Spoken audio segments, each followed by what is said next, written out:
Hey everybody, we're live and just in time.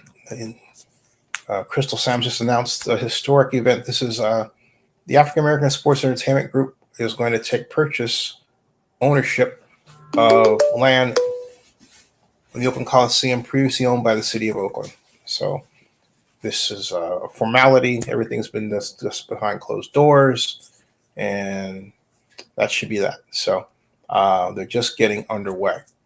Now, for those of you who have not followed this started back in 2018 when the A's were originally going to buy the Coliseum land, but that was turned into a desire to go to Howard Terminal rather than the Coliseum, and by Oakland Mayor Louis Schaaf. And there are a number of council members who objected to the Howard Terminal project.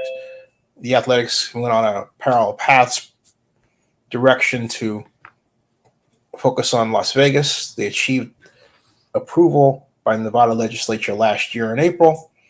And so now the Coliseum property was put in a position where it was going to be sold to developers on the city side back in 2018, but that was the A's. And so good afternoon. Here's the special meeting of the Oakland City Council shall come to order. Good afternoon and welcome to this special concurrent meeting of the Oakland Redevelopment Successor Agency and City Council of Wednesday, June 26th. If you'd like to speak on any item, please fill out a speaker's card before the deadline, which today is an hour and a half after the meeting starts. So that places us at 3:20 today. So you must have a speaker card in before 3:20 or before the item is called, whichever comes first. You can submit a speaker's card by turning it into one of the ladies at the front table, and the speaker cards and the agendas are on the front table as well. And if you wanted to submit an electronic speaker card, the cutoff for that was 24 hours before the start of the meeting. Now going forward with roll call, Councilmember Fife. Present. Councilmember Gallo. Present. Councilmember Jenkins is excused or absent. Councilmember Call. Here. Councilmember Kaplan. Here. Councilmember Ramachandran. Present. Councilmember Reed. Here. And Council President Bass will be chairing this meeting. Present. Showing 7 members present at this time. And going to item 3, there are no actions on special orders of the day. Going to item 4, unless the Council President had any announcements for this meeting. Yes, I do have a few announcements. Firstly, welcome again to the special meeting of the Oakland City Council here on unceded Ohlone territory. I wanted to just share a little bit in terms of what our agenda is today.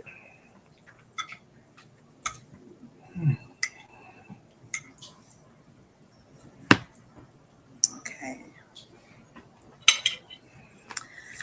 So firstly, I think that folks may have noticed that we did schedule our Oakland budget originally to this meeting.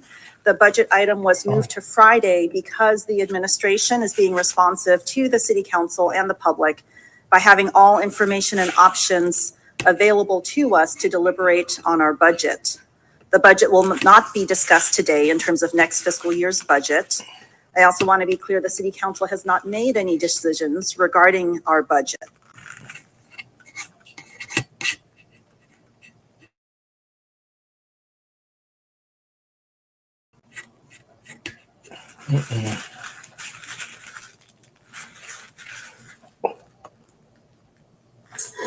And my staff will be polling the council members to ensure that we get your availability for a July 2nd continuation of the budget. So again, just wanted to make sure everyone's aware and knows that today agenda, which I'll go over. However, we are not making decisions about next year's budget, and no decisions have yet been made. You can find information available to you on Legistar about various options and that information. In terms of today's meeting, we do have our consent calendar with a number of items. We also have a public hearing, which is the wildfire bond measure. And then we have two non-consent items, the deficit plan of action and carry forwards, as well as another proposed bond measure regarding the Public Ethics Commission. In terms of modifications to the agenda, I do want to announce one change, and that is I will be withdrawing item 5.3. Item 5.3 is the 2024 Cultural Facilities Infrastructure Bond Measure.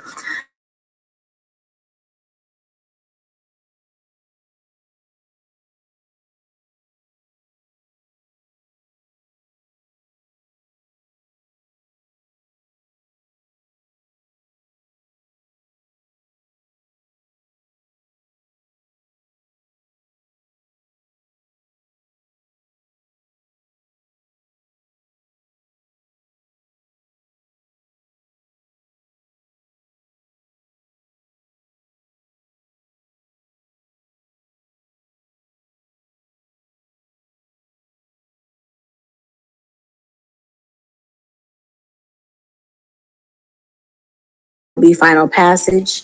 5.2, an information report regarding the general purpose fund. Item 5.3, a resolution in regard to the 2024 cultural facilities infrastructure bond measure. I'm sorry, that item was just removed from this agenda. And we will still hear public comment on that item. Item 5.4, a resolution in support of Senate Bill 1050. Item 5.5, a resolution in support of Assembly Bill 2020. Item 5.6, a resolution in support of Senate Bill 1403. Item 5.7, a resolution in regard to security camera professional services agreement in District 6 and 7. Item 5.8, a resolution in support of ACA 8. And that does conclude your consent calendar. Thank you, Madam Clerk. So as we get started with our consent calendar, I do want to read a letter in regards to the item that was the 2024 Cultural Facilities Bond Measure. This letter is from Adam Tobin with Chabot Space and Science Center, Kimberly Miller with the Children's Fairyland, Cherie Dyson with Malanga Arts Collective, Lori Fogarty with the Oakland Museum of California, and I believe it's also from Holly with the Peralta Hacienda Historical Park, Holly Alonso. So this letter was addressed to both the mayor as well as the city council, and as you may know, myself, council members Kalb, Fife, and Kaplan had been working on this proposed bond measure. And their letter to us reads, on behalf of our 5 organizations and the thousands of Oaklanders and their families who are served through the programming our institutions offer, we wish to thank you for your consideration of the vision and proposal to improve our cultural facilities through a bond measure in November. Your support is deeply appreciated. There is no question that Oakland's future is at a crossroads at this time. The city we all love and serve continues to face unique challenges and opportunities. At this important moment, it is critical that we are deliberate in respecting where our community is and continue to build the strong partnerships for which Oakland is known. That's why all of our organizations are requesting that we present our vision to the people of Oakland at a future election, rather than pursuing a bond measure in November 2024. Together, we should consider how we can best proceed to achieve our shared goals for the care and sustainability of our organizations and facilities, for the benefit and use of all Oaklanders and the greater arts community, and in consideration of long-lasting benefits to our city's cultural ecosystem.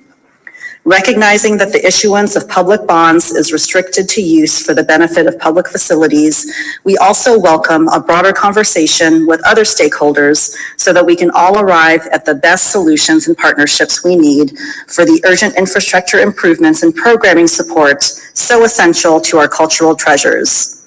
We look forward to continuing to be part of these discussions with you and in continued service of our Oakland community. Thank you. So again, this letter is signed by the 5 organizations that were part of the proposed 2024 Cultural Facilities Bond. The executive directors of the Oakland Museum of California, Chabot Space and Science Center, Children's Fairyland, Malanga Arts, as well as Peralta Hacienda Historical Park. And I will say, just for myself, while we know that there's a great need for infrastructure improvements for these 5 organizations, as well as continuing the incredible programming of these organizations, this withdrawal of the proposed bond measure by no means means that we are not committed to supporting our cultural ecosystem and organizations. So I will point out that when we get to our budget discussions on Friday, there is a policy directive in my budget amendments so that we can do an inventory of our assets and those needs over the next 10 years and really take stock of not only the needs of these institutions, but all of our parks, our rec centers, our public buildings, and be very intentional and proactive about making sure we have a plan that can ensure the improvement in infrastructure needs that will allow for the services and programmings across our city. So with that, that is the reason why that item is being withdrawn. And I invite my council colleagues to share any other comments or questions on the consent calendar. Councilmember Gaio. Yes, I'd like to get a staff report on the consent calendar items, item 5.1, Coliseum sale, and also item S 5.7, security camera professional service agreement, and District 6 and 7, Economic and Workforce Development Department, and Councilmember Reed. And the question I have along those lines in terms of making that available to local vendors to apply as opposed to making a special selection. So I'd like to hear from staff regarding that issue. Okay, we will make sure that we have staff speak to those questions before public comment. Let me just see if staff is available now. And the Coliseum sale as well. Yes, the Coliseum sale and the cameras in East Oakland. Okay, while we're waiting for staff to come up to the podium, let's take some other questions or comments. Councilmember Kolb. Thank you, Madam President. Just since you just read the letter from our cultural and cultural arts organizations that have facilities on city property, when we do, I would just ask, when we do call up our public speakers for the consent calendar, if some of them are here, since you read I'd invite them to talk first if they want to, and just have them share more information about what you said. I feel very mixed. I have very mixed feelings when I saw that letter a few days ago, because I was all in, let's go for it kind of thing. But, let's respect those who are being most impacted, and I'm certainly willing to do that. And so I just hope that, in the next couple of years, there's a productive discussion and actually work that happens to make sure that these very important facilities, and I know there are others around as well, get the respect they need with the capital dollars that would come from a bond measure down the road. So, thank you, Madam Chair. Thank you. And noting Councilmember Jenkins is available. Let's go to Councilmember Reed and then we'll go to staff. Thank you, Council President Bass. I'd like to speak to several items. The first being item 5.1, the purchase and sell agreement for Oakland's undivided 50% interest in the Oakland Coliseum. This again is a legacy building moment, and we know that it's time to deliver for East Oaklanders. That time is now, not just for East Oakland, but for all of Oakland to rise. I want to thank our team, AASEG. I see several of our team members here, Mr. Alan Dones, John Jones III, and Ray Bobbitt. Let's go ahead and rise and build together in East Oakland. I want to speak to item 5.5. It's a resolution in support of Assemblymember Bonta's AB 2020. And thank you, Council President Bass, for joining as a co-sponsor. I wanted to just share that this legislation seeks to address the protection and empowerment of human trafficking survivors in California. We have led out on that area here, particularly with SB 673, which established the first Ebony Alert in not just the state of California, but in the nation. And this particular measure continues to build on that by implementing policies that support the recovery and rehabilitation of those who have been deeply affected by human trafficking and those who've been able to survive. And it provides a number of emergency servers and survivor-centered policies and programs. Item S 5.7, the security camera professional service agreement in District 6 and 7. This is funding that former Councilmember Lauren Taylor and I fought to secure in the budget, and we're continuing to ensure that this funding of $150,000 is allocated, and particularly for the business corridors in East Oakland, the Hagenberger Airport area corridor, to help revitalize and support those businesses who've long waited on citywide cameras, which we still have not yet secured, and the flock cameras in this corridor. And advancing these cameras is critical, as we have heard recently of 2 other businesses in that area of our city that have been impacted. And this is the highest sales revenue generating corridor in the entire city. We have to protect it. I want to thank Deputy Director Johnson, our Economic Workforce Development Director, Juno Thomas, the Business Development Coordinator, and all the EWD staff who've worked diligently with our office for the past 2 years, and for the support of council to move that camera project forward. We have, I'm sure staff will speak with this, but we have worked through a number of third-party vendors, businesses, faith partners, community partners that we had hoped to be aligned with this, and we have selected one that staff can speak to. And then finally, I just want to highlight items 5.4, 5.6, and 5.A. These are all bills supporting the California Legislative Black Caucus 2024 reparations priority bill package. I've been deeply involved with that movement. Again, supporting Senator Bradford in his resolution. Thank you, Council Pro Tem Cobb, for joining as a sponsor. SB 1050 establishes a process for the state of California to review and investigate complaints from individuals who've had their property taken without fair compensation due to racially motivated eminent domain.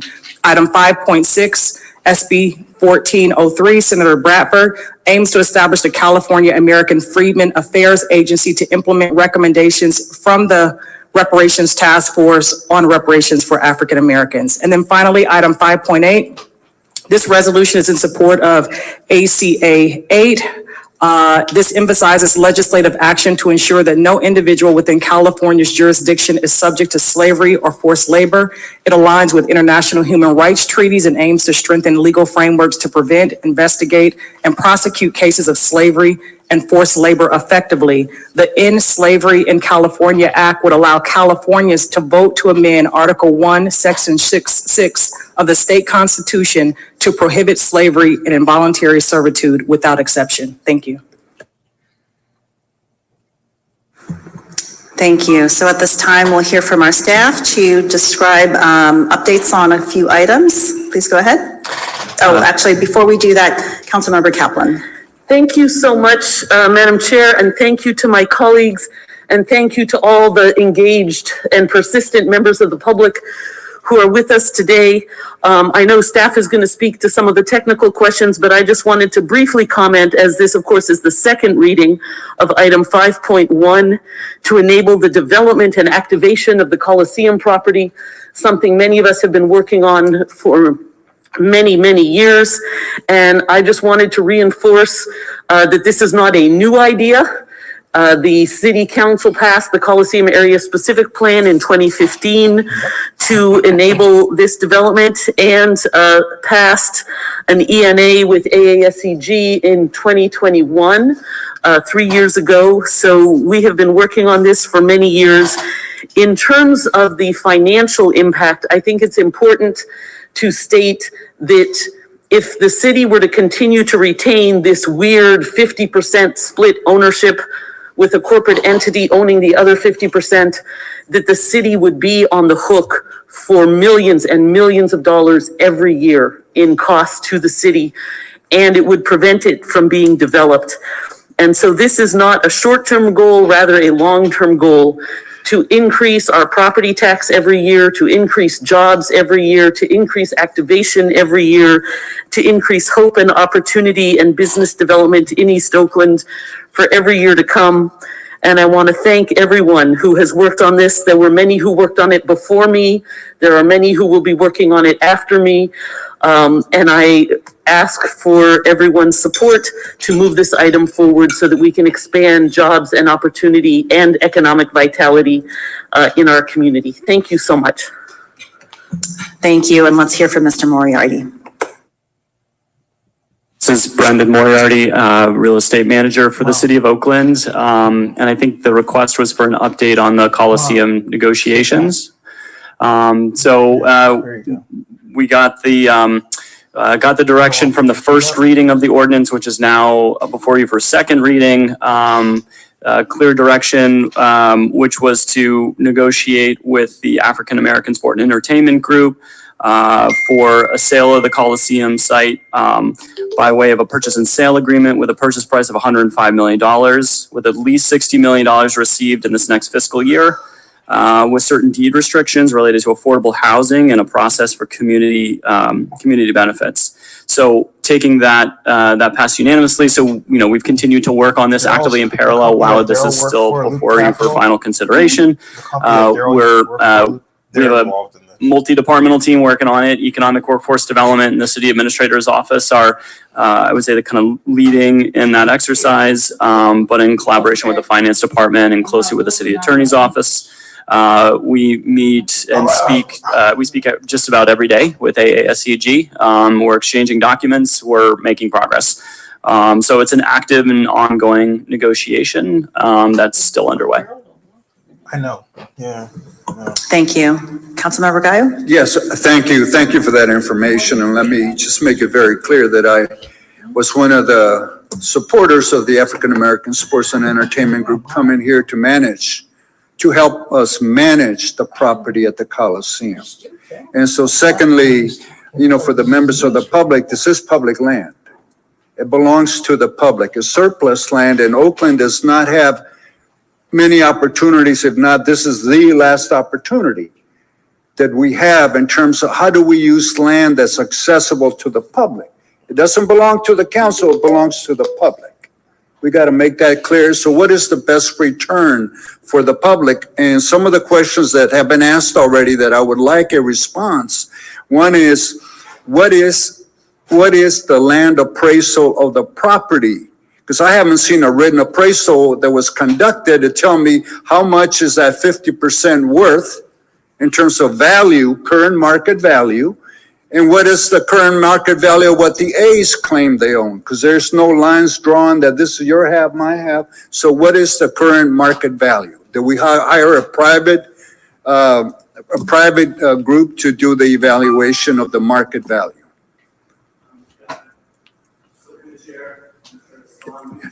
I've been advised by the City Attorney's Office, they will be in touch with you to respond to your question about an appraisal. But at this point, you can't say that the market value is 125 million? When we do, anytime, if I'm going to sell my house, I'm going to get it evaluated. What is it worth? And I'm going to get something in writing saying it's worth X, Y, Z. Councilmember Gayo, real estate transactions are privileged. This is closed session material. This is why we were in closed session last Thursday. It is a public land, public action that you're asking me to take. This is on closed session every single meeting. It's a public meeting that I need to respond to that information. All right, so let me get on to my questions. The second question that I have for you, and it's been asked several times, do we have a term sheet that's been signed by the development group in terms of what is actually going to take place? How much is the investment? Because I'm following what the Oakland AASEG have done.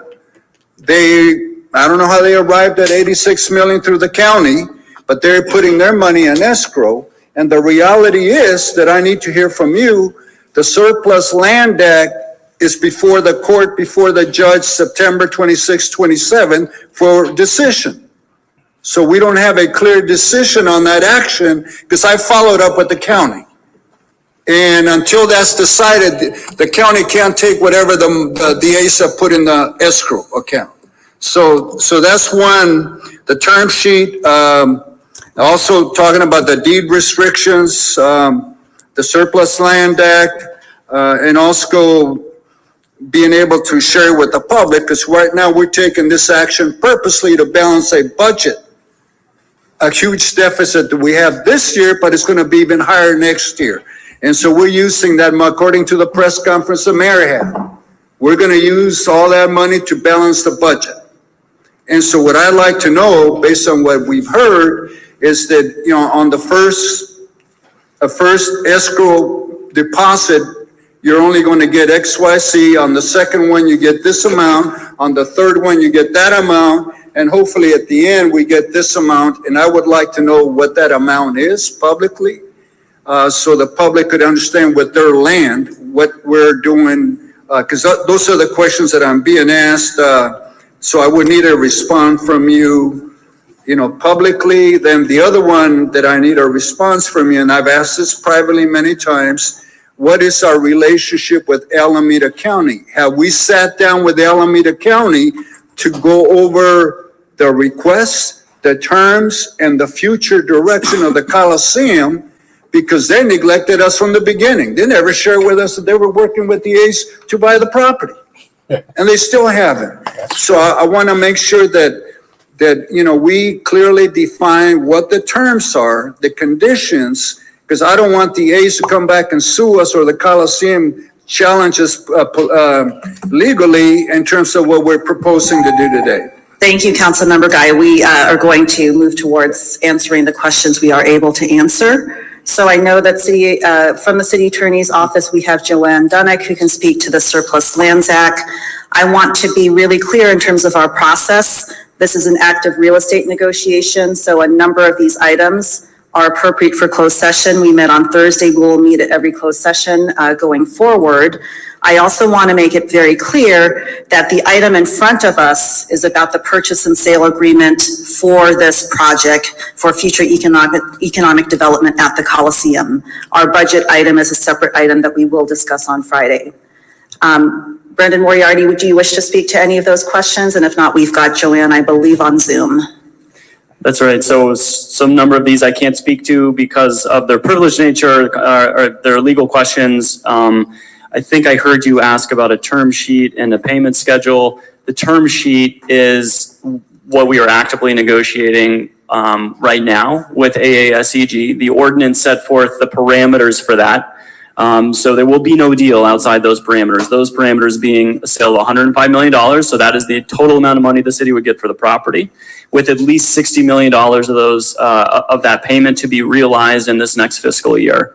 So that is were you to pass on second reading today, that is the very clear parameter within which the term sheet would live. There may be multiple payments that satisfy the 60 or more, but that's all subject to negotiation. That is ongoing right now, and the ordinance delegates to the city administrator the ability to get to those fine point details. I think for the rest, I need to defer to the city attorney's office. Yeah. So the amount, I'm referring back to the press conference the mayor had, that we're going to use that money, Councilmember Kaplan, to balance the budget. And to balance the budget is before me, and if I'm going to balance it, considering all the cuts on public safety I'm making, if I'm going to balance it, then I need to know what. Councilmember Gallo, you're off topic. The budget item is on Friday. This is regarding the Coliseum. So you can't block this off, all right? It's public land for the public good. And you're trying to cut me off from asking them. Okay, let's go to Councilmember Kaplan, and then we have from our city attorney's office, Joanne Dunnick. I want to be really clear. There are two separate items. So I'm trying to make that clarity. Go ahead, Kaplan. Thank you. No, I think it's very important. Councilmember Guy wants to know what the purchase price will be, which we recognize is a separate question from how the council might choose at a different meeting on a different item to budget it. And the purchase price would be $105 million as is stated in the item. And so there's no danger that staff could negotiate a lower number because the council action would bind the staff to that minimum number of 105 million. So there's no danger that the staff could choose to do something else. The county, by contrast, had a sale price of $85 million. And at the time that the county sold their half for $85 million, they publicly stated that they had an appraisal that supported that number of 85 million. And so the city is doing significantly better, both than the number the county sold it for and to what the county said at the time was the number they had. And so we can be assured of getting more than what had been previously designated and published. And then I should stop because I believe the other questions were for the city attorney.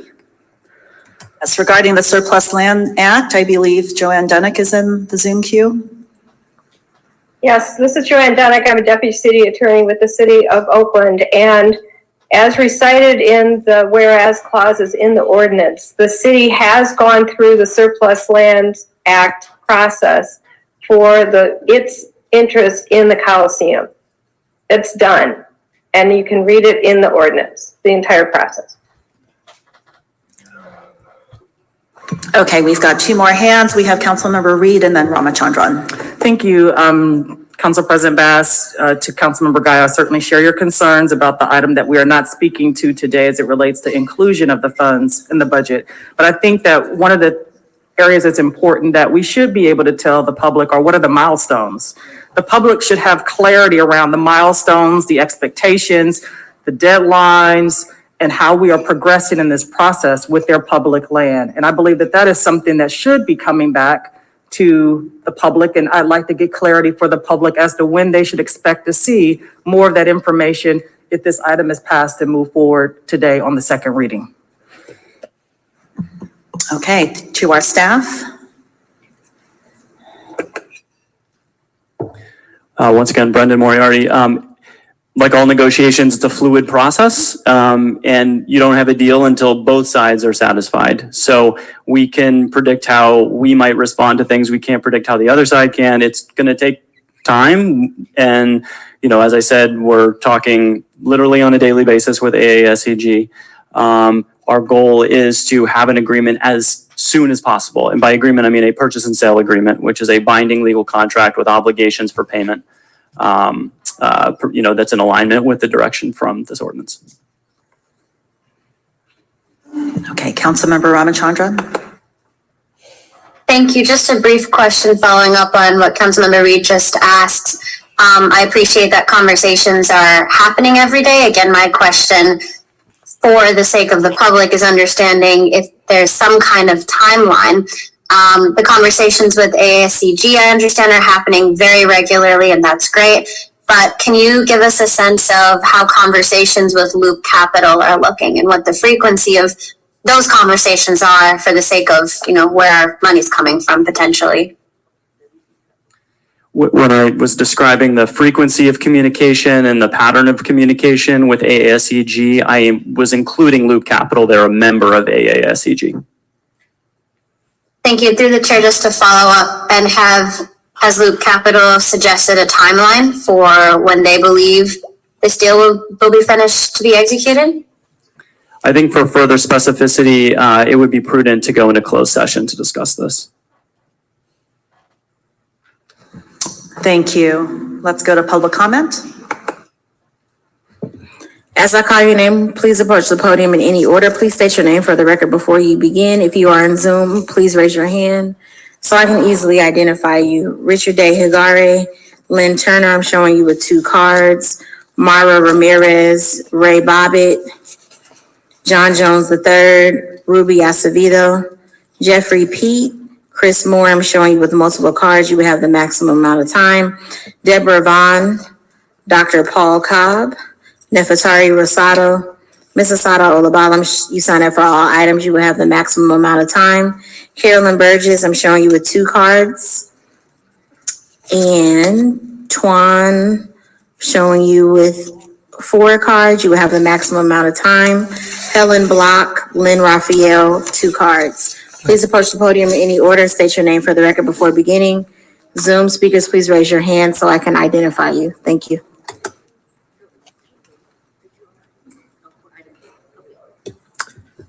Hi, Ruby Acevedo. I'm a senior staff attorney with Communities for a Better Environment. I spoke on this item last time, and I just want to reiterate the proposed approval and CEQA findings effectively curtail the public's ability to conduct even the most basic environmental assessment of the ordinance at hand. The city cannot make appropriate CEQA findings, nor can it file an appropriate notice of exemption when the ordinance allows the city administrator discretion and authority to enter into an agreement that nobody has seen. The lack of adequate information not only prevents you, the decision makers, and the public from understanding potential environmental impacts, it also demonstrates that the city failed to appropriately limit the city administrator's authority. The city must reserve sufficient authority to analyze the proposed agreement and make appropriate findings of the project's environmental impacts. Once the final agreement is made public, then and only then can the city issue appropriate CEQA notice and provide the public with the information it relied upon to make those findings. Thank you. Okay, but explain what that means. Good afternoon, City Council members. I'm Richard DeHourigi. I'm from the Oakland Private Industry Council. I'm here to speak on behalf of and in support of item 5.1. This is the sale of the Coliseum property to the AASEG group. From our standpoint, it is just very important for legacy properties like the Oakland Coliseum to stay in the control of and for the city of Oakland. And you have a group of gentlemen here from the AASEG who are of and for Oakland. Ray Bobbitt and Alan Dones are Oakland residents. They are Oakland businessmen of long standing. I think this is a great opportunity to keep the whole enterprise and economy that's going to be developed out of the Oakland Coliseum sale and the development of the property and the jobs that it will create under the control of a minority group in Oakland for Oakland. Thank you very much.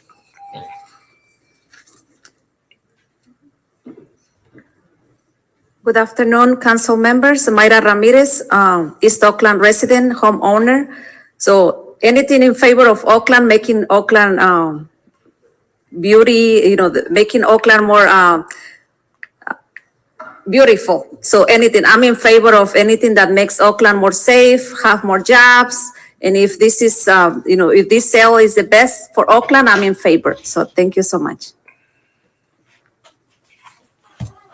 Len Raphael. I'm a CPA, longtime resident of Temescal. I'm also running for Dan Kelb's seat this November in District 1.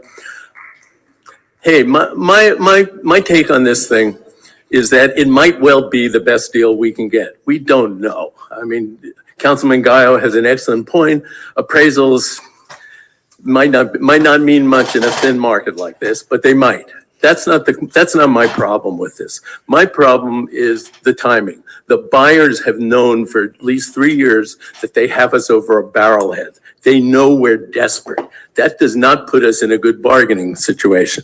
The second problem I have with this is that any savvy real estate person will tell you, if you're a buyer, you can negotiate either on terms or on price. These people know they have us over the barrelhead. So they're negotiating on both, and we're giving them both. That's not a good sign. We should not be rushing into this.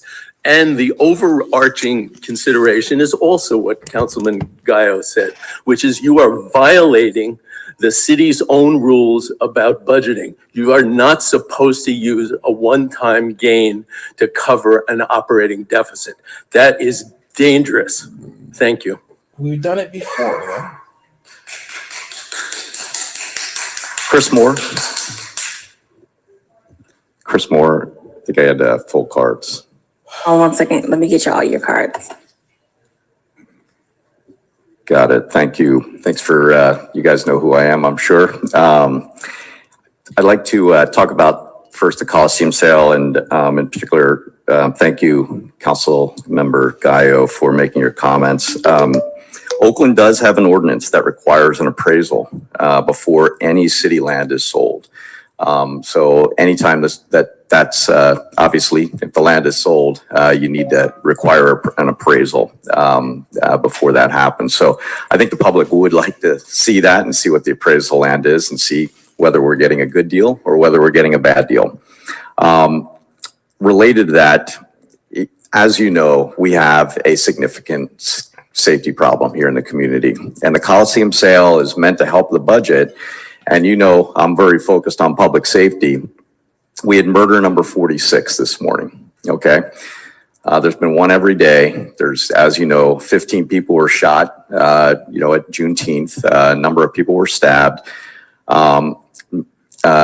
Councilmember Kaplan, crime is not down. And we know that you keep saying that online. It is not. Stop lying to the public. So no matter what happens with the sale, the current budget, and just so the public knows, the current budget proposes to cut 178 police staff. And everybody was sent a letter here this morning about that. That includes 108 sworn officers and 70 civilian. The budget will reduce officers to 600. That's below the mandated requirement, okay? And now, I know, Councilmember Kaplan and also Council President Bass, June of 2020, you guys both proposed to defund the police by 50%. Now is not the time to try to reach that goal. Stop putting this public at risk. Now is just not the time to do it. Macro, stop shifting money to macro. It is 5 times as expensive as OPD dollars. I'm just going to read a little bit more from this letter that was sent to you this morning, because there are better options. You should start negotiating with the public employee unions. There's no reason you should not be negotiating with them rather than putting the public's safety at risk. The city has a bloated administrative and social safety spending by 36% over the last 6 years, and that's after accounting for inflation. While you've been cutting police, defunding the police by 13%, and also cutting fire by 7%. So please refer to that letter that all of you received this morning, and public safety should be the #1 priority. Thank you.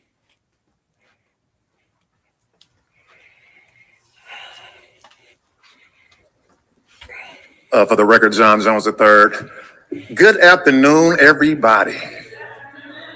Thank you. That's where we at. That's the energy that I want to feel, that I want us to have.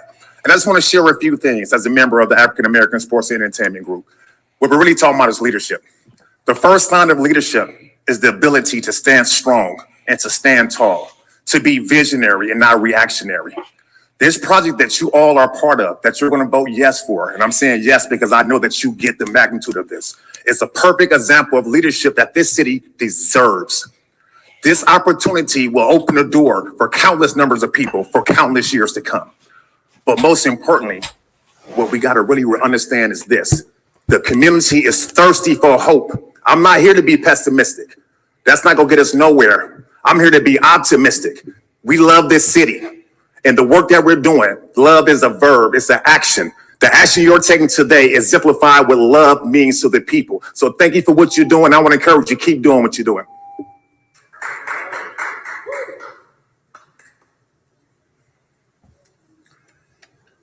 Hey, everybody. Hello, this afternoon. I'm going to let this run. My name is Jeffrey for these P. speakers. And Oakland has proven itself to be a hallmark for ensuring that Black businesses fail. It appears easier to secure assistance from the antebellum South than it is for a qualified Black person to receive a contract from the city of Oakland.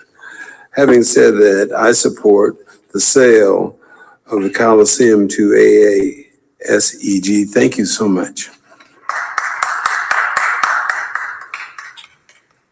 Thank you. My name is Alan Dones, member of AASEG, and I'd like to thank the council member Gaio for your passion on this subject.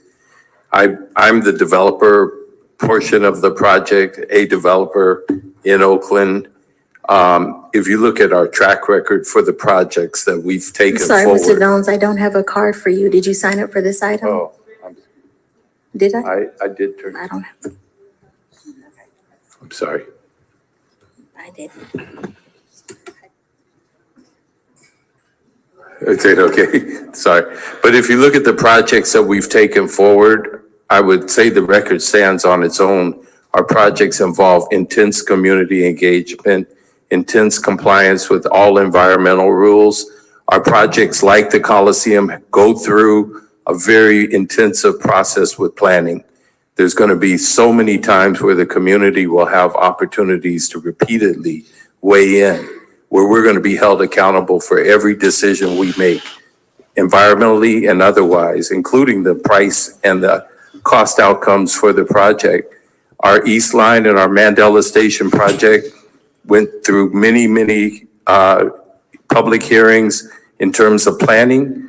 And I will say that with over 200 speakers, we did not have one speaker in opposition. That's because we delivered projects that were conceived of by the community.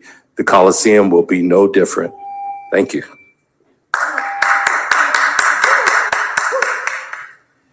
Hello, thank you for your time. My name is Neftali Rosado. I'm here to speak on item 5.7.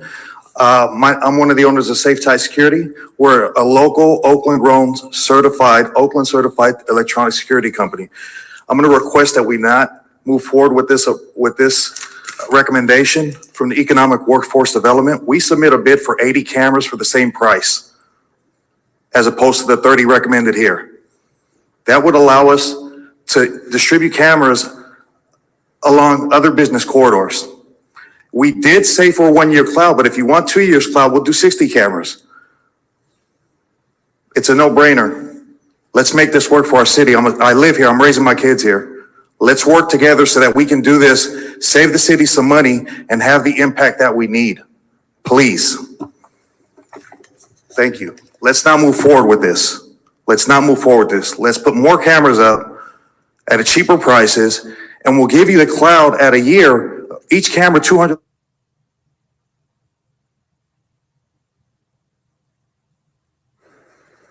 Before you go, Mr. Cobb, there was one more card added, Richard Johnson, if you're not in line.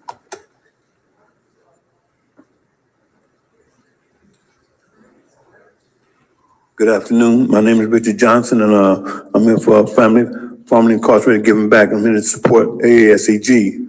For the last several years, they haven't supported my organization. Some of the council members have been to some events such as Father's Day, Mother's Day, Christmas, and Thanksgiving.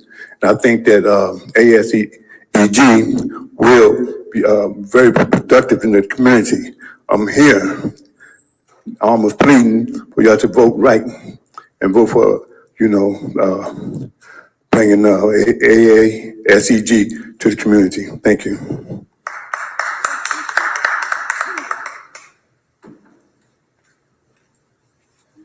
Okay, can I go now? Okay. My name is Paul Cobb. I'm with the Post newspaper group, and we are adopting a new focus called the FBI for better information. And I wanted to congratulate Rebecca Kaplan, Treva Reed, and Noel Gallo, and Brother Calb, and others on the council for their words of support. I think it's important that all of you have sent a message to the community, a unanimous vote. The questions, though, raised by Noel Gallo are something that should be looked at Friday. We might think of it today because of the agenda as the side show, but on Friday, it's the main show. And those of us who come today to support AASEG, I challenge each of us to be.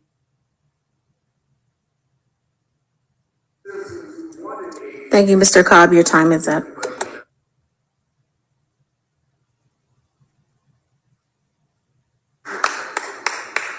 Hi, my name is Lynn Turner. I'm with Construction Resource Center, and I'm going to speak on 2 items. So AASEG, I do support it, and I wanted to talk to the environmental report.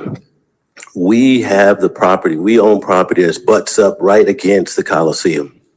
We have gotten appraisals before, and we didn't have an environmental issue. There are environmental things happening, but the county has solution. Their environmental department has solutions to any environmental issues that they may encounter. Also, as far as appraisal, what are you going to compare it to? Because When we got ours appraised, they didn't have anything to appraise our building to. So they're not going to have anything to compare the Coliseum to. So if you use the county's appraisal, it's approximately 20% more. So it's right in there. The last one, 5.7, I'm in support of the security cameras. We desperately need the security cameras now. We're like the last man standing in the back. We're right behind where Denny's was. Whoever's robbing and doing the things around here, they don't have anywhere else to go if they come on our street but to our building. We need security and we need it today. Thank you.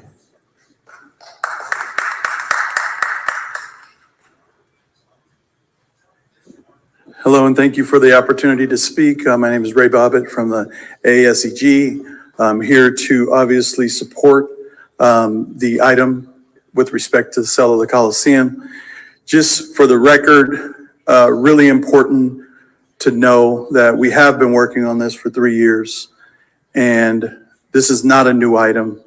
And I think it's important for the public to know, especially public speakers who may not understand, that we've done more community outreach than I think can ever be identified by a developer. We were given a standing ovation in an event last night. The community has been absolutely supportive. We come from here, we're from here. This is something that we've all dreamed of. There's an opportunity right now in front of us with respect to the Coliseum site. There is an opportunity for us to create jobs, to create something new, to create opportunity for the most impacted communities in our city. And so we're very much supportive of it and hope that you will vote for it.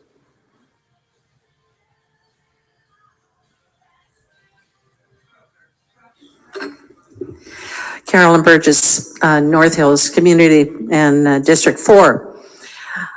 I have no doubt that the developers that want to buy the stadium from Oakland are going to do a wonderful job. But I'm in total agreement with Councilman Gallo. If I am going to buy a piece of property and if somebody's going to pay me for it, I want to know the cost. I want to know the cost. I want to know the price. I want to see if it's fair. Also, as far as the security cameras, the gentleman that spoke up here with his own company that made an offer or a bid and was turned down, I want to know why. I mean, seems like he was certainly offering more. A lot of times we get into a non-competitive bid, which I don't agree with.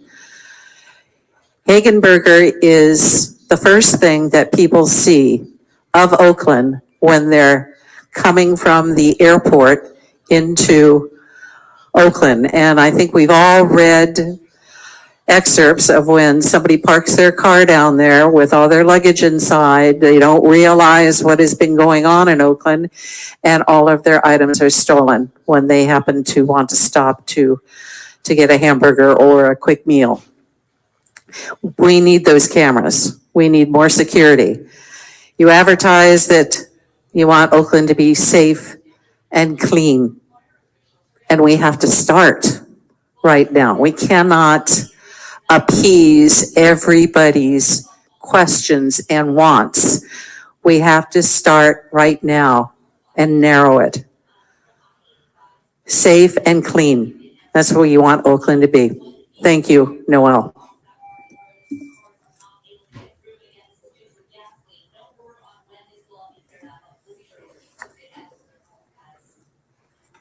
I support the item 5.1. 5.2, the general purpose fund revenue source overview. The overview has to take into consideration some of the issues of why we have lost revenue. And it's been identified that the loss of revenue have been in 3 areas having to do with real estate tax transfer, sales tax, business license tax. And it has been recommended that you understand that we're dealing with a high interest rate, very low numbers of property sales, particularly low numbers of high value property transfers. As it relates to item that involves reparations, I am completely dissatisfied with any efforts by the state of California and the United States of America to deal with reparations. It is not being dealt with in a way that fully embraces all of the trauma, the pain and suffering, the abuse that went on and continues to go on. I said yesterday, I've just found out that when you do a DNA test of every African American in this country, they will be no more than 74% African American according to their DNA, and they will be at least 24% and lower European because of the sexual exploitation of enslaved women and the forced sex engagement of men related to breathing. I know right now, I'm just finding out, and every Black person in here needs to know that you carry forced DNA in your system because of sexual exploitation by Europeans. I want more than reparations. And I can't think of what it is, but reparations is not enough.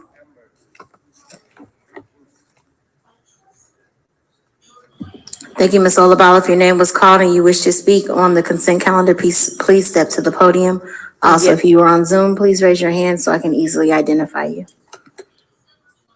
Hello, my name is Deborah Vaughn, and I'm the Artistic Director of Dimensions Dance Theater. Our organization has been in the Bay Area for 50 years.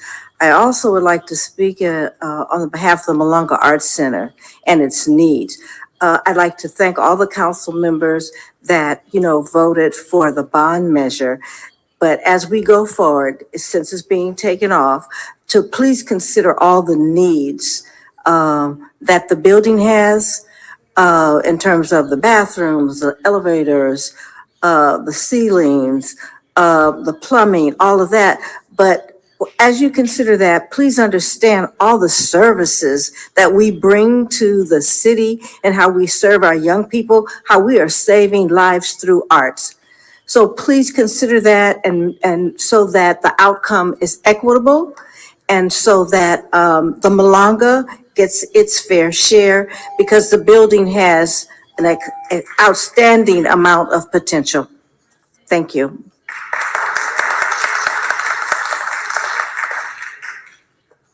Four minutes. Access 3, you may begin. This city council is bankrupting the city of Oakland. And the people responsible are the council members who work hand in hand with failed Mayor Sheng Tao. And this council is led by failed council president, Nikki Fortunato Bass.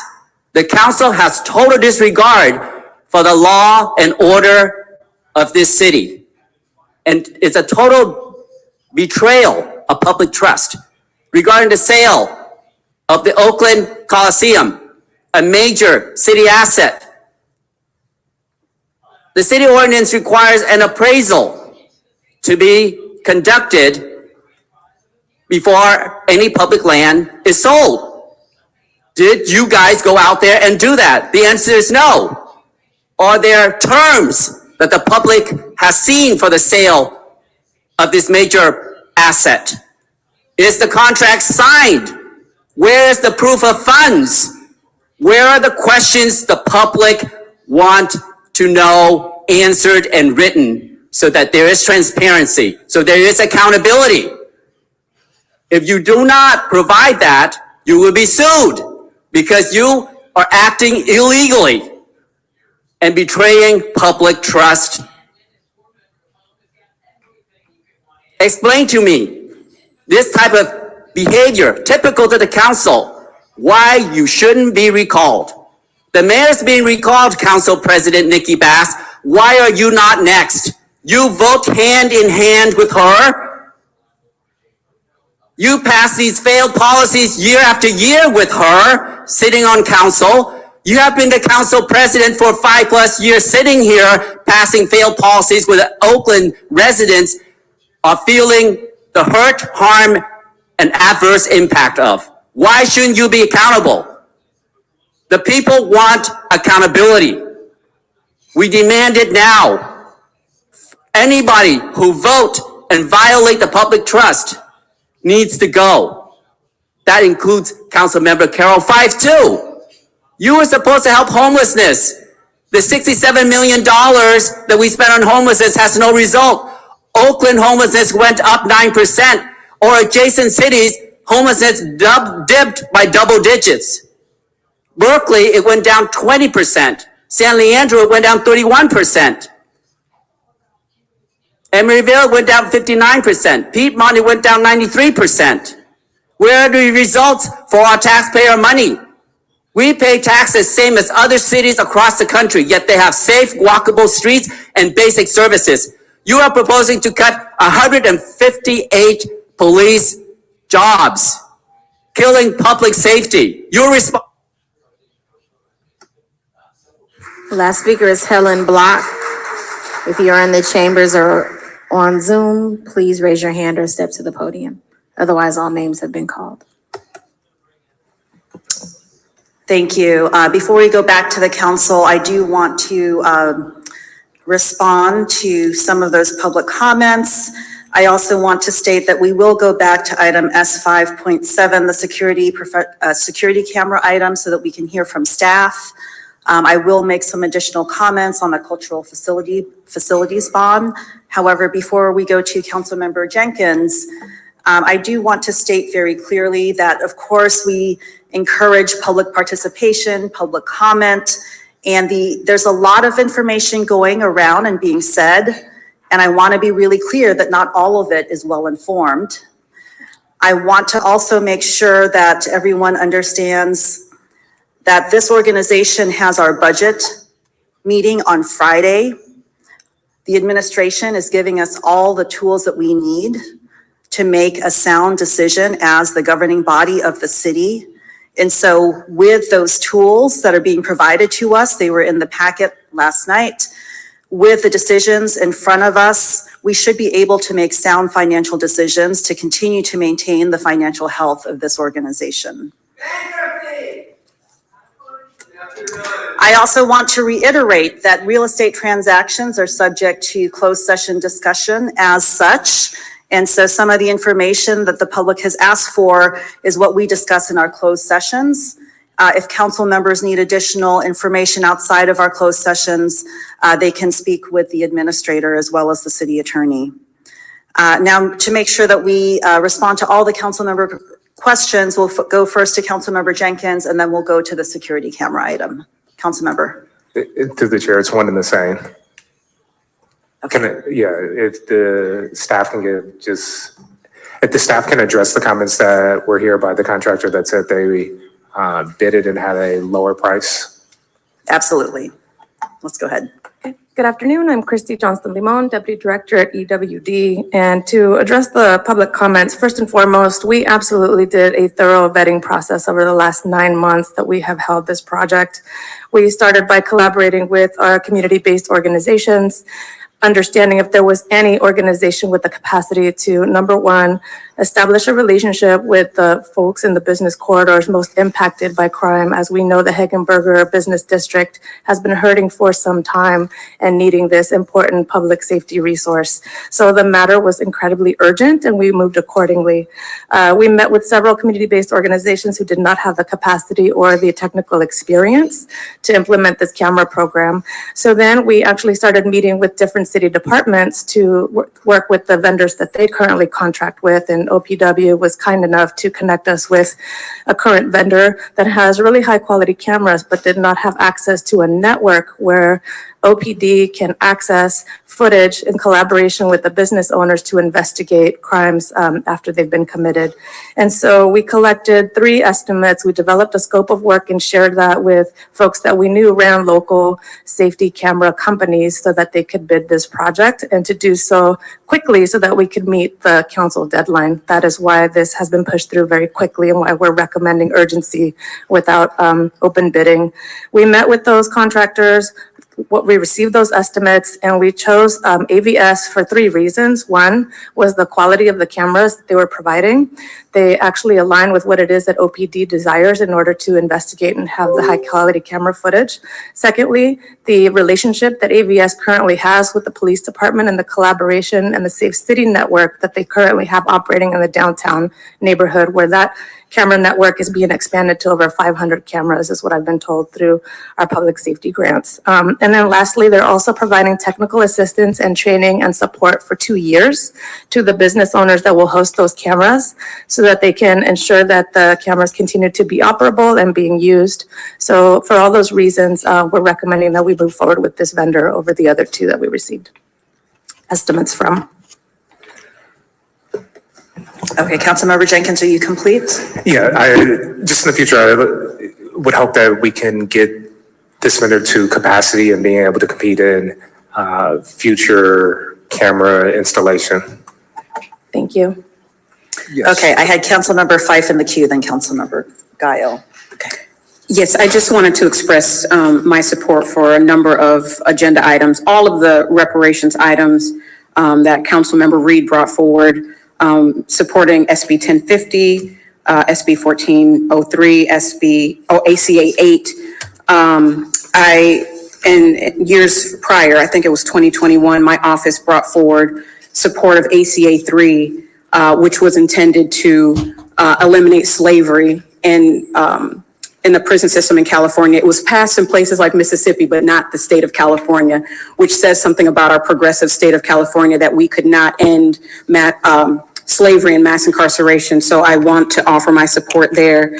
I also want to figure out how we support local vendors, like the security camera professional that came to speak to us about wanting to get engaged on whatever competitive process there are. I know that was waived on item S 5.7, but I definitely want to support local vendors and small businesses that are based in Oakland when considering these items. But I want to thank you, EWD, for that response. And I think it's important that we lift up Oakland businesses as much as possible.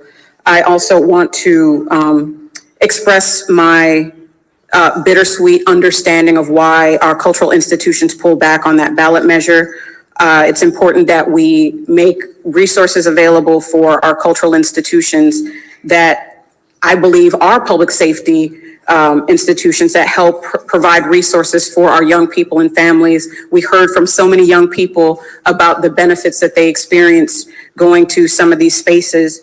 And I want to make sure that the directive that you put forward, Council President Bass, is recognized. And I know it will be followed through with our city administrator. And I think lastly, I just want to share my support for the Coliseum sale. There are a lot of things that are happening in closed session that the public does not have access to. They're not privy to the information at this time, as are many items that come to us in closed session. I wish there was this much passion around the sale of the Coliseum to the Oakland A's, to their portion of the sale, around what shouldn't have happened when it was, another family that was selling their portion of public land to a private corporation, a billionaire corporation. But I want that same energy when it comes to 100% white institutions. And I know that there are people in this city that think very highly of me and think that my capacity is so great that I would have solved homelessness in 3 years. But unfortunately, it's an entrenched issue that exists long before I came to council, and it's going to take us a while to get from this space. And I'm committed and dedicated to doing that work, as I have my entire adult life. And unfortunately, I have spent my entire adult life working on housing issues. And it's just interesting that we have a Piedmont landlord here that's talking so much about these issues. And I want to also state my gratitude for Oakland residents who think critically beyond what's in front of them and come here to speak to the things that they deeply care about and don't use their platform to attack local electeds, but who are actually doing the work in their communities to make Oakland a better place. There are things that we can say that put Oakland in a bad light, that make it difficult for our bondholders who are looking at our council meetings, hearing certain conversation and judging how they will engage with the city based on what people say. So it is very sensitive, and we have to engage with a level of responsibility. You see what I'm talking about? When you yell, it means that something that's being saying, they don't want the public to hear. So when we interrupt the democratic process, it's because there's something that we're saying that people don't want heard. Watch those folks. There are political attacks that are happening, but I'm not going to use this microphone to say that. I just appreciate everybody that came here to engage honestly with intellectual and moral honesty around these issues. Thank you, Madam President. Thank you. So moved. Second. Okay, there's a few more comments. Councilmember Gallo, then Reed, then myself. Go ahead. Yes, thank you for the opportunity. We talk about democracy. Let's experience it all the way around. Okay, so when it comes to XB7, the camera situation, it clearly says here program and waiving the competitive advertising and request for proposals. So we waived it. That's what it says. I mean, that's what it means to me. Having been in this kind of business for a lifetime. So for me, we talk a lot about higher Oakland. We talk a lot about doing business in Oakland, promoting Oakland. But yet, I got to go bring people from around the world to lead the city of Oakland because I don't have talent here to lead the city of Oakland. And secondly, when it comes to doing business, and I grew up here in Oakland, East Oakland, and doing, attracting businesses to fix our streets, to clean our streets, and so forth, we need to take a look at the businesses I do have. Mr. Lanturner, you're an example. Alan Dones, you're another example. And we went there with Oakland Unified. I had people from Los Angeles come in to fix Fremont High School, and yet I had all the development here in the city of Oakland. And all my kids in high school were looking through the fence, watching everybody else work, but themselves. So for me, it's very clear that we need to pay attention to the talent in Oakland, the business in Oakland, and be able to hire Oakland when we need leadership here in the city of Oakland. Secondly, when it comes to the Coliseum effort, I know all the individuals that are involved with it, and I support that effort, but I just want to be very clear that in terms of it's a business transaction, and we started off with this process because we need to balance our budget. We need all the money we can. $177 million. We got to balance it, so let's move on and do XYZ. And we didn't have all the information in front of us to make that decision. So I do support the African American Sports and Entertainment Group, but I also want to make sure that the real estate investor who's going to provide the funds necessary, because I'm still not clear, because at one time, we're going to get $184 million to balance the budget this year. But now it turns out, no, you're only getting this amount, this amount, this amount at this time, that amount at that time. And I just, for the record, want to be very clear, what is it that I'm getting this year? And how much am I getting? And can I use to support as opposed to eliminating programs and services in Oakland? And I share that we went through that experience with the Oakland Army base. Took many, many years going after one development after another, and we never accomplished the goal. And we're still dealing with that issue. So anyway, so I thank you for that opportunity. And, I'd like to go ahead and move forward. Thank you. Okay, I believe Councilmember Reed is next. Thank you, Council President Bass. I wanted to just highlight for item S5.7, while it was stated from staff that this was a move of urgency, this was passed by council on June 24th of 2021. We have been waiting in our district for years, having worked to secure a community-based partner in East Oakland to be our vendor. We went through our owner and operator groups. We went through a number of community-based organizations. And so if you know anything about me, you know I'm fully committed to hiring locally and protecting our local workforce. And so we took all of those steps into action.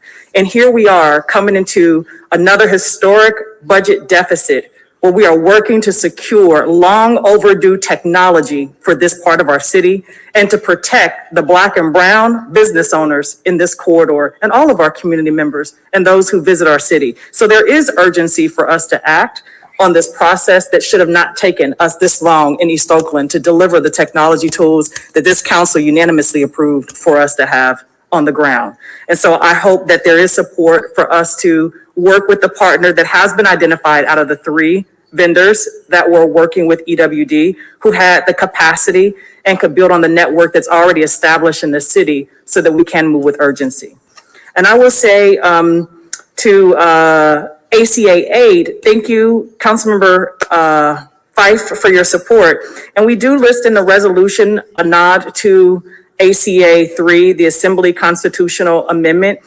We speak in that resolution to highlight that work that was led, certainly locally and nationally, adopting the resolution that supports ACA 3 by Comliger, removing the language except to punish crime from the California State Constitution to prohibit slavery and involuntary servitude without exception, and denouncing structural racism and any vestiges of slavery, and certainly believe that we should have that delivered in the state of California with you. Thank you. Thank you. I have some brief comments and then we'll go ahead and call the vote. First, I want to speak in terms of AB 2020. Bonta, thank you, Councilmember Reed, to you, your chief of staff in your office. I really appreciate partnering on human trafficking and making sure that we are working to end human trafficking and support survivors. Also want to thank Brooklyn Williams and the mayor's office for all of that work. So I'm happy to know that the city council is going on the record supporting AB 2020. I also wanted to speak to the Coliseum land sale. I spoke last time and want to express my support as well as my encouragement to continue working on all of those deed restriction items, the affordable housing, the community benefits. We want this to be a win-win for everyone. East Oakland, the Black community, all of Oakland, all of the region in terms of affordable housing and jobs and so much more. So I look forward to that item progressing. And then finally, regarding the cultural facilities bond, I do want to thank again the 5 organizations, including the 3 who came to the city council looking for our support in terms of placing that measure on the ballot. I also want to appreciate our finance department, our city attorney's office, and my staff who all worked very hard in a very compressed timeline. Since the beginning, we have really been looking to measure our work in terms of the stewardship of our city assets and resources, inclusivity and equity, and the intersection of our city buildings and facilities with supporting the vibrant arts, educational, and cultural communities here in Oakland. And so while this iteration of the bond will not be going forward to the voters in November, I am hopeful that we will have more engagement with more time and that our partnership will only strengthen. In the meantime, I do want to recognize that many of our city facilities are not getting the investment that they deserve. And so when we get to Friday's meeting again on the budget, we can review the policy directive, which ACA Duffy spoke to at our last council meeting, in terms of doing that asset inventory and really looking at how we move forward with protecting our assets. And then finally, our upcoming capital improvement plan, which we typically do with our biennial budget process, is also another place where projects can apply, can be scored in terms of equity and other criteria so that we can use our existing infrastructure dollars to maintain and improve our facilities. So thank you, everyone. In terms of the consent calendar, we've got the motion in a second, so let's call the roll. Madam President? Yes. Staff wants to read one more statement. Okay. Into the record. Very good. Once again, Brendan Moriarty, real estate manager. There was a question or a comment earlier in the public comment about CEQA, and we thought it was important to just clarify a consideration there. So Regarding the city's reliance on CEQA exemptions, the public, it's important for the public to understand that the approval before council in this ordinance today is simply to approve authorizing the city administrator to execute a purchase and sale agreement based on the financial terms that we've discussed here, and then the provision of a certain amount of affordable housing. Housing has already been considered and analyzed under CEQA through the Coliseum area specific plan. Other than the provision of a certain percentage of affordable housing, the city administrator is not authorized to negotiate any other project-specific terms and does not plan to do so. This is a simple land sale. The buyer will later, in the process, bring a specific project for city consideration at a later date. At that time, the city will consider the proposed project and undergo the necessary CEQA analysis, which will be an informed analysis because we will have an actual project to study at that point, instead of a speculative number of hypothetical scenarios, which we do not even have at this moment. The parties understand that the city makes no commitments today to approve any future project that AASEG proposes to the city. We are not at that point yet. For example, community benefits still need to be negotiated. And that's why there's been no discussion of any project specifics regarding the Coliseum. So given all of this, we just want to make clear that you can see certainly that this action before you today does not have an effect on the environment because it is simply a property land sale with no project before the council at this time. So moved. Thank you, Mr. Moriarty. That was very helpful. Again, we have a motion and a second. Let's call the roll. On the consent calendar, moved by Councilmember Kaplan, seconded by Councilmember Fife, also noting the removal of item 5.3. Councilmember Fife. Aye. Councilmember Gaio. Abstain. Councilmember Jenkins. Aye. Councilmember Call. Aye. Councilmember Kaplan. Aye. Councilmember Ramachandran. Aye. Councilmember Reed. Aye. And Council President Boss. Aye. Motion passes with a vote of 7 ayes, 1 abstention. Councilmember Gaio. Going to item 6, which is your public hearing, we'll need a motion to open the public hearing. So moved. Second. On the motion to open the public hearing, moved by Councilmember Cobb, seconded by Councilmember Reed. Councilmember Fife. Aye. Councilmember Gaio. Aye. Councilmember Jenkins. Aye. Councilmember Cobb. Aye. Councilmember Kaplan. Aye. Councilmember Ramachandran. Aye. Councilmember Reed. Aye. And Council President Boss. Aye. Public hearing is open with a vote of 8 ayes. Item 6.1, conduct a public hearing, and upon conclusion, adopt a resolution on the city council's own motion, submitting to the voters at the November 5th, 2024 general municipal election, an ordinance to adopt a special tax to support wildfire prevention efforts in the city's wildfire prevention zone, identified herein, and directing the city clerk to make any and all actions necessary under law to submit this special tax to the voters at the November 5th election and make appropriate CEQA findings. And you do have speakers. Okay, let's hear the staff report. Good afternoon, Joe DeVries, Deputy City Administrator and your Chief Resilience Officer.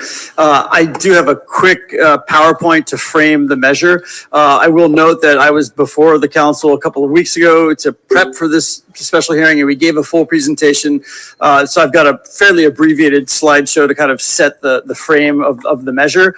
And the components in the measure that have changed that are in the supplemental report, I included in this. So on background, certainly anybody who's been in Oakland a long time knows that almost the entire Oakland Hills are in the very high fire hazard severity zone as registered by CAL FIRE. Certainly it was the site of one of the worst wildfires in history back in 1991. The impacts of climate change have just increased the risk. It's increased the fire severity zone, and it's increased the risk on an annual basis. And without major changes to the human footprint, we can expect that to continue. Therefore, vegetation must be actively managed to reduce the threat, and this requires a comprehensive plan and an ongoing funding source. The key components of this measure are in fact to implement the vegetation management plan as a key service covered. As you know, this council adopted a 10-year vegetation management plan that we have been working on for years. That is very comprehensive, that really expands our efforts in terms of roadside clearance, managing our parcels, enhanced inspections. We'll expand. It also includes enhancing fire patrols on high fire danger days, expanding our goat grazing and fuel reduction efforts, and also providing public education. For those who didn't live in Oakland in 1991, they may not understand just how dire the risk is and just how impactful that fire. Estimates are that in today's dollars, that fire cost the city $1.5 billion in losses. So the key funding components for the measure, it's single-family homes in the high fire severity zone, in the wildfire prevention zone, will pay a $99 per year fee or tax in the first year. Multifamily units will pay $65 a year. Vacant and commercial parcels go through a formula similar to formulas we apply in other parcel measures. In year one, we expect the tax to generate $2.67 million. One change from what was presented to you a few weeks ago is we have put a cap on annual increases at 5%. The thought was that although we can increase with the consumer price index twice in 20 years, the consumer price index has actually exceeded 5%, but we've decided to implement this cap so that property owners won't be hit with an overwhelming bill in any particular year. There was some debate. Originally, we proposed a forever tax, as some people would like to call it. We know that this will be a forever need, but to give the voters some understanding that we want to be held accountable, we've put a 20-year sunset. That allows us 10 years to implement the current vegetation management plan and adjust it and make evaluations and take it from there. It does also include exemptions for low-income and senior residents. As far as oversight and accountability, the measure requires that an oversight body either be created, a new body, or that council assign responsibility for oversight to an existing body. It does require an annual independent financial audit. New input that we put into the measure, since you saw it a few weeks ago, is we are indicating that at least half of the members of the oversight body should actually live in or be property owners in the wildfire prevention zone, so that those impacted by the tax are those providing the oversight. We also put in geographic diversity as a key pillar, so that different council districts that represent the high fire severity zone will be represented. And last, we are requiring that the annual vegetation management plan reporting be included and presented out to this oversight body when necessary. Last but not least, in terms of maintenance of prevention efforts, there's been some debate about what of this money would be shifted to current items that are covered under the general fund versus would be new items covered. It's very hard when you look at wildfire prevention. By definition, the city, this is an interdepartmental operation. This council told us to make wildfire prevention a high priority, and because of that, we have a working group. When you look at the amount of resources spent on fire prevention across our departments, planning, city attorney, OCDOT, Public Works, Fire Department, it is hard to calculate an ongoing maintenance of effort. But what we can calculate is the cost of the annual inspections that we do. And as a municipality, Oakland is unique in that we do this round of annual inspections in that area. We will continue to do those inspections based on our general fund dollars. That is our commitment, and we've excluded those inspections from being covered by this tax. That's an $800,000 maintenance of effort that the city will maintain, and to give the voters an understanding that the $2.67 million we generate will go to vegetation management, will go to all those other things that are in the measure. And I think that is all I have. I will point out that, and I actually have it not in a slide, but on a document, when you look at the funding for vegetation management over the past 7 years, it's varied pretty widely. It's been as low as 750,000 and gone as high as 1.3 million.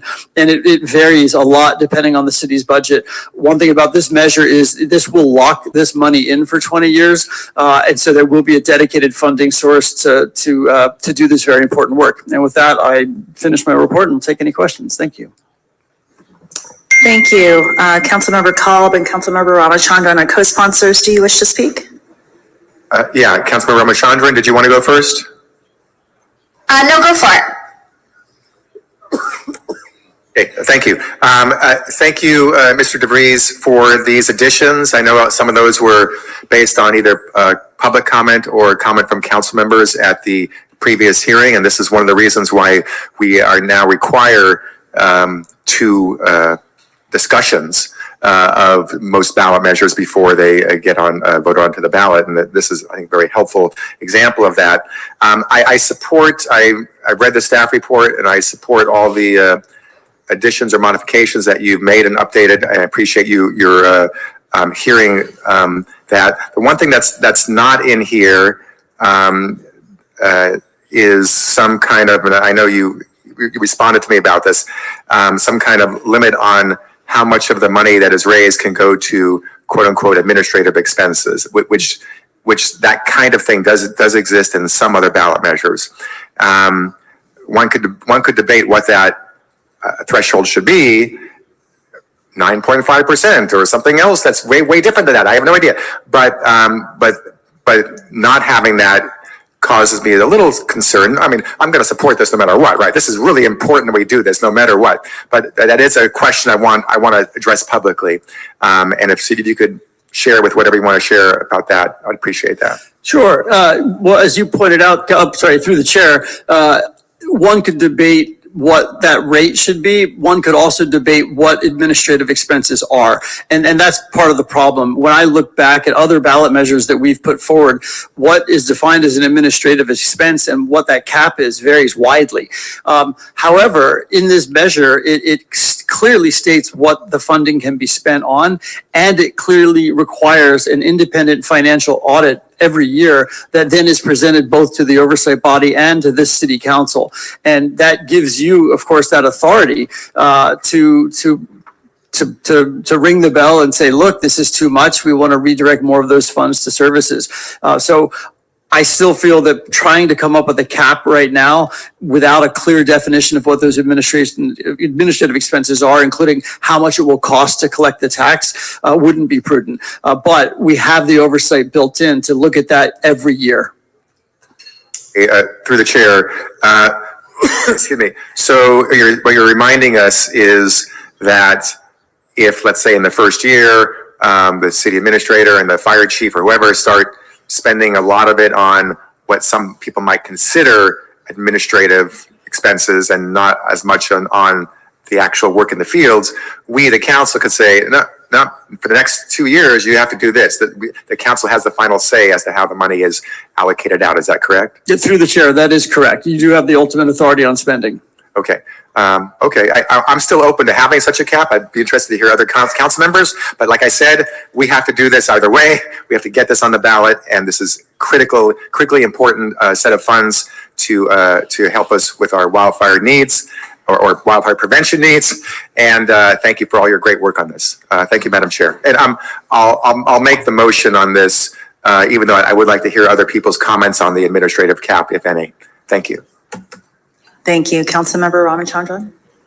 Thank you. As I've stated before, I think that this is an incredibly positive step forward for our ability as a city to be very proactive against the threat of wildfires. As we already launch into what is often considered wildfire season with news of wildfires all over the state of California already, I think this is more urgent than ever. Our high wildfire severity zone crosses 4 different city council districts, District 1, 4, 6, and 7. And I am really grateful that we have a comprehensive plan that's been worked on collaboratively between multiple departments, and really factors in our vegetation management plan that was worked on with great considerable effort to make sure community voices are included and acknowledged. So I just want to express my support. I support the proposed changes as well. At this time, given the reasons that you stated, Mr. DeVries, I would support the idea to not have an administrative cap at this very moment, but I do appreciate your efforts to include a sunset of 20 years as well as a cap on the CPI increase as well. Thank you. Do you want to second the motion, Janani? Yes. Okay. Second. Okay, thank you. Councilmember Gayo? Yes, thank you. Just for the public's information, Joe, it's, so this will be a tax on the property owner, right? And that tax would be annual, what would it be, $99 per parcel for single family? Through the chair, that's correct. And then it says residents and $65 per unit of multifamily parcels. And does the business owner or a business also get taxed on this parcel?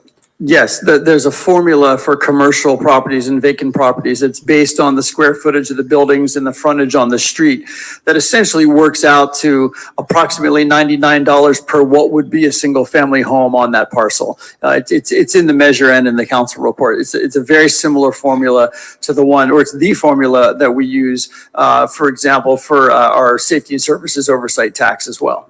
And so and the properties that are defined here are primarily above 580. That's correct. Okay. And through the chair to Councilmember Gayo, for the commercial properties, it's the commercial property owner, not the retail business. It's the owner of the building. it's okay. It's the commercial property owner, not the retail. That'll be okay. Thank you. Thank you for that information. Okay, thank you. Let's go to public comment. As I call your name, please approach the podium in any order. Please state your name for the record before beginning. If you are participating via Zoom, please raise your hand so I can easily identify you. Elizabeth Stage, John Kaufman, David Boatwright, Carolyn Burgess, Miss Asada Olabala.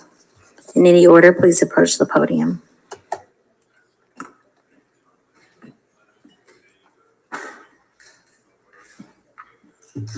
Council members, good afternoon. My name is John Kaufman. I'm president of the Claremont Canyon Conservancy. We are a neighborhood association in the Claremont area of the city, and we are here in full support of the study that was done, the vegetation management plan, and the proposed parcel tax. We're especially pleased with the 5% cap above $99 and the sunset, although frankly, our board would have preferred a 10-year sunset instead of 20, and I'd like to explain why that's so important. This measure is moving forward without the benefit of a public opinion survey. As someone who's run a lot of these campaigns, I know how perilous that can be. We are going to work very hard to pass this measure, but it's important that the taxpayers have an understanding that the money will be spent and the money will be limited and controlled. And I know some of you have worked very hard to place a cap and a sunset provision, and we thank you for your work on that. Fire season has begun. There's a fire just to our east now in Mountain House, and the time is urgent. The time is now. It's time that we get moving and make sure that our residents are protected by fires, that they pay for it, and that is what this measure is all about. But it's important that this work proceed. The city has been behind the times. Berkeley is way ahead of Oakland in providing money for vegetation management. So it's high time to get moving, and I appreciate your work so far. We need to move forward and get this on the ballot and get it passed in November. Thank you very much.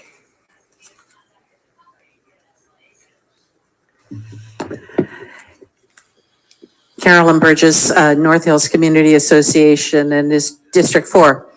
I lived through the 91 fire, and it not only took 2 years for me to go through the insurance process and the rebuild process, but then it was another 8 years until my neighborhood was reestablished.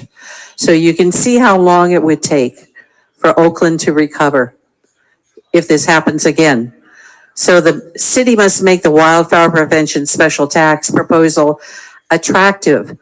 It has to pass. Council needs to ensure that the proposed measure thoughtfully includes credible oversight of its operation. Fiscal security and funds collected cannot be hijacked, and a significant long duration of the tax measure. The proposal on the ballot must be written so as to give it a real chance of passing to encourage overwhelming support.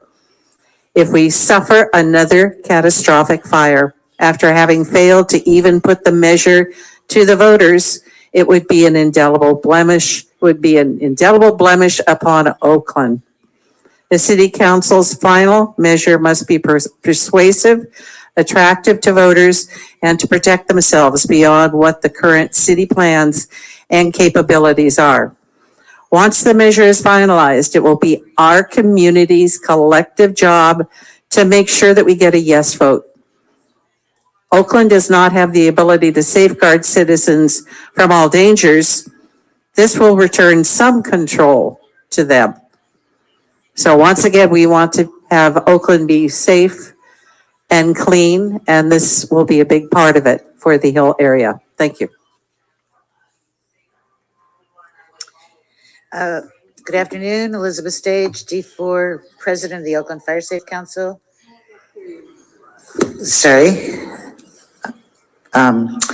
President of the Oakland Fire Safe Council, thanking council members and staff, particularly council members Cobb, Ramachandran, Reed, and Kaplan, who've been with us for as long as they have been on the council, each of them, and together, and Michael Hunt from OFD and Joe DeVries, with whom you just heard. Their continued support and responsiveness to the concerns expressed on June 4th is staggering. Staggering. Look how much was accomplished to address each and every issue. And that makes my job as a community advocate so much easier. I also was able to talk to most of the people who spoke against or raised criticism on June 4th. And they were overwhelmed by Joe and other staff members reaching out to them, and me and other community members reaching out to them. That's the way we work together. So council members, administrator, the tone has been set for us to be successful. So let's turn our anxiety about the nearby fires into working together to get this thing passed. Please, and thank you.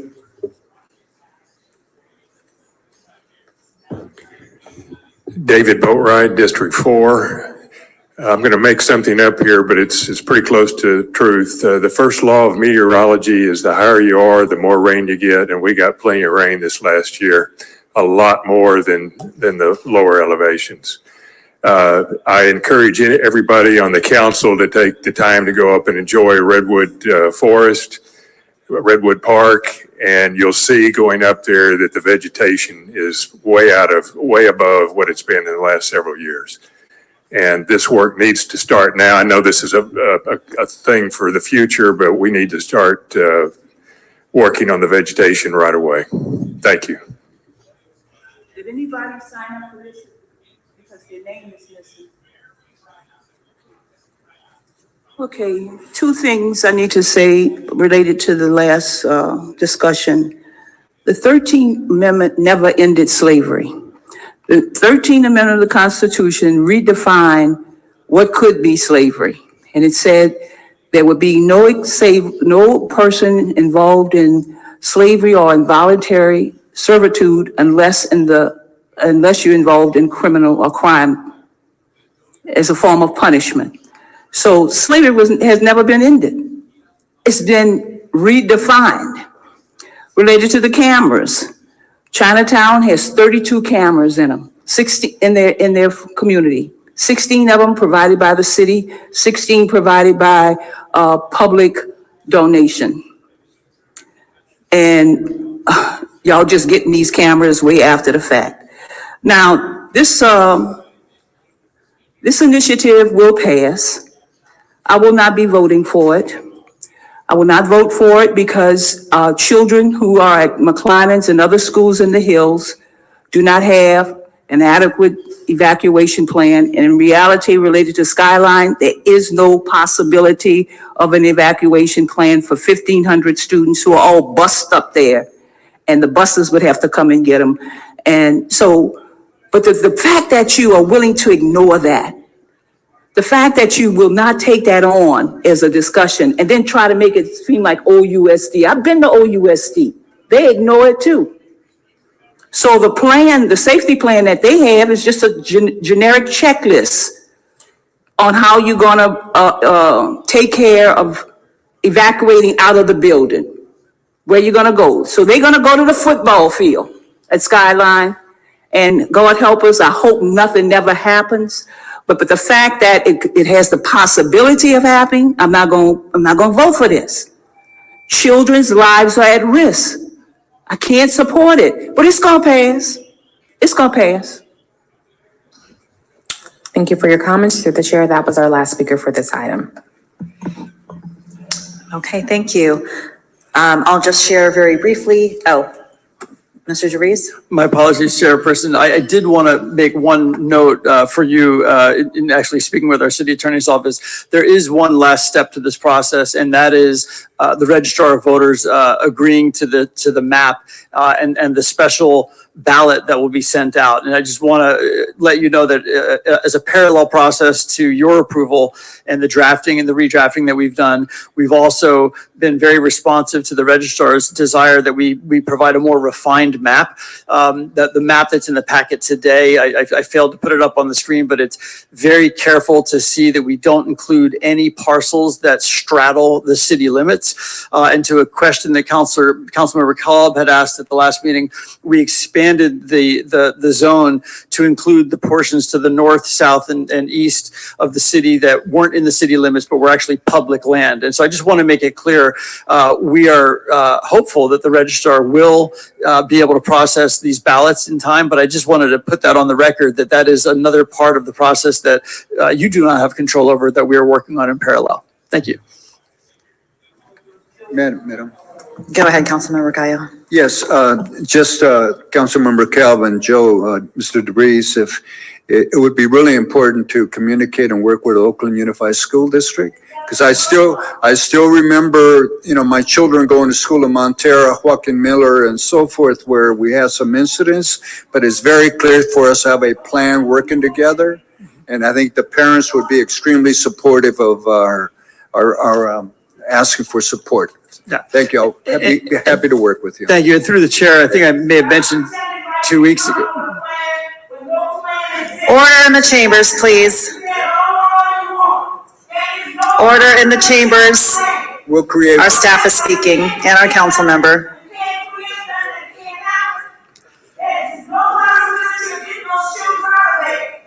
And don't act like you can't.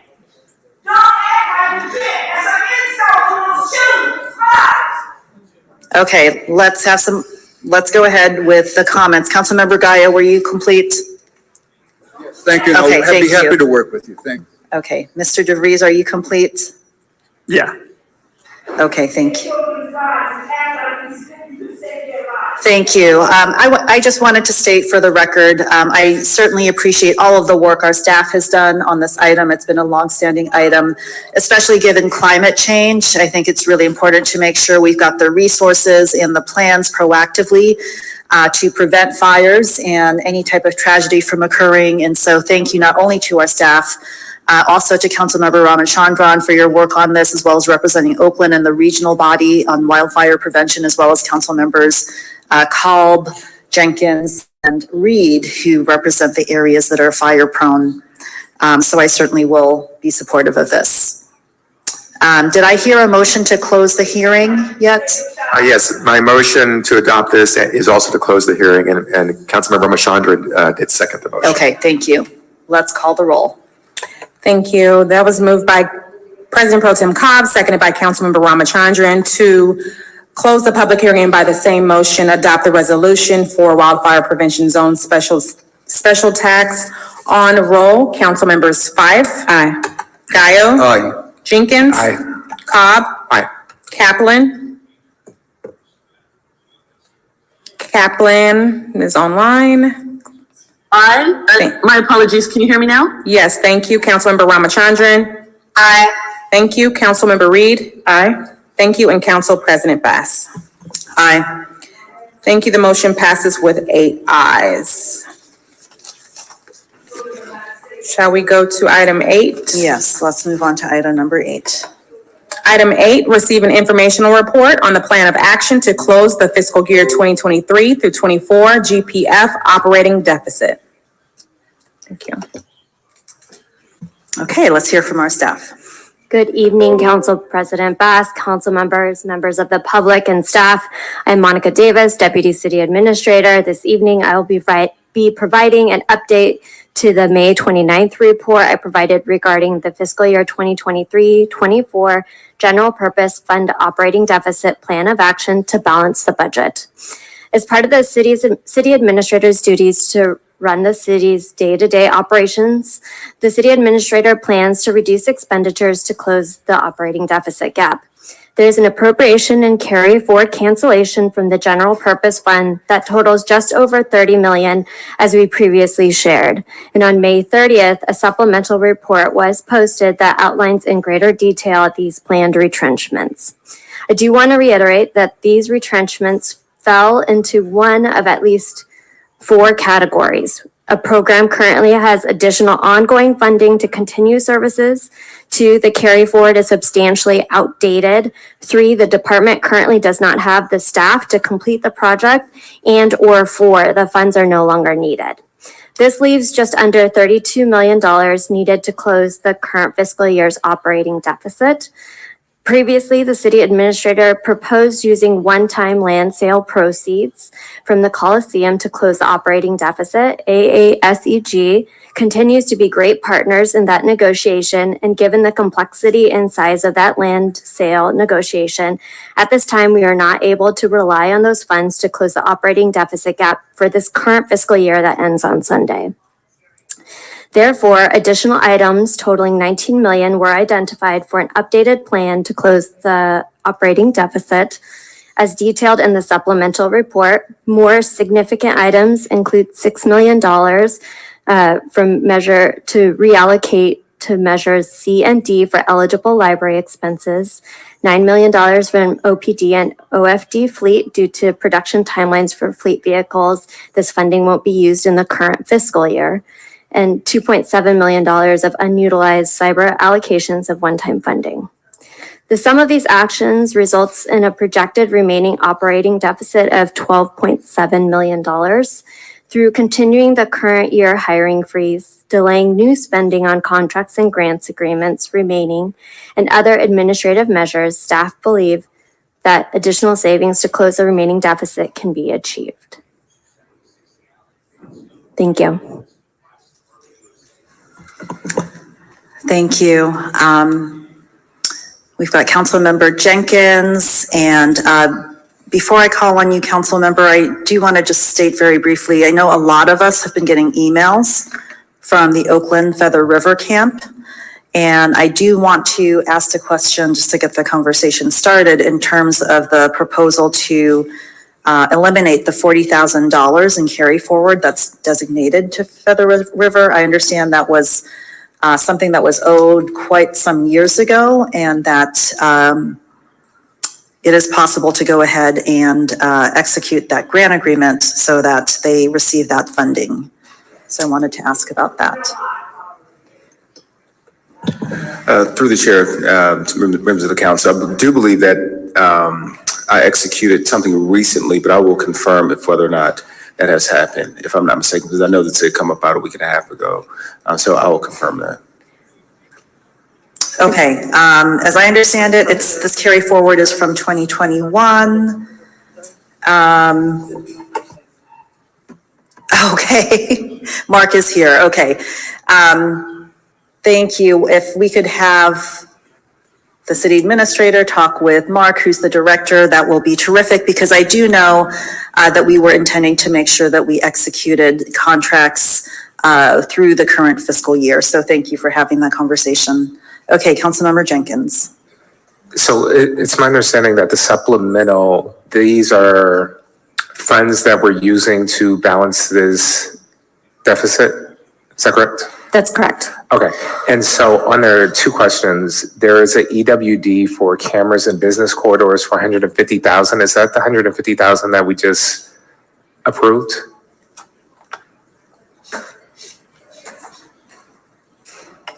So page 4 under EWD, it's the first EWD item, 1006161. Yes, so through the chair to Councilmember Jenkins, the funding that was approved, the authorization is for July 1. Okay. So it just moves it to the next fiscal year? Is to close it out from this current, in your packet, that is removing the funding from the current fiscal year. Got you. Okay, thank you. I'm complete.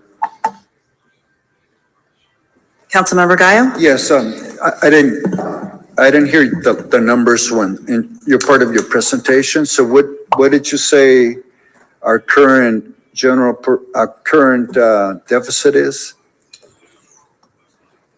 I was trying to follow the report that we. Sure, and I can, if I may recommend looking in the packet in the staff report, table 1 does a nice job of outlining the details. So looking to close $62 million. So what page is that under? It's on the first page of the supplemental report. Okay. So we're looking at $50 million for us for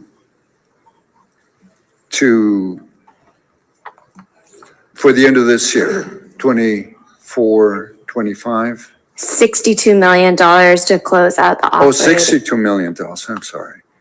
So $62 million, but in this proposal or in this effort, what we're trying to work out with the Coliseum will not be included for this, to balance this effort, right? So just, we need to find different ways to, with the current numbers that we have, to be able to deal with 62 million? The city administrator can answer that question. So through the chair to Councilmember Gayo, so that's correct. So we are not looking at funds associated with the Coliseum sale. It's all about expenditure control going forward. So many of those controls were already put in place previously. It's really a continuance of that to ensure we can get through this fiscal year. And so, of course, we've had some, well, not of course, but some areas of revenue we've seen some increases there. So we'll really see the finalization of where we landed once the audited financials are completed closer to the end of October. So. And the reductions that you're recommending will be presented on Friday? I mean, I'm looking at the report from today. This is for the deficit in the current fiscal year that ends on June 30th. Yes. So through Sunday. So this is for closing the deficit for the current fiscal year. Friday's discussion is for the next fiscal year. Okay. So, but what our next presentation will be is recommendations what we need to reduce or eliminate to stay balanced with the 62 million you're talking about. So through the chair, if I might clarify, our consolidated fiscal policies require that if we are going to be closing with an operating deficit, that the city administration needs to return to council to provide a report on how the city administration plans to close our operating deficit. And so this is an informational report to identify the items that are planned to be retrenched or reduced to be able to reach closing out the operating deficit, which is separate and independent from Friday's discussion looking forward to the next fiscal year. Okay. So on Friday, Madam President, we will be voting on. So this report is regarding closing the deficit for July 1st of 2023 through June 30th, 2024. And that is being done as an administrative action. It's just informational for us, so we don't need to vote on this. On Friday, we'll vote on next fiscal year's budget and deficit, yes. Thank you. Okay, Councilmember Kalb. Thank you, Madam Chair. Thank you for this report, and thank you to the city administration and finance team for getting us through this challenge, this current fiscal year, which was challenging enough. And I just had a couple of questions here. So the library measures, near and dear to my heart, to all of us, of course. There's a minimum. There's a minimum in the library measure as to what we have to collect or spend on the general fund in order to continue collecting it. Is that like 14 million? What is that dollar amount? I'll defer to finance to provide that information through the chair. Okay. Thank you. To the Council President, Councilmember Cal, Brad Johnson, Budget Administrator. Measures C and D both have separate maintenance of efforts attached to them regarding minimum funding.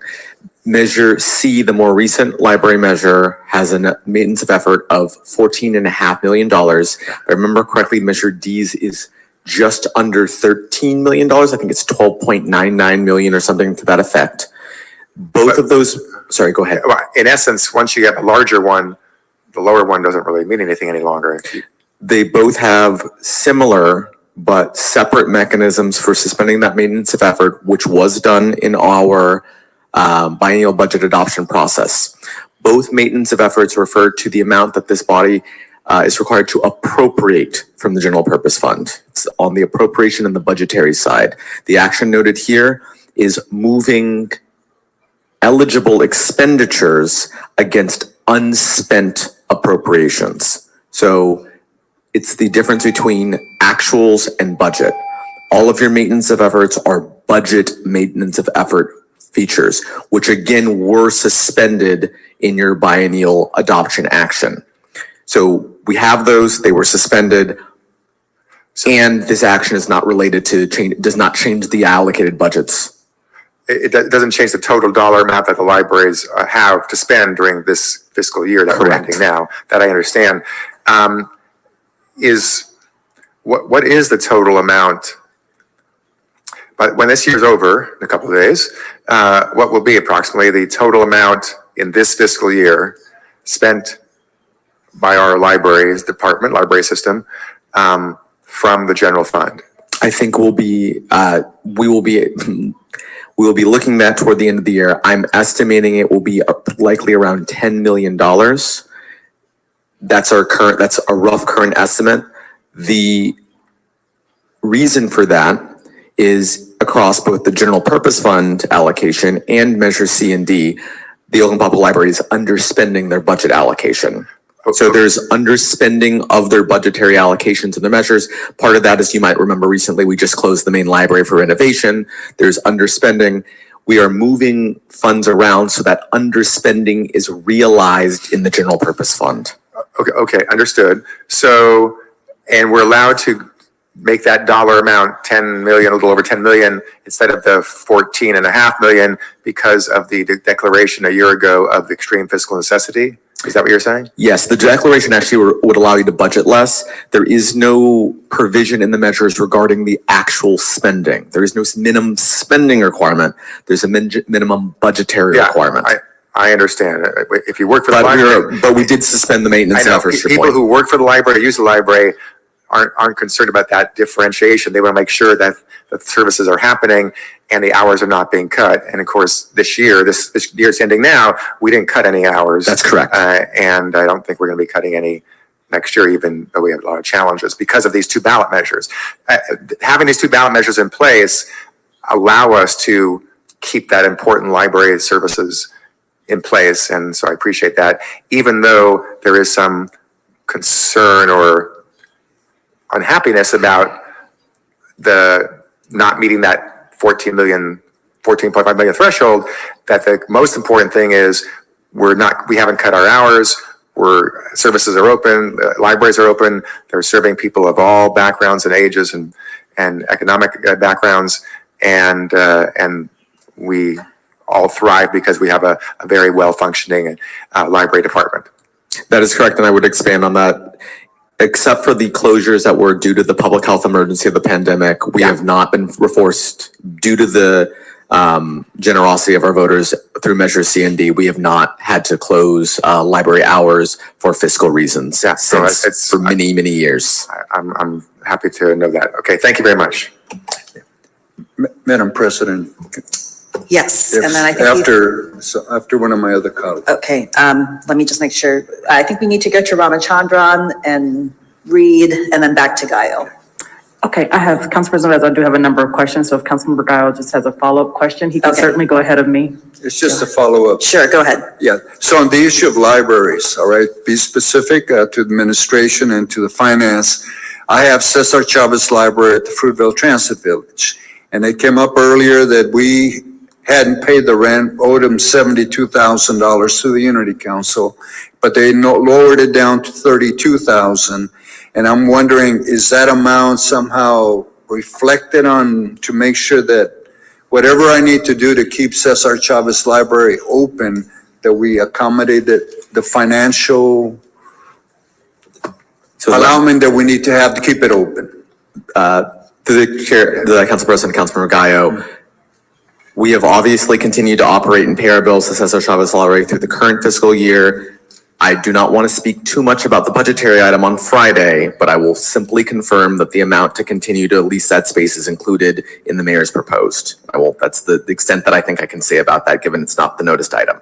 Okay, but in terms of the next report, when we have to vote, we'll be able to see all the libraries and the funding levels that we have offered.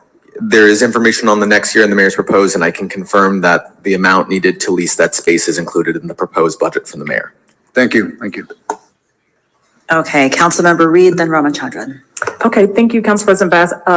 I'd say that I've gotten questions today regarding these measures. I think the public is concerned that they understood how the measures would be used for library purposes and were to be used to supplement the library's budget. And I believe on this Monday, the Library Commission heard that Measure C and D reserves will be used to fill the general fund deficit. And so I'm not sure kind of where that information came from. I know that the president of the Friends of the Oakland Library sent us an email expressing those concerns. And so if you've not received a copy of the letter and their concern of this being a violation of public trust and the language of those ballot measures, we can get you that letter for you to see and understand some of those concerns more beyond this conversation.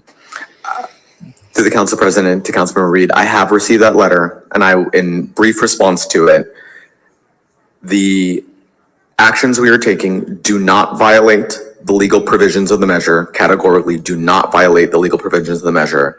It is about, in this current action, there is an effort to realize savings in the general purpose fund across the library department. That has always been where we, within the appropriation approved by this body, where we actually book charges as an administrative function, and that is part of our effort to close this deficit. But we are not violating the legal text of the measure. I do think that there is some conflation of this action with the suspension of the maintenance of effort in the budgetary action, which is an item that we will be taking up on Friday. And at that time, I'd be happy to speak to the maintenance of effort provision. However, I can continue to state that so far as anything I am aware of, we have not suspended hours at the library. And my understanding is there's no proposals that will affect hours at the libraries other than us closing them down for them to be renovated. Thank you so much, Budget Administrator Johnson. And clarity on Friday, I think, will be helpful for those who might be listening in more. I'm not sure if everyone is listening in tonight. Council President Bass, was that just an opportunity for me to ask on that particular question, or can I ask my other questions at this time? I didn't know where I was in the queue, if it was just for that, or because I've got some more questions to ask. Sure, related to this item, and then we'll go to Councilmember Ramachandran. I'm complete on this item. So I'll follow Councilmember Ramachandran with my additional questions. Councilmember? Thank you. I have just two questions. following up on the library measure, is there a waiver required for extreme fiscal necessity to reclassify these funds, or is that not required for this? The current administrative action does not require any action by this body. It's an administrative action. And this body has already waived and is proposing to reaffirm, and there's a proposal to reaffirm that waiver of those maintenance of efforts requirements. So there is an existing waiver for the current fiscal year that was approved this time last year. There's an item on your Friday agenda to affirm that for the coming fiscal year. But for this particular action, no action by this body is needed. Thank you. Ms. Davis, at the start of your presentation, you talked about the change in which proceeds from the sale of the Coliseum is no longer being used to close this past year's fiscal deficit. Could you walk us through the reasons and rationale for why?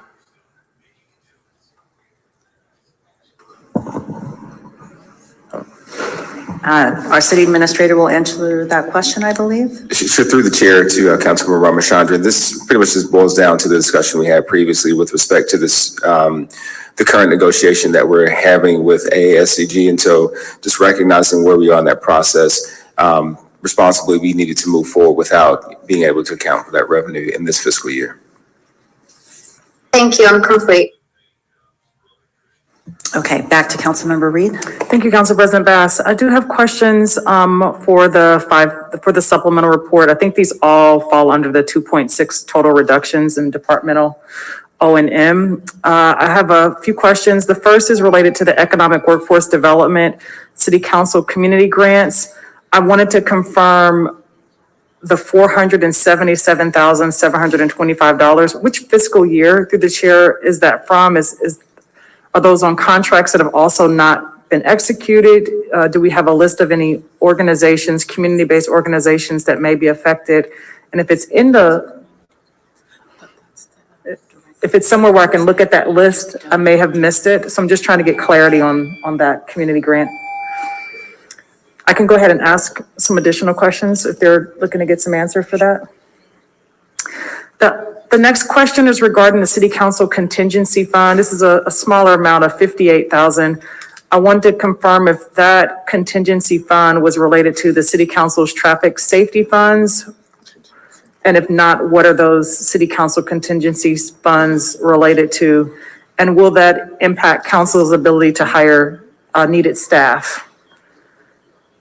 I will continue while y'all work. Should I continue? Okay.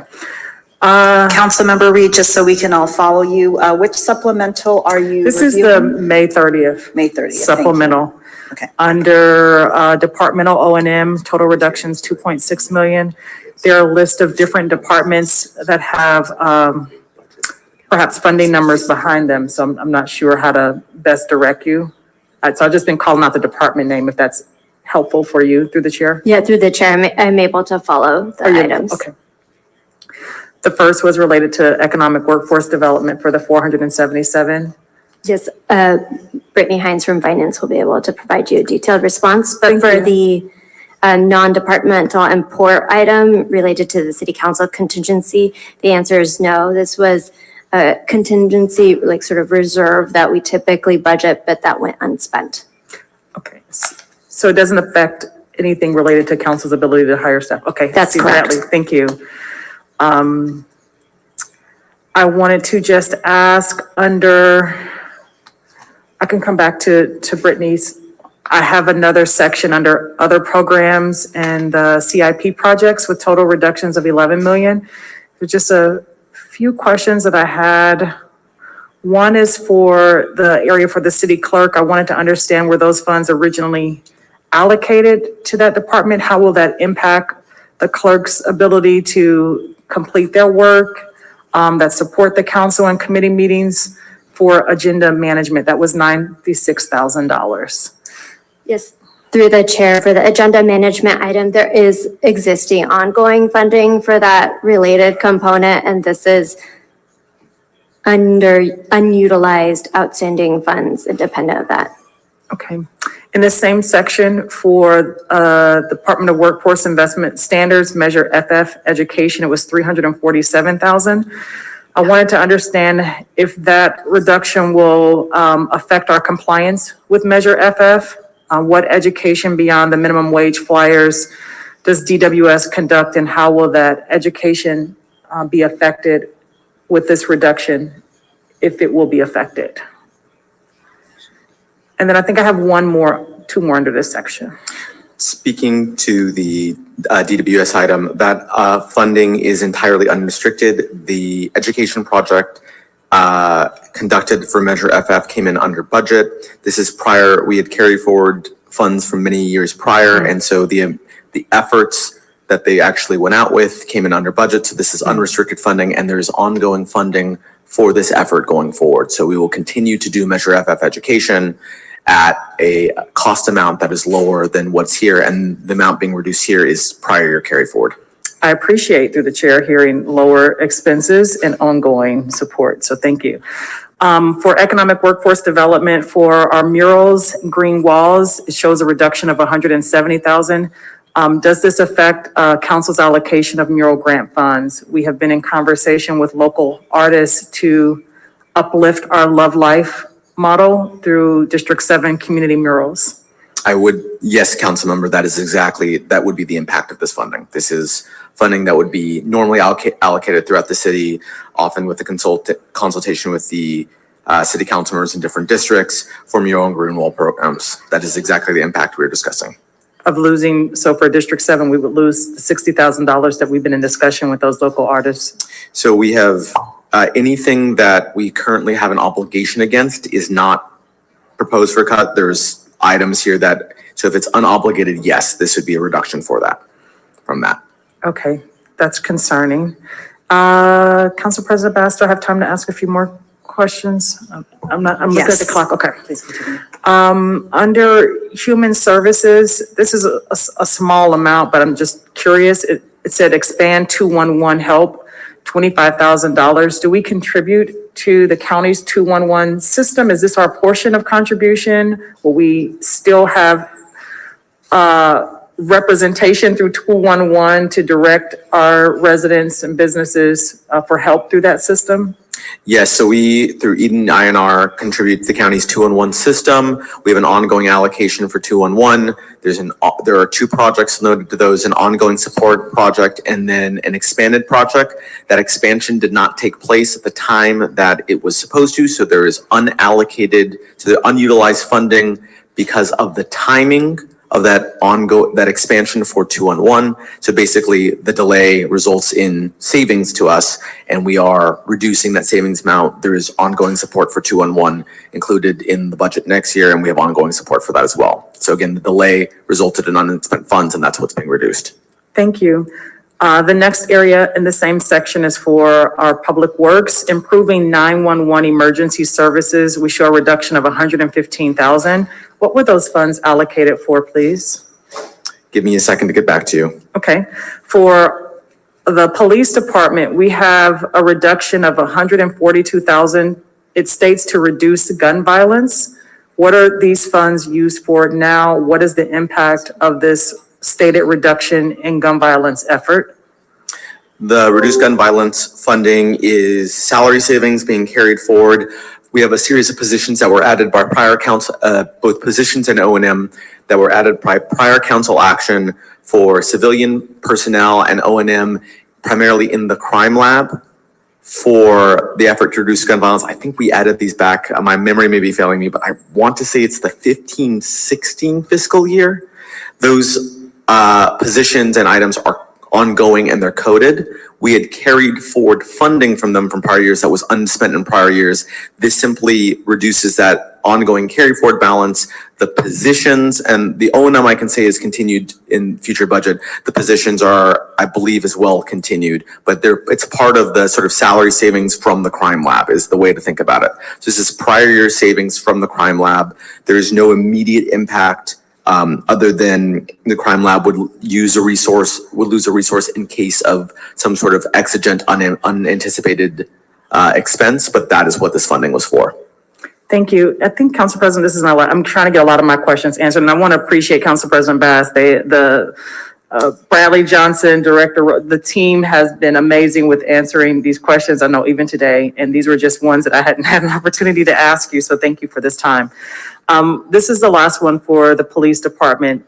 It's $295,000 related to the police department's wellness unit. Yes. If you could share more, I know that it appears that we are perhaps reducing mental health support services for OPD while also effectively reducing staffing. And our workers are incredibly stretched, sworn and non-sworn. And I want to get a understanding and clarity of how this wellness unit supports our police department staffing and what is the impact of this reduction that we foresee.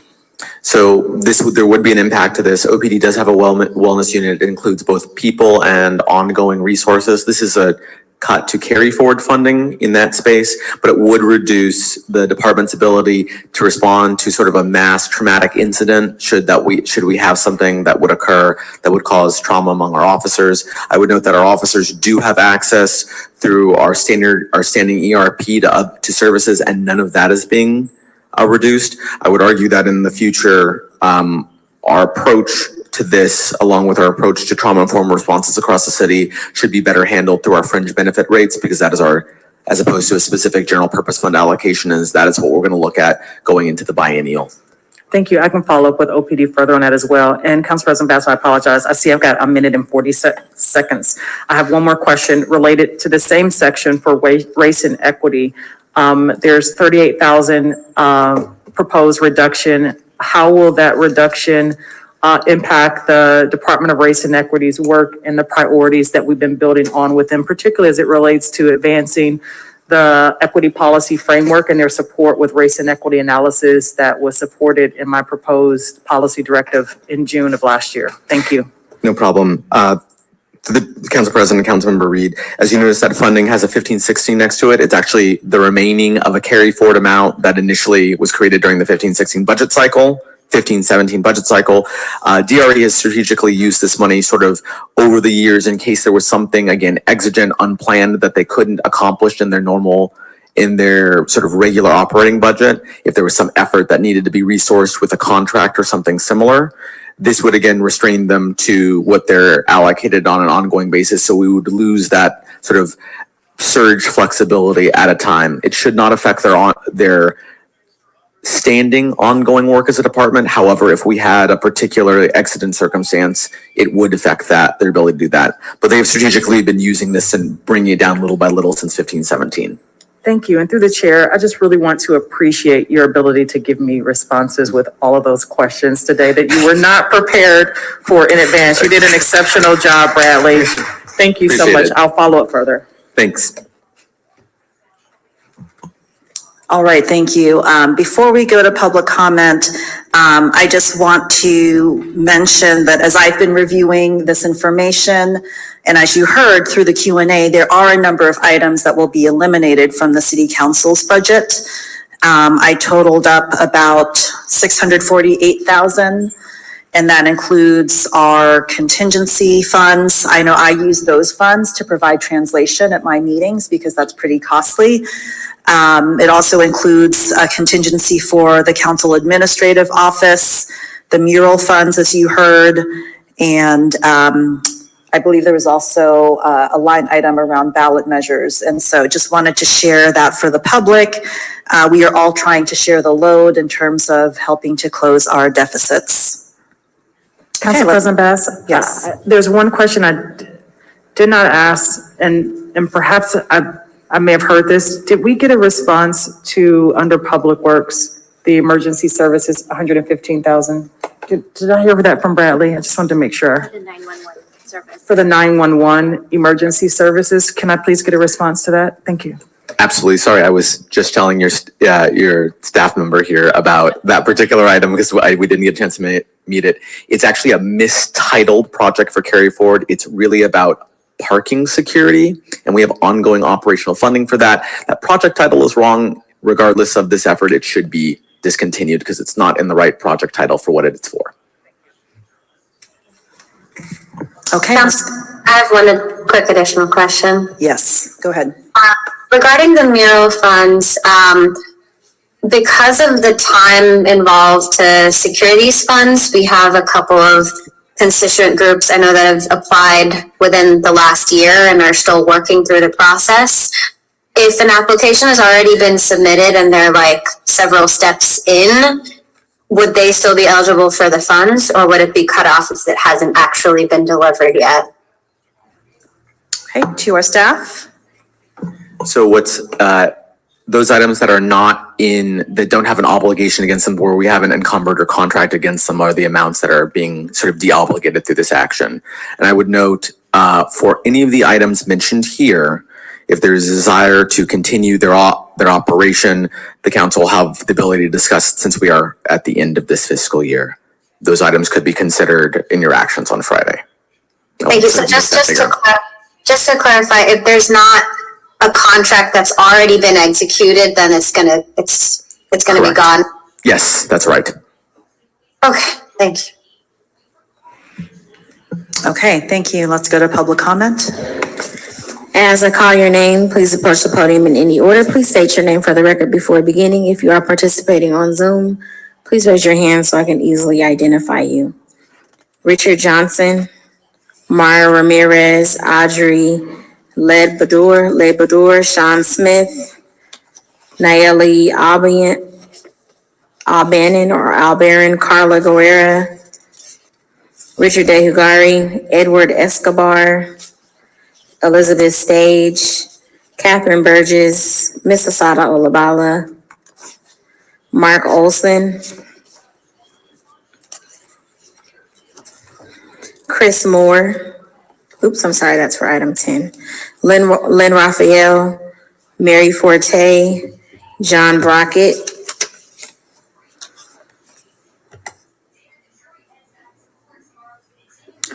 Good afternoon. My name is Carla Guerra. I am the Policy and Advocacy Senior Manager at the Unity Council in District 5. I am here with a big concern.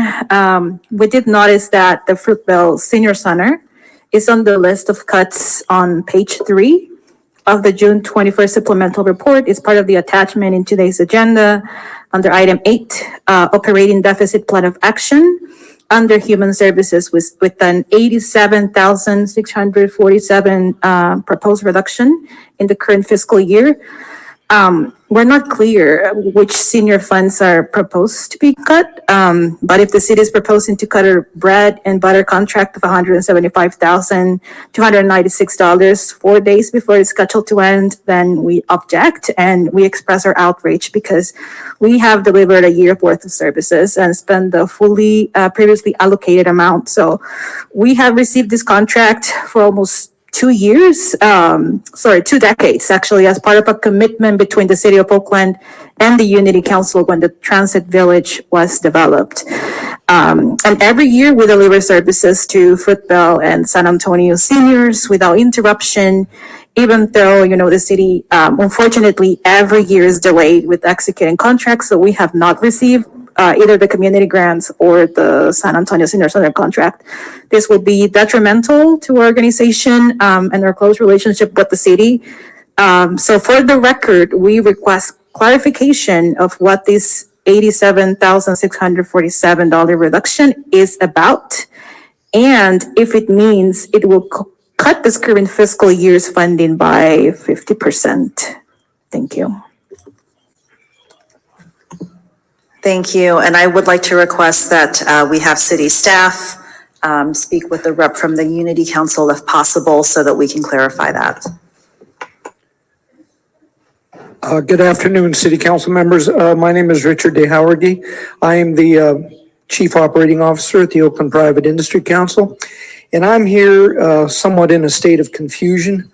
I'm not really sure if now is the appropriate time to talk about this, but contained in the May 22nd report to you are some proposed carry forward reductions under Table 6.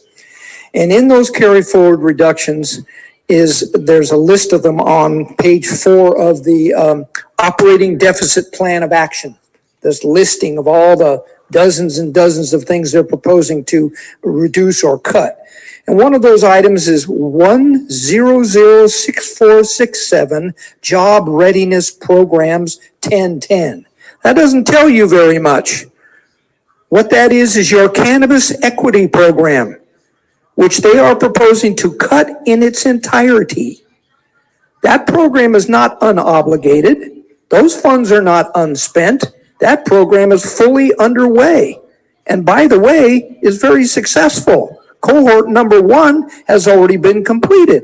24 people are at work on account of it. This isn't a job readiness program. It's a job readiness, job training, and job placement program in the cannabis industry in order to achieve the equity that you folks backed last year. And you're pulling the rug out from under us in the middle of cohort number 2, where we've already begun representing that the city is going to do this for them, and we have already had 60 applicants in one day. This is a very, very intense program that has a lot of intense interest. Please take a look at this item and get some questions going as to why this is there in such an opaque fashion. Thank you.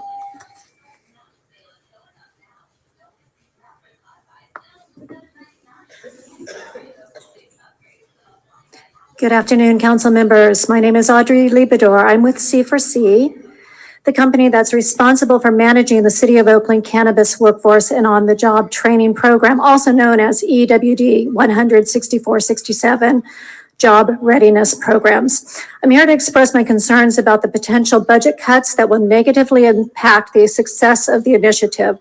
This program is truly life-changing and transformative. We are just getting started on this journey, and we are making a positive impact in the lives of many of the residents from some of our toughest neighborhoods in Oakland. This program includes 8 weeks of academic training at Merritt College. Students meet twice a week for a total of 32 classroom hours. The academic training not only includes academic knowledge, but life skills. Following the academic training, the students are placed in a paid internship for 10 weeks to work with state licensed cannabis businesses in the state of in the city of Oakland to further develop their skills. This is equity in action. This program is scheduled to train a total of 90 individuals. To date, we have 32 students who started their academic training with 26 completers. These completers are now in the workforce. We have another 64 individuals scheduled to go into our pipeline. To note, we do not plan for this initiative to end at its scheduled sunset date in 25. We are currently working on a sustainability plan assisting Merritt College to design a cannabis studies apprenticeship program that will continue to train and pipeline students to industry. But we need the foundational work provided by the City of Oakland. Please don't take this opportunity from our hardworking interns. This program is giving them hope for a better future for themselves and their families. This program was approved to correct the wrongs of our past. Our marginalized citizens need to know that you are standing by them and partnering to.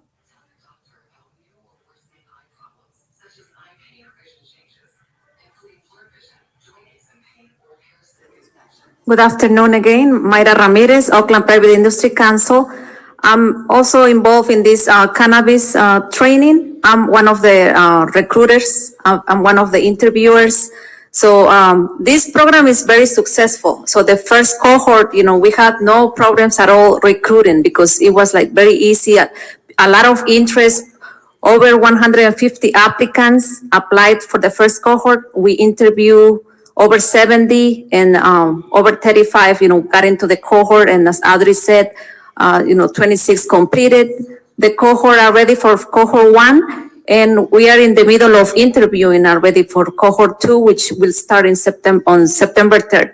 So Richard, will speak more about the outreach on the streets, but the outreach part has been easy because it's a lot of interest.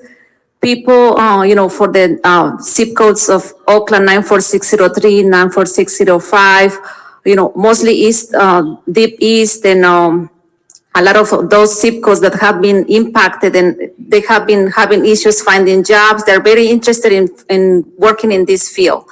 So for the outreach part, a lot of interest, I can say from my part, people who are very motivated and they just want to have a chance in this industry. So again, I'm one of the interviewers and one of the recruiters for this program. So I really hope we can keep it because we have a lot of people who are already waiting to start and get placed in this field.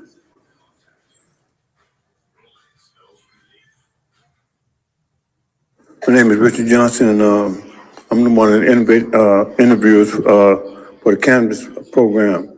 I interview a lot of people every day, and a lot of them are very interested in the cannabis field. When I try to explain to them that it's not what they think it is. It's a career job.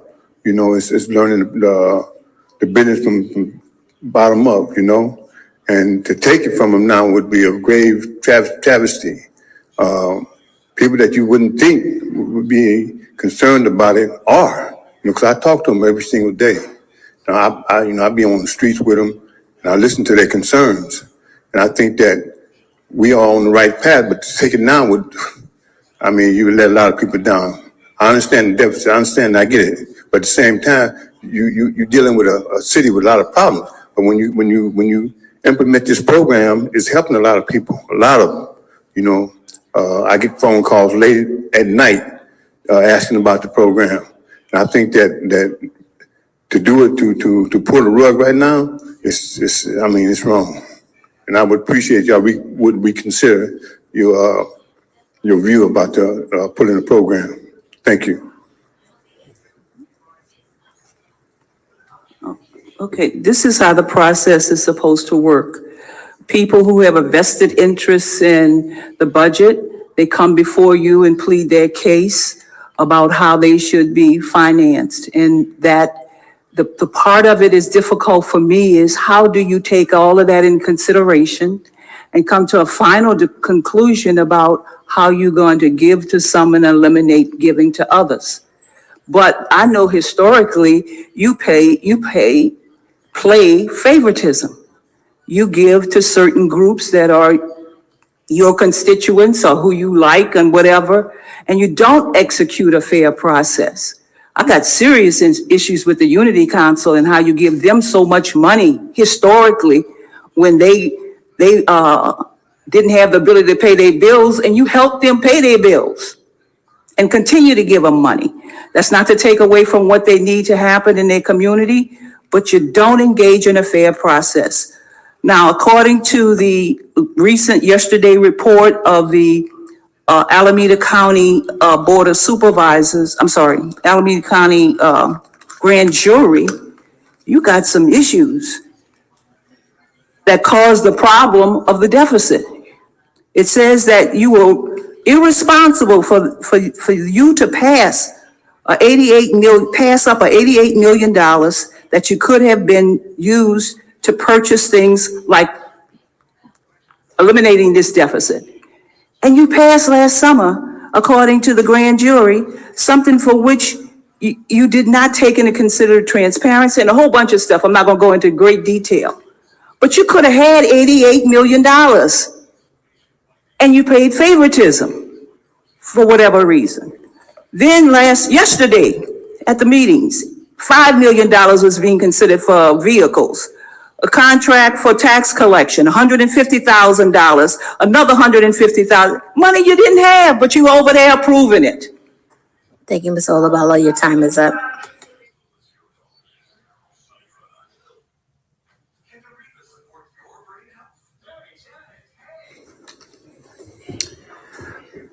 Good afternoon. My name is Mark Olson, and I'm the Executive Director of Camps in Common, the nonprofit operator of Feather River Camp, where I woke up this morning before making the 4.5-hour drive to be in Oakland with you all today. First off, I want to thank you for your leadership and service to our city and for your previous demonstrated commitment to Feather River Camp. We are honored to partner with the city in the operation of this historic city facility that has served over 200,000 Oaklanders over the past 100 years, including the hundreds of youth and adults we've already served this summer. I'm here today to make an urgent request. Please ensure that Feather River Camp doesn't lose a $40,000 community grant that was awarded by City Council in June of 2021 as part of the fiscal year 21-23 city budget. This grant has not yet been paid out due to a contingency in the grant legislation that requires the Feather River Camp operating agreement to be renewed first. This has not been completed due to delays caused by vacancies and administrative transitions at OPRYD. Instead, the grant has been carried forward into the current budget and is now at risk of being eliminated as part of the city administrator's plan to help close the current fiscal year operating deficit. Additionally, and this is new as of this meeting, although a draft grant agreement has been drafted, we have not yet received from OPRYD a final version ready for signature of a $70,000 community grant allocation for this current fiscal year. That was passed almost exactly a year ago today. Since there is no itemization of the community grants that are planned to be retrenched, we have zero clarity on whether this is also scheduled for retrenchment or whether this will get carried forward to fiscal year 24-25. Feather River Camp has been serving Oaklanders for 100 years, and we're one of the only cultural city institutions that receive $0 as a part of our contract and operating support. The loss of these grants would severely limit our ability to provide meaningful and outdoor programs for youth and families from Oakland from every council district and neighborhood.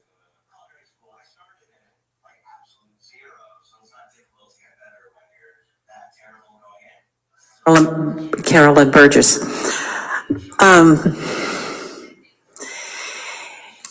I don't know how this relates, but it seems like you are so generous with who you want to keep going that we end up not going anywhere. You know, we have to decide like some really, like the 3 or 5 important things to keep this city going. And we have a lot of other little engines that are important, but maybe they have to take a back seat for a while. And that is the rub.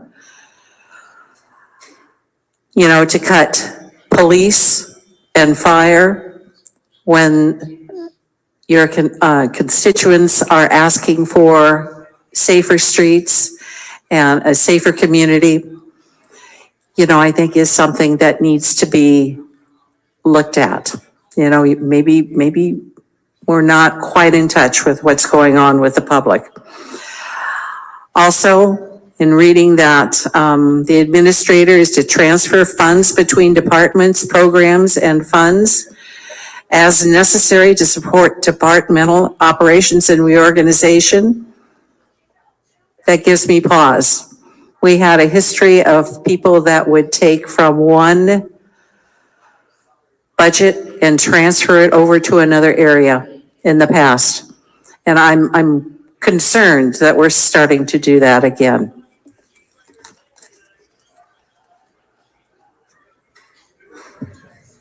There's a number of names who were called who did not approach the podium or raise their hand in Zoom. If you still wish to speak, please approach the podium or raise your hand.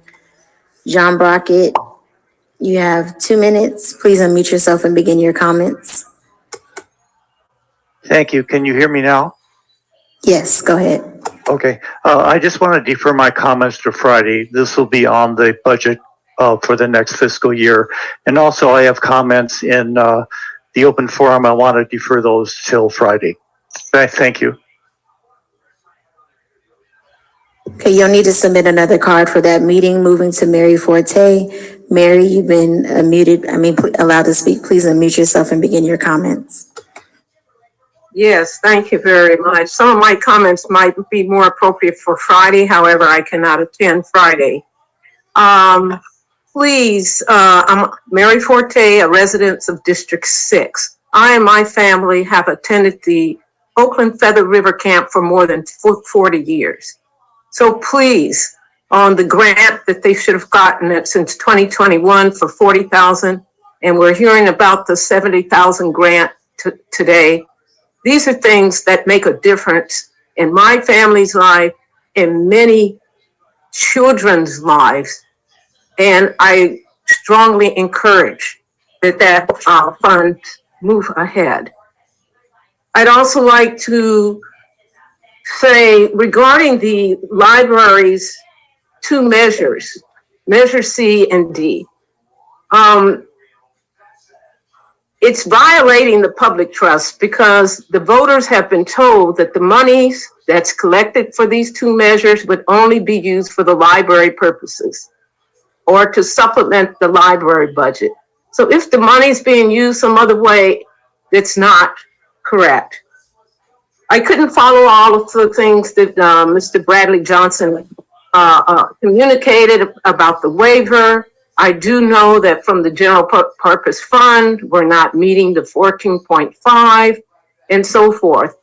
But for the libraries, please keep our employees and the employees and the patrons where this is libraries are used for services, not for just books, for the unhoused use our services.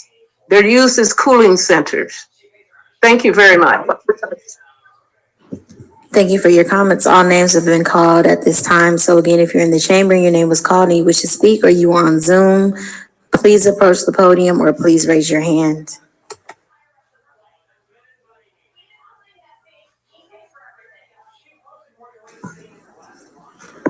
Okay, I believe we've heard the speakers who are available. Thank you to everyone for participating on this item to balance our current fiscal year's budget. This is an informational report, so our main action is receiving and filing. However, I do want to note concern about some clarifications regarding a set of grants that seem to be in motion in terms of the services and potentially the contracts. So would like to request again that our city administration follows up with the Unity Council, those who came regarding the Cannabis Equity Program, as well as Feather River Camp. I would also like to request that the council be informed by Friday before our budget deliberations, so that in the event that we need to address any of those items in our next fiscal year's budget, we have an opportunity to do so. Councilmember Kaplan. Thank you so very much. And you covered much of what I was going to say, so I would only add to that, to the administration. As somebody taking this down for the administration? Awesome. Okay. Yes, Monica Davis is. That as you're looking into the question of the outstanding grants, including the Cannabis Equity Program and Feather River, also whether there are any non-1010 funds that could be used for those purposes. So for example, there was some state grants around cannabis equity. There was also some state grants that were not cannabis specific, but that were for job training. So since this is job training, so basically that in staff's report back, also the question of whether there are any non-1010 funds that could be used for the identified issues, including Feather River and the Cannabis Equity Program. Thank you. All right, thank you. Councilmember Gayo? Yes, Madam President, you brought up that the City Council, a number of 642,000 would be taken from this coming year's budget. I'm sorry, say that one more time. I didn't hear you. You brought up that the City Council, for this coming year, $642,000 would be. About 648,000 in terms of our carry forward, which is carried forward year to year, the mural grant, and a line item for ballot measure analysis. Okay. Would you also happen to know what the number is for the mayor's department or mayor's office? What that number is? I don't know off the top of my head. I was just looking to make sure I understood what we as a council were contributing to helping to balance the budget. No, but yeah, I mean, we're all governmental bodies, so we all need to contribute. And I'm willing to, even within my own office, be able to contribute further to some of the requests from the public. Thank you. Thank you. Okay, at this time, I'll entertain a motion to receive and file. Second. Let's call the roll. On item 8, moved by Councilmember Kaplan, second by Councilmember Jenkins. Councilmember Fife. Aye. Councilmember Gaia. Aye. Councilmember Jenkins. Aye. Councilmember Cobb. Aye. Councilmember Kaplan. Aye. Councilmember Ramachandran. Aye. Councilmember Reed. Aye. Council President Bass. Aye. This item is received and filed with a vote of 8 ayes. Okay, colleagues, we have one more item, action item on our agenda. It's number 10. Let's go ahead and read that in. Going to item 10, as item 9 was removed from this agenda. Item 10, a resolution on the City Council's own motion submitting to the voters for the November 5th, 2024 general municipal election, a measure that would amend the city charter, section 603, 300, 401, and 403, and Oakland Municipal Code, chapter 2.24 and 3.20, to, among other things, revise the qualifications and restrictions on eligibility to serve as a commissioner on the Public Ethics Commission, establish that members of the commission may serve in holdover status for a period of 1 year, specify the vote threshold for action by the commission, revise the removal process for members of the commission, add additional minimum staffing requirements for the commission, and limit the ability of the city to reduce staffing based on fiscal necessity, provide the executive director the ability at their discretion to choose conflict counsel if the city attorney determines a conflict of interest exists in the city attorney's representation of the commission, require the city council or a council committee to consider all proposals from the commission regarding amendments to any law the commission enforces or administers, transfer the duties of setting the mayor's salary from the city council to the Public Ethics Commission to be adjusted every 2 years by the increase in the consumer price index over the preceding 2 years, up to a total of 5% beginning in 2027.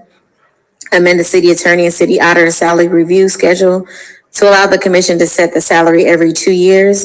Amend the Lobbyist Registration Act to restrict local government lobbyists from making any payment or incurring any expense that directly benefits an elected city office holder, candidate, or member or of their immediate family in which the cumulative value exceeds $50 in a calendar year, and directing the city clerk to fix the date for submission of arguments and provide for notice and publication, and to take any and all other actions necessary under law to prepare for and conduct the November 5th general municipal election.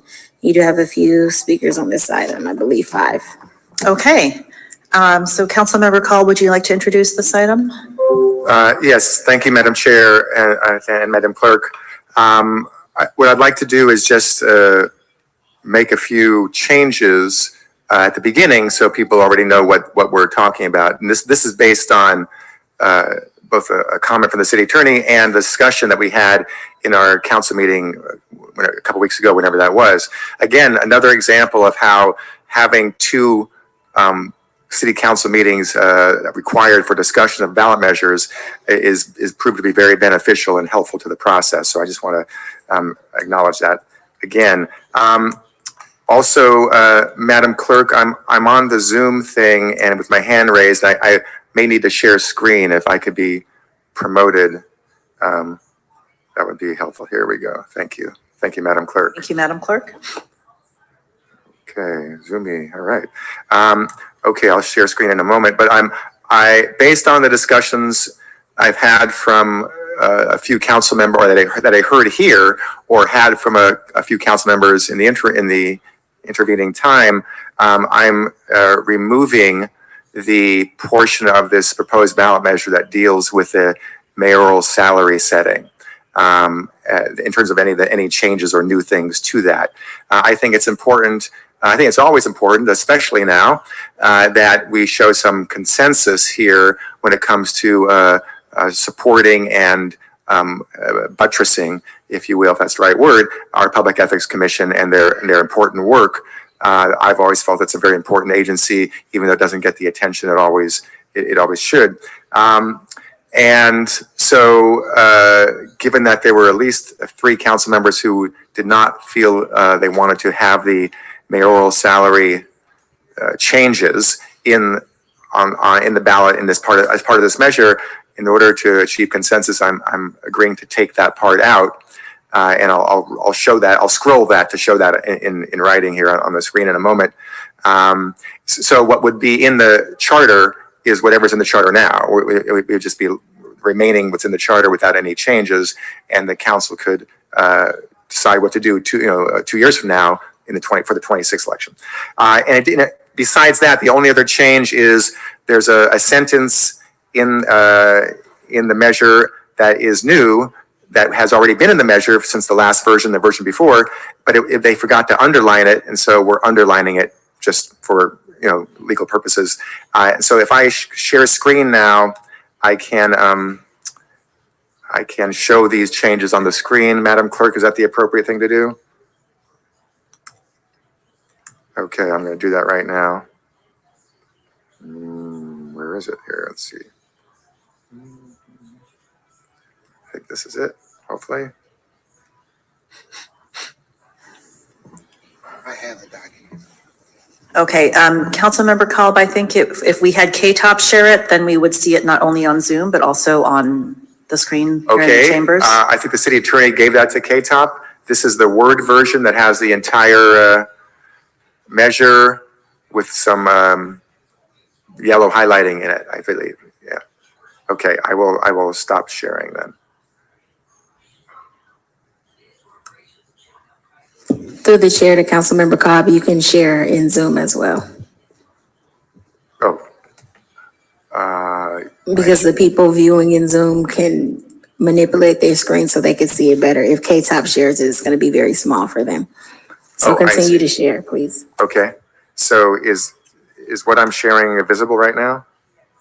Okay. So I'll work from this, and I'll just scroll to the top.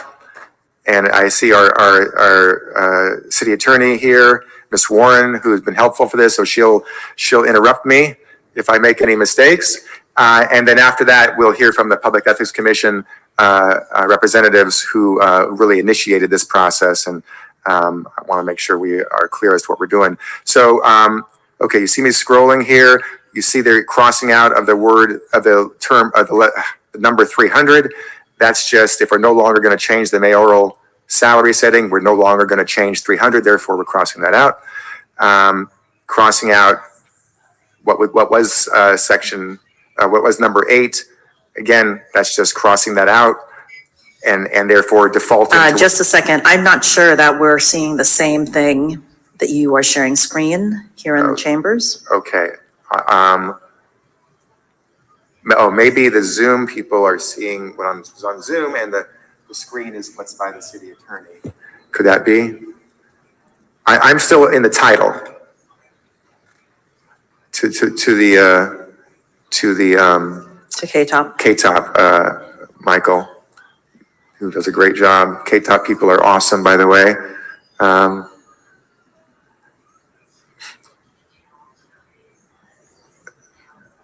Just to the public, just give us a second. There we go. Okay, so you see that there. So we're crossing out 8, which again we don't have consensus on. So I'm taking that out. I'm scrolling down to you'll see the next change. Okay, again under C, little c. We're just, again, being consistent. We're removing the word the mayor and the number 300 because we're no longer making that change for the Ethics Commission in this measure. So that's why it's just removed there for consistency. Scrolling down some more. Okay. Just going slow to make sure I don't miss anything. Okay, here's that in blue here on my screen. There's one sentence here that's under the part that deals with post-service restrictions for ethics commissioners. And it said, as it said all along in our proposed measure, the commission may adopt rules to implement this exception. That's that number there. But we forgot to underline it, so now it's being underlined. There's no wording changes, it's just being underlined. There it is on the screen there as well. It's in green there, okay. Okay, scrolling down further, you'll see the entire section that we're removing. There, section 4, there you go. This is just, again, this was the whole new section that would have given the salary setting to the Ethics Commission. That's being removed. it's being removed from this ballot measure, but the part of that that already exists in the charter will still exist in the charter. We're not taking that out. So you see on Zoom, I have a differential there. So just for clarity, we're defaulting to what's already in the charter and making no changes, allowing the council, if they choose to, make some changes in a couple of years. And that's it. So basically, it's what we had from 2 weeks ago, and what's other than the mayoral salary setting. I want to invite the chair or the executive director of the Ethics Commission to share some information about the key things that we're doing here and why this is so important. And I'll add to that after he speaks. I know we have a few public speakers as well. And I'll stop sharing the screen here. Okay, let's hear from our staff. Thank you, Councilmember Cowell, Council President, Council members. For the record, Nicholas Heidorn, I'm the Executive Director of the Public Ethics Commission. And for the benefit of the public, the Commission is an independent agency of the City of Oakland whose role is to promote fairness, openness, honesty, and integrity in the city government. We do this by providing education advice on, as well as enforcing the city's laws relating to campaign finance, government ethics, lobbying, and transparency. And we also administer the city's public financing programs, which are intended to ensure that wealth and access to networks of wealth are not a prerequisite for running for office and winning city office. So beginning last year, the PEC set a goal of reviewing and updating the charter procedures that govern our commission, including our governance structure as well as our staffing, to align them with best practices as well as the modern needs of the commission. It's been 10 years since the last significant revision to the PEC's charter authority.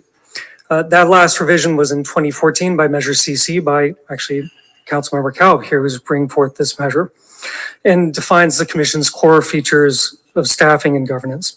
While it was a really important and landmark reform for its time, in the intervening 10 years, we've seen many peer jurisdictions as well as the state of best practice within the field go on to surpass the authorities that we have. So that, in addition to some of the growing pains that we've had at the PEC, especially on the enforcement staffing side, has caused us to bring these proposals, or to bring a proposal forward. So in April, we released our set of recommendations to reform and modernize the charter as relates to the PEC with three main goals. First, to safeguard the commission's independence from outside influence, to modernize our governance structure and procedures, and to enhance our staffing and administrative capacity to meet our current responsibilities. We presented a version of those proposals before the Rules Committee in May. And the proposal that we have here is Councilmember Cowell's proposal, which is a scaled back version of the PEC's proposals, especially to reduce some of its fiscal impact. Now, while this is a scaled back version of the PEC's proposal, the proposals that are within it include several of the individual reforms that the PEC proposed or narrowed down versions of that, which we support. So the staff report includes a detailed list of the provisions of this proposal, and we also discussed them at the last meeting, but I'll just highlight some of the larger items as well as some of the themes that we see in this proposal. And I'd be happy, of course, to answer questions and go into more detail. First, the proposal would strengthen some of the qualifications for who can serve on the commission and the activities that commissioners while on the commission can engage in. And this is to promote public trust in the commission and the impartiality of commissioners, and also to align us with best practices in other jurisdictions. For example, the proposal would include a 2-year waiting period for someone to be appointed to the commission if they'd recently been a regulated party by the commission. For example, if someone were recently a lobbyist, they couldn't then turn around and be appointed to the commission. Similarly, it includes restrictions on what commissioners can do while serving on the commissioner.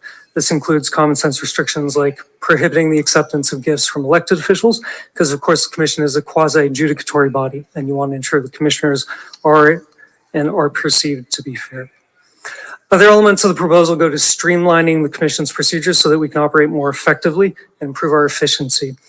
An example of this is strengthening the process for filling the PEC's vacancies. It's important to note that for the PEC, one of our primary responsibilities is enforcement. All enforcement action has to happen with 4 votes, which is a bare majority of our 7 members. But when we have vacancies, including long-standing vacancies, that majority vote requirement becomes a supermajority vote requirement, effectively 4 out of 5 people, for example, which can prohibit or impede our ability to move forward and take actions.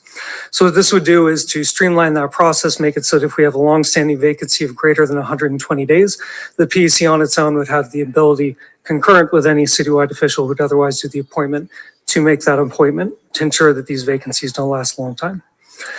Finally, another key change relates to our staffing. This looks to update the PEC's minimum enforcement staffing to better align with the Commission's current needs. So for context, the PEC is one of the few agencies in the city that has a minimum staffing requirement. That's to help ensure our independence, but also to ensure that we have the basic staffing necessary for our operation as a watchdog agency. Of course, this staffing can always be waived or reduced during the declaration of an extreme fiscal necessity, such as the situation that we're in now. The charter currently sets a minimum of 2 enforcement staff for the commission, which was set again 10 years ago. The issue that we face as a commission is that our caseload has doubled in those 10 years, and our staffing has not kept pace and was based on that caseload at that time. As a consequence, more than half of our caseload is currently on hold. And this is, of course, a significant impediment to our ability as an agency to provide timely adjudication and review of claims, both to clear people or also to lead to prosecutions. So what this proposal would do would increase our minimum enforcement staffing from 2 to 3 staff, beginning in 2 years from now. Now that, to be clear, that is not fully reflecting the staffing that we need as commission. We need probably at least a minimum of 2 additional enforcement staff, but this does put us in the right direction of getting to that process and sets us on a correct trend line for having the minimum enforcement staffing match our actual demand. So in conclusion, we think this is a good package of reform that goes to streamlining the commission, goes to addressing some of our important capacity needs, and goes to protecting our independence. Those are proposals that have been in our original proposal and are reflected in the CAL proposal. We think these are good changes, which would also help to promote public trust as well as the effectiveness of the commission. I'll turn it over briefly in the time remaining to the chair of the commission, Chair Mitchick, in case he has some additional comments. Thank you. Ryan Mitchick, Chair of the Public Ethics Commission. I just wanted to briefly speak to you from Commissioner's perspective about the need for some of the proposals that we put forward. And I'll highlight a couple of additional elements and just also mention that commissioners have spent the better part of the last year working on researching these proposals and trying to bring something forward that can pass and that can really strengthen our city as a leader in ethical government. So first of all, the way that commissioners see it, the purpose of this proposal is simply to enhance Oaklanders' trust in government. Proposals to strengthen anti-corruption rules and capacity, to establish the PEC more firmly as a vigorous, independent entity free of political influence, and to move us toward the more inclusive democracy that voters have made clear they want. And just to echo Executive Director Hydron's point on enforcement, the severe understaffing in our department that he mentioned has had real world impacts. It is impairing our ability to swiftly resolve and investigate enforcement cases, which isn't fair to either those that are being investigated or to the public who may want to know about any violations that have occurred. We currently have over 140 active cases. We have 2 staffers. This not only hurts our ability to hold folks accountable, it hurts deterrence, and it costs the city money. The second area that I'd like to mention is just clean government. There are some simple things in here that are included that can really improve public trust, can improve our city as an ethical leader among cities in California. These include tightening and simplifying restrictions on lobbyist gifts to public officials, making them easier to follow and easier to enforce. And they include requiring ethics reforms proposed by the PEC to be heard by council members in a public setting, ensuring that they can't be killed behind closed doors. With that, I'll turn it back over, or if Executive Director Hydorn has anything else. Thank you. Madam Chair, I just want to say before we hear from our colleagues here in the council and of course the public, that I appreciate and agree with all the comments. This went through some iterations. I think many of us in the council remember an earlier version that came from the Public Ethics Commission that had some additional things or a broader range of things, a few of which I think council members were uncomfortable with or didn't feel it was appropriate, or the city attorney might have some questions about.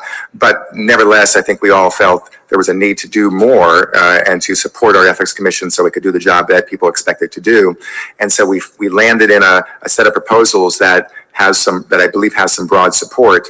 And I'm hoping we get this to the ballot and it passes. And now with all sorts of things happening out there, now it's even more important to show honest support for our ethics commission. So happy to answer any questions, and I'm sure our PEC staff will be here to answer questions as well. Thank you, Madam Chair.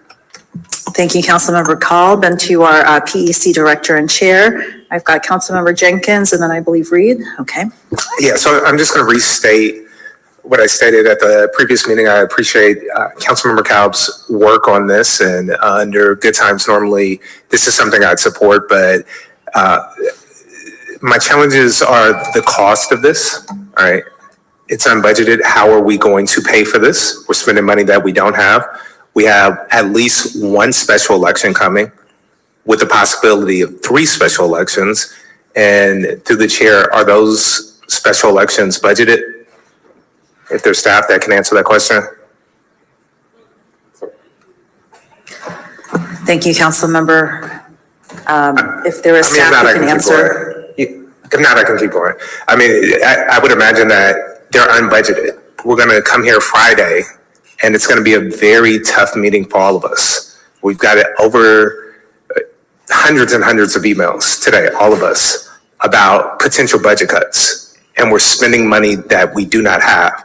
Now, when we talk about minimum staffing levels, that's really a challenge. That's a gift from council. I would love during good times to give the clerks minimum staffing levels. We've been here some meetings where it's just been the 2 of them, and they've been here, just the 2 of them. And so how do we determine who gets minimum staffing levels? Do our senior centers get minimum staffing levels during good times? What about Parks and Recs? I'm pretty sure there's a list that all of us have of departments that we would want to have minimum staffing levels. So how does the Public Ethics Commission get minimum staffing level over any other department? This is a real challenge, and I think we have to tighten our belts and really be serious about what we do. We can't say we're an extreme physical necessity, but then go ahead and approve this that's unbudgeted for. I'm complete.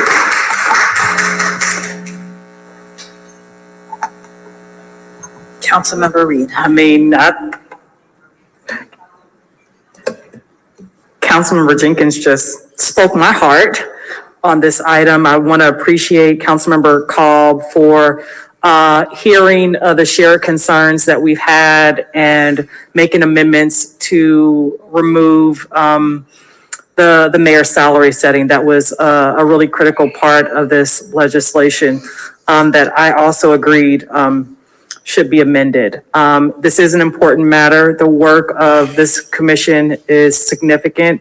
It certainly is critical. I share the same associated concerns with cost and the timing for this measure. I mean, I just went through a list of reductions on the item prior of significant department related. We're trying to fight for our Feather River camp. We don't even want to talk about OPD to add to what you just stated, Councilmember Jenkins, with minimal staffing levels when we're hearing that we may have less than 600 serving us for public safety, and the concerns that we equally have with firehouses having brownouts. And I think if we look at the critical services that need to be sustained, there are a number of services. We talk about the senior centers and the impacts of the senior centers that we're not fully aware of and we can't discuss today, but there are issues and concerns that I certainly have around the budget that I cannot speak to today. But for this item, I have expressed my concern around the salary inclusion and this minimal staffing. I think the public is seeking for us to rebuild public trust by being fiscal stewards in a time of crisis and how we manage the decisions around cost. And we're not clear because I haven't heard also what the cost is associated to bringing this ballot measure forward and what we have budgeted for what might be multiple impactful items that are be added on the November 5th ballot. And so if staff can speak to that, I would like, through the chair, a response to the cost associated. Thank you. Okay, Councilmember Call. Oh, go ahead. Happy to answer the questions, and I know there may be other council members who are also want to ask questions or make comments. There's only, just for clarity, there already exists minimum staffing for both the Ethics Commission and for our city auditor because of the inherent need for them to be independent of the city council who controls the budget purse strings. This is not unusual. These two types of agencies, auditors and ethics commissions, are often in probably every city. I'm sure most cities, if not all the cities that have these, have a certain level of independence for the staffing. What's unusual for our city is we put a caveat into that. We say, yes, you have minimum staffing, which you can go over if the council allows for it, but it also allows that we have explicitly in our existing language, allowing the city administrator and the council to declare extreme fiscal necessity, that which allows us to set aside that for budgetary fiscal emergency, fiscal necessity reasons, and that doesn't change here. That still is retained. So we're only adding one position to the already existing minimum staffing for the PEC. One more ethics investigator, which everybody agrees they desperately need. That would take effect in a couple of years, not right away because of our current fiscal situation. And the allowance for extreme fiscal necessity to delay that or waive that still exists in the charter. And this measure does not take that away at all. So that's key to know that. So I can't tell you how much it's going to cost to put this measure on the ballot. What we do know, what's become very apparent to the city clerk, question to the city clerk, is that it looks like if I understand correctly, we're only going to have 3 ballot measures on the ballot this year from the city of Oakland. The wildfire, if this one goes on, this one here, PEC, and presumably the Measure Z public safety reauthorization. In past several years, we've had 5, 6, 7, 8 measures. And so it means that our total cost will probably be less this year for paying to the county for our ballot measures than in previous cycles for the past several years. But we don't know that for sure. I'm happy to defer to the clerk to make her best guesses as to what it's likely going to be. But I think this is important enough, especially what's been happening recently, for us to show our support for this measure. And help the Ethics Commission do what it needs to do. It's been 10 years, and these adjustments do make sense. So I hope we do support this. Thank you, Madam Chair. And if the clerk has any more information, of course, we're happy to hear it. Through the chair to the council. So the best estimate that we can always give for a ballot measure is $600,000. The ROV has not shared with us the formula in which they estimate the cost of ballot measures. I will say that when the budget office gives us our money for elections, it's not that they usually base the costs, if I'm correct, the budget office can correct me, on the previous election. However, this year we did have a March election, which we have not received that bill yet. So that cost has not been deducted from the current money we have for this fiscal year for election costs. Thank you, through the chair, Sorry, one more thing, through the chair to the council. Just adding costs for elections. The length of the ballot measure is considered, that will also increase the cost. So just because we have other ballot measures, it doesn't necessarily mean that it won't be estimated at that $600,000, which is why we always estimate the cost at $600,000. Well, certainly 600,000 through the chair is concerning. I think that we should consider holding off adding any additional cost before us, particularly if these positions are not going to be filled for 2 to 3 years. The timing of where we need to invest every dollar now is certainly weighed heavily on us. Enforcement investigation is critical. I don't want to speak to what's before us at the local level versus what we're continuing with at the federal level regarding ethics and any violations. But I do hear the measure of concern from our community on the lack of enforcement investigation that we have on public safety, and that we are considering a budget that's impactful to the area that we have a strong community outcry for crime and violence investigation, crime analysts, sufficient staff, and for community justice. And I think that this cost needs to be aligned with the other priorities that we have versus weighing it as a separate item. Thank you. And on that note, I regret that I'm not supportive of this item. Other comments? Councilmember Fife? I have to express my regrets as well. This is something that I worked on and that members of my organization wanted to see move forward from the first time we started having the discussions, from Oakland to Los Angeles. The infrastructure for one of the programs that this ballot measure would support is something that a lot of people that I respect and care for want to move forward, but I cannot in good conscience at this time move forward legislation that would require ongoing revenue to support key positions when, as Councilmember Reed stated, that there are pressing issues for us that are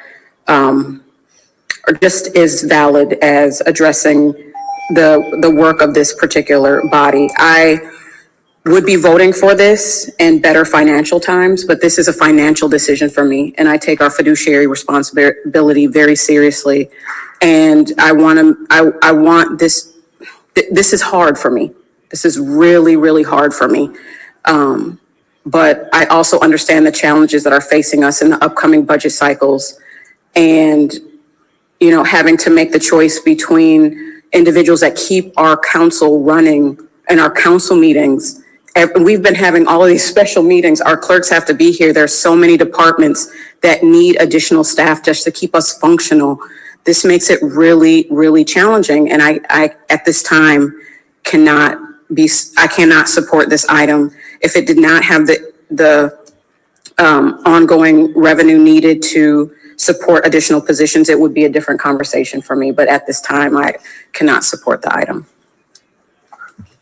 Madam Chair, there seems to be some confusion among some of the comments, based on the comments I heard, unless I'm misunderstanding the comments. There already exists in the charter today several positions, and we're only adding one. We're only adding one new position, not more, not plural, singular, one new position to the charter. That's it. That's an ethics investigator, and that position is being added 2 years from now, from 2 years from July 1st, 2026. That's when that position is being added, not before, and it's the only position being added. Second, we retain the extreme fiscal necessity authority in this measure. So even if that position, even if and when that position is added 2 years, we still have the authority to not fund it based on the extreme fiscal necessity, as we are doing with all sorts of things now. That's not changing. So there really isn't any fiscal impact to any of this, other than the mere putting it on the ballot itself, which every ballot measure costs $500,000 to put on the ballot measure. That's the only one-time fiscal impact. There is no other fiscal impact to this, as I just explained to you, in terms of the one position, and the other things are not financial in nature. I hope that's clear. You can still not like it or like it, but let's make sure you like it or don't like it based on what it actually is, and not make it sound more than it is. I wanted to clarify that for everybody. Okay. Thank you. Thank you, Councilmember Fife. Thank you for sharing that, Councilmember Colvin. Maybe I'm misunderstanding the challenges that we will face into future budgets, because from what I understand from all of the briefings that we've been in with our budget staff, is that the budget challenges that we're experiencing with this fiscal year, the following fiscal year, don't end with those, in those years, so that we have to change the entire way we do business in the city of Oakland. So that's what I'm responding to. And I'm still digging through the downtown Oakland specific plan, the budget, all of the different amendments. And I just, for me personally, I'm taking a conservative approach about what we will be impacted by years to come. Because I'm not just looking at the end of this fiscal year ending in a couple days or even the next fiscal year. I'm looking into the future and approaching the future more conservatively than this council has done over the past several years. Okay, thank you all. I'll share some of my comments. I do want to recognize that the PEC's charter has not been updated in 10 years, as we heard earlier, and that the PEC, which is a volunteer commission, has put in a lot of time and effort and expertise into drafting this measure and scaling it back pretty dramatically based on feedback from the council as well as potentially from the public. I completely respect and empathize with my colleagues who have concerns over our budget. This budget that we are going to start deliberating on Friday is going to be certainly the hardest budget I will ever have worked on. And I'm sure none of you envy my position as council president, having to chair our meetings in this process. So I take it very seriously. I know we have to completely look at how we deliver city services. All of that said, we are the government of Oakland. The charge of the Public Ethics Commission is to ensure a more inclusive, representative, and accountable democracy in Oakland. And at a time when there is a level of distrust in government at every level, including at the city level, I would like to see us ensuring that we do have an independent organization that has resources that can investigate those 140 active cases. I mean, there are very important cases, which some of my colleagues have mentioned, looking into corruption of city staff. There's an ongoing investigation of our former mayor. There is a very old investigation that is very timely in terms of what's in the newspapers that includes people who currently serve and have served on this dais. And if the public doesn't have somewhere to go to hold what electeds or staff accountable at the city of Oakland, we are not advancing democracy. So while I recognize there is a cost in terms of the ballot measure, it is roughly the amount that was shared, but we don't know for sure because we just can't get those numbers from the Registrar of Voters. I also want to be investing in making our government work better, being more transparent, being accountable, being investigated if there is a violation or potential violation among any of us, whether we are elected or on the staff. And I empathize with every single department, including our clerks who manage so much for us. But at the end of the day, I think I personally would like to support this, and I would support it with the authority to set the mayor's salary. But I think if we do a straw poll here, we may not be in a good place in terms of moving this forward and having the votes necessary. But not everyone has spoken. So for the three who have not yet spoken, that might be interesting to hear just to see if it is possible to move forward. Yes, of course, we'll certainly hear from the public. Okay, so Councilmember Gallo? Yes, I appreciate the work that's being done by the Public Ethics Commission, but at the same time, we got to recognize we have an emergency. And we need every nickel and dime that we can get to be able to deliver the service to the neighborhood. We haven't even dealt with the issue of public safety.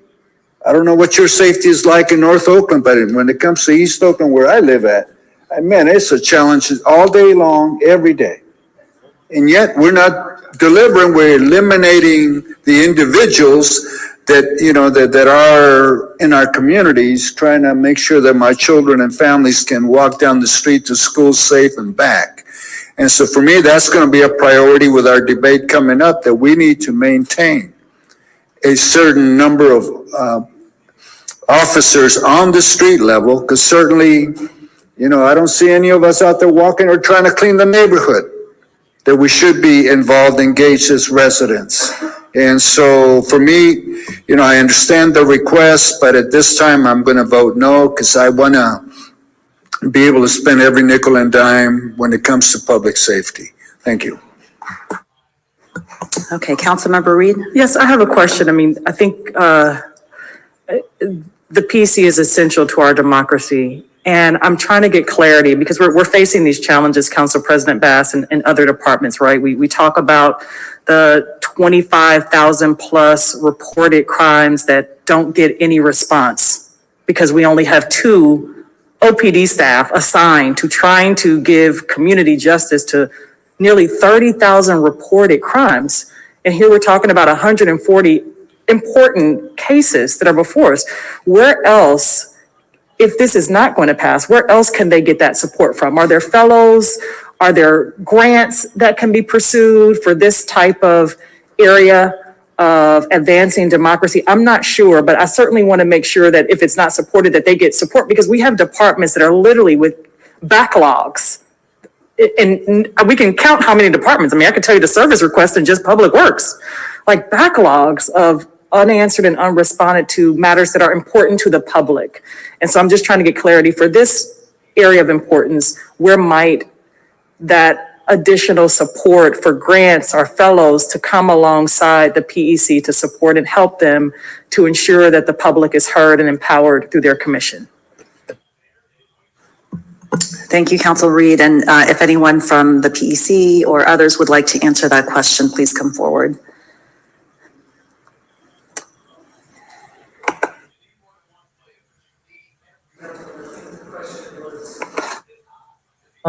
There we go. I think the question was regarding kind of how do we seek out other resources. As mentioned, we have significant understaffing, but we've done almost everything that we can to try and address that. So we had 2 law clerks this past year to try and assist us, which is paid for with salary savings. We also, for a while, had a part-time or a full-time but limited duration investigator using our salary savings. I'm not optimistic that we'll be able to use that in this upcoming fiscal year. In other branches, we've also, for the first time in our history, been aggressive in applying grant funding. We got $210,000 towards the Democracy Dollars program. So we are trying to look under all the cushions on our own house to try and get there. But the magnitude that we face is quite significant. So to give just a quick snapshot, we have 2 enforcement staff for about 80 cases that are not Form 700 cases, which tend to be more significant in terms of investigative resources. That's about a 1 staff to 44 cases ratio. So it means if my staff worked just on cases 1 day per case, it wouldn't get to all the cases. If you compare that with a peer jurisdiction like San Francisco, the ratio is 1 to 10, 1 to 14. So we're like 3 to 4 times higher than peer jurisdictions. Okay, we have Councilmember Ramachandran and then Councilmember Fife. Okay, Councilmember Ramachandran. Thank you. This is a very difficult decision for me as well for a number of reasons. As a former public ethics commissioner, the concept of having a backlog of cases has been going on. It was there when I was a commissioner and it's still there and it's even bigger than it was before. There's less staff now than there was when I served on the commission and only a growing backlog of cases. So while a lot of these amendments I don't believe are particularly urgent, what I have always stood firm in calling for, including last year in the biennial budget cycle, was an ask for an additional PEC investigator. Again, we have issues in the news right now regarding FBI raids that have pending PEC cases against them. We could have answers by now, possibly, if it wasn't for about this substantial backlog of cases, to be honest. I appreciate Councilmember Kalb's removal of the mayor's salary item, and I stand firmly by my conviction that this council has piled on far too many responsibilities on a very limited ethics commission, again, with less staff, more investigation backlog, and way more responsibilities than there were when I was on the commission, it is quite literally an impossible task to keep up with the level of work that they have, with the staff that they have right now. And given that reality of having just additional responsibilities piled on, my firm belief has still been we need to stick to what the charter has originally focused on being a priority of the Ethics Commission. And to me, that's investigation of ethics complaints and corruption. This commission in the past has taken a leadership role in going after some pretty high profile cases of wrongdoers in the city. Again, when I served on the Ethics Commission, we were able to levy the largest fine the commission has ever levied against a former building code inspector that gave false pass inspections to a number of properties across Oakland, deeply threatening the health and safety of tenants across the city, as well as, cheating the city off of well over $1 million in that case. There are a lot of cases like this that I believe are probably pending with the Ethics Commission that just haven't come to light because there isn't the possibility of moving it forward. I 100% acknowledge that there are many, many competing interests in this city and fully respect the decisions of other council members in weighing these respective priorities. I do also understand that we have budgeted an amount for ballot measures in the previous budget. So this is not, putting this forward isn't going to pull away something new from a different source of funding. But again, this is a very difficult decision, given the financial constraints, but given that the money has already been budgeted to go towards ballot measures, and my strong conviction that the Ethics Commission should focus on the work that the charter has required it to do since its inception, which is address ethics complaints and cases of government corruption. I will support this.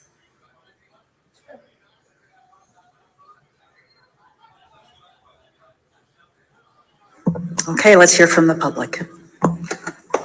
As I call your name, please approach the podium in any order. Please state your name for the record before beginning. If you are participating via Zoom, please raise your hand so I can easily identify you. Ms. Asada Olabala, Aaliyah Gage, David Shore, Carolyn Burgess, Gail Wallace, Chris Moore,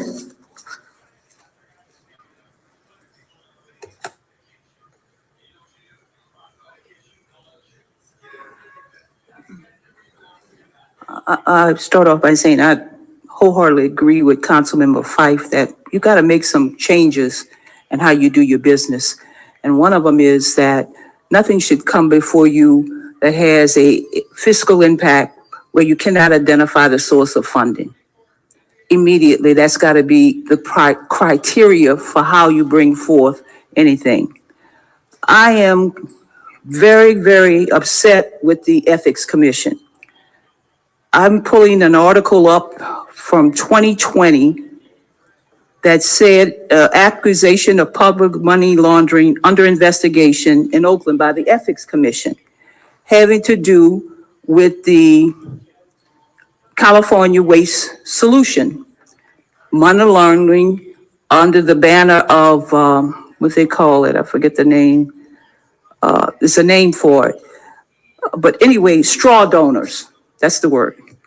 So this investigation was going on because they were 13 money laundering potential wrongdoings was identified by the Ethics Commission, investigation going on. Money went to 5 council members. Now this is in 2019.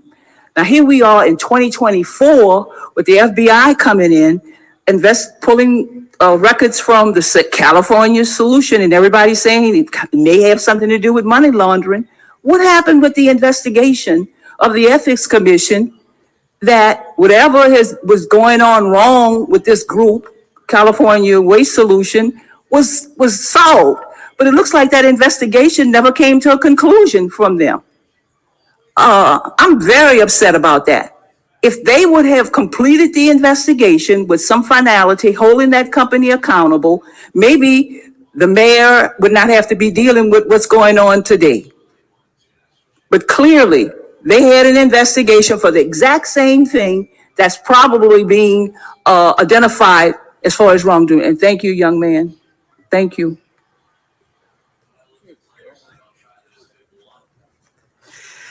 Carolyn Burgess. The last time Oakland balanced its budget was for fiscal year 2017 to 19. So every year since then, we have had a deficit.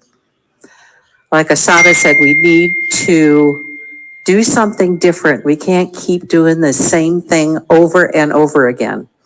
Because what do they call that? Crazy something, I think. So cuts are difficult, but it's got to be done. I mean, what was it? We had $360 million shortfall. So, yeah, 2023-24. So we've cut that, but we need to start restructuring.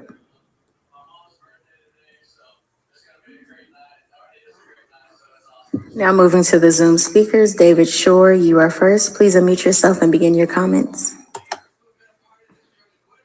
Kyle, thanks so much for the time. My name is David. I'm with California Common Cause. I definitely really appreciate all the work that y'all are doing, particularly in this really intense budget year.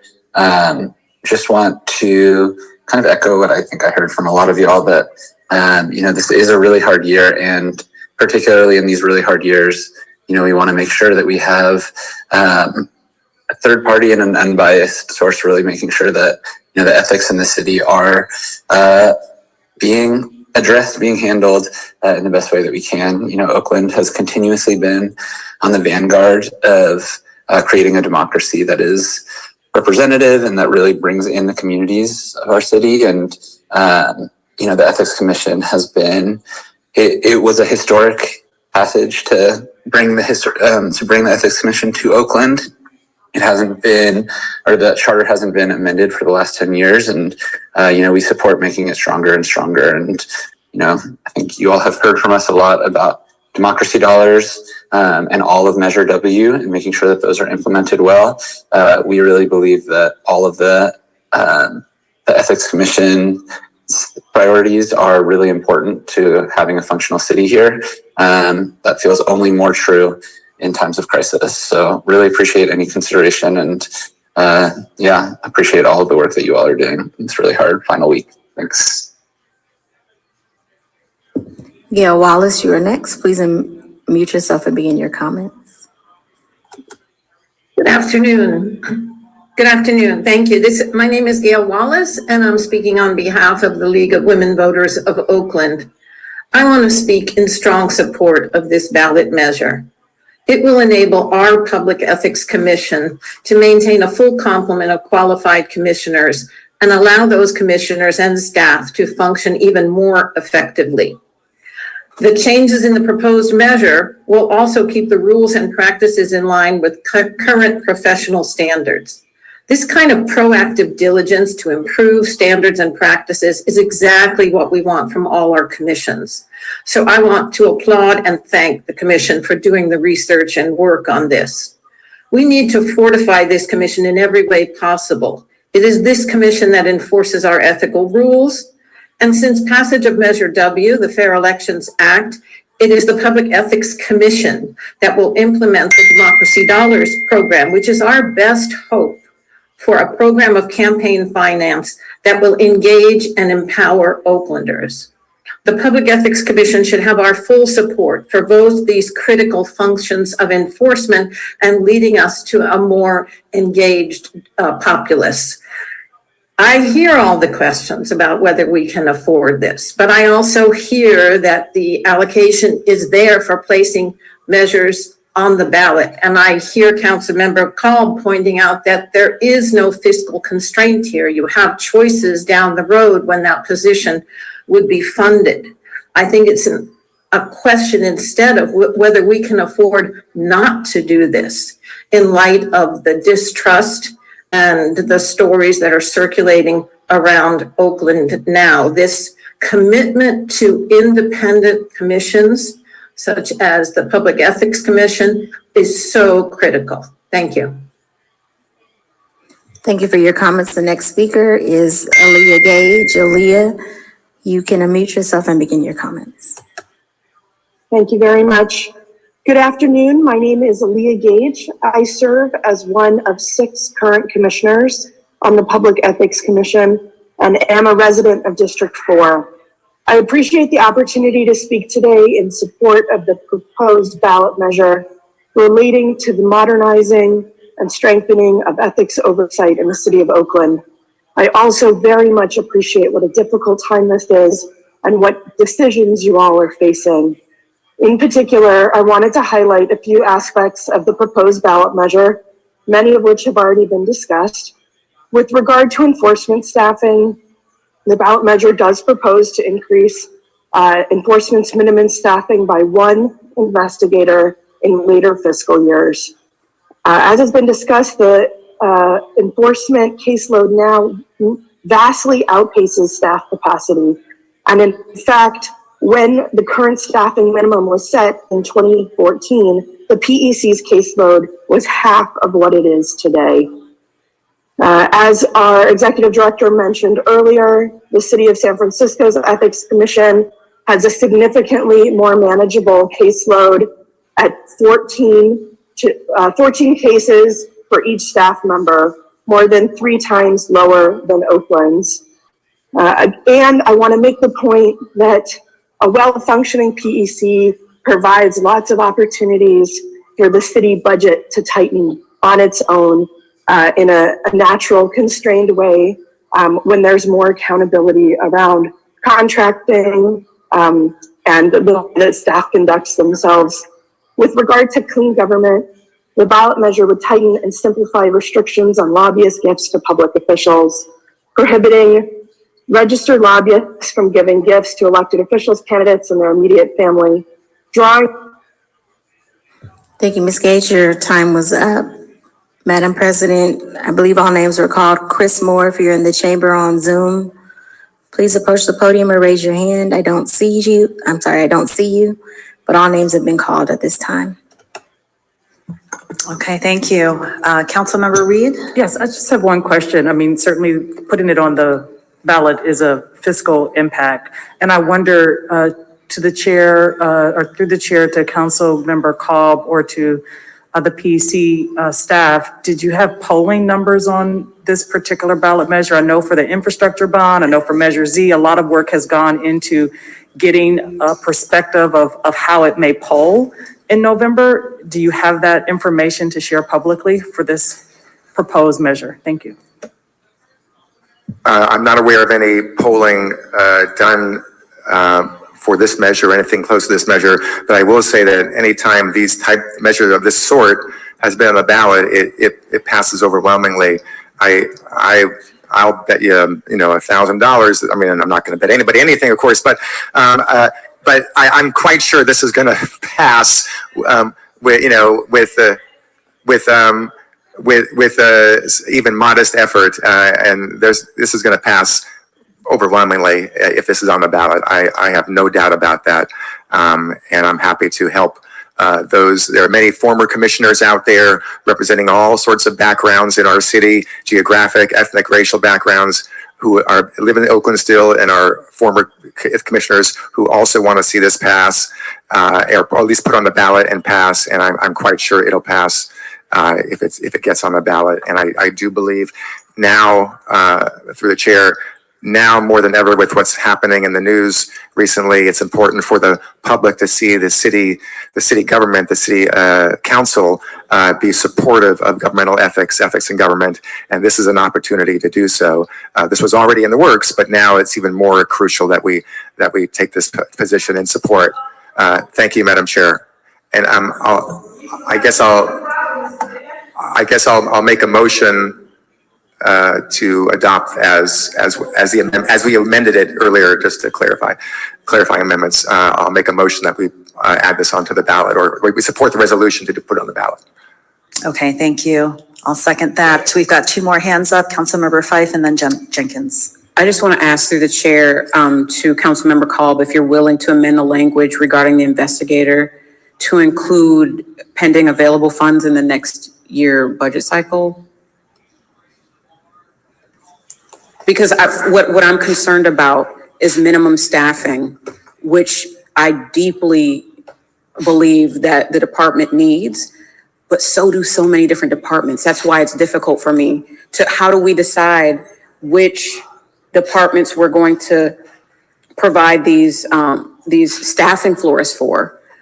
And the only reason I'm asking is because there's so many different departments that have reached out to me about wanting additional staffing or not wanting their positions frozen or cut. So I'm struggling with that. No, I think I understand the question, and I'll answer that, but I'll also ask the city attorney, is Ms. Warren still here?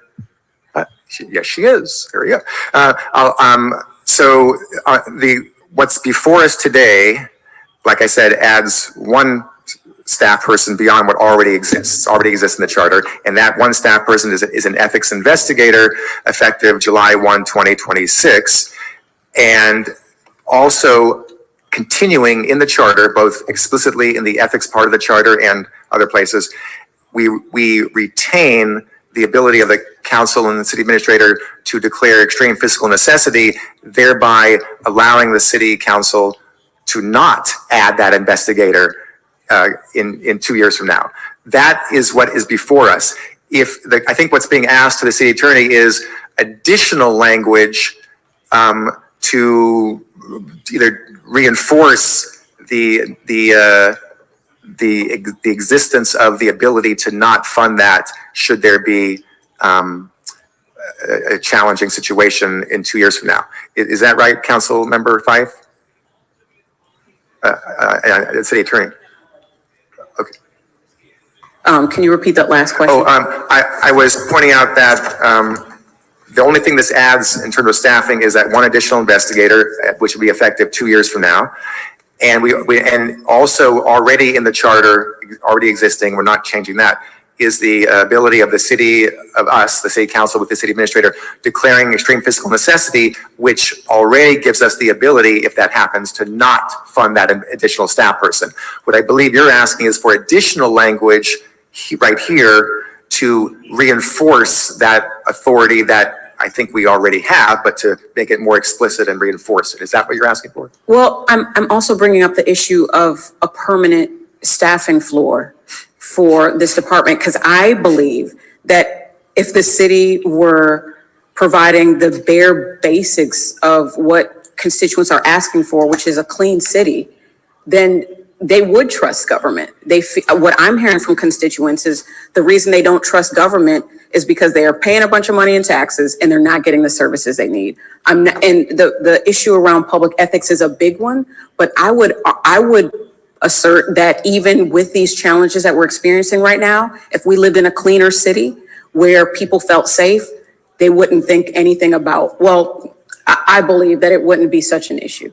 So that is my concern. This is, once again, it's not an easy decision for me to make, and I think I'm done talking about this item. Okay, to the city attorney, was there any more clarification on what the question was or the answer to the question? Sure, Celia Warren from City Attorney's Office. I have no legal concerns with your suggested additional language. I would note, however, under 603G, which is where that language would go about the staff assistance and budget, that under subsection 3, so G3, there is additional language in this proposed measure that is adding sort of an additional layer of limitation on the council's ability to address staffing. So the additional language is a reduction may only occur as part of a general reduction in expenditures across multiple departments. So the language that you're suggesting, which sounded like just a specific carve out if those funds are available, wouldn't necessarily align with that language. But that could be added if we choose to do that. Yeah, we would have to play with it. It could. It's not legally problematic to add that language. Okay. It just is a little bit inconsistent with. Thank you, Madam Chair. This. So, I'm sorry, are you saying you would have to then remove that other language to make that new language actionable? If I could hear Councilmember Fife's suggested additional language again, and then I can look at it in this context.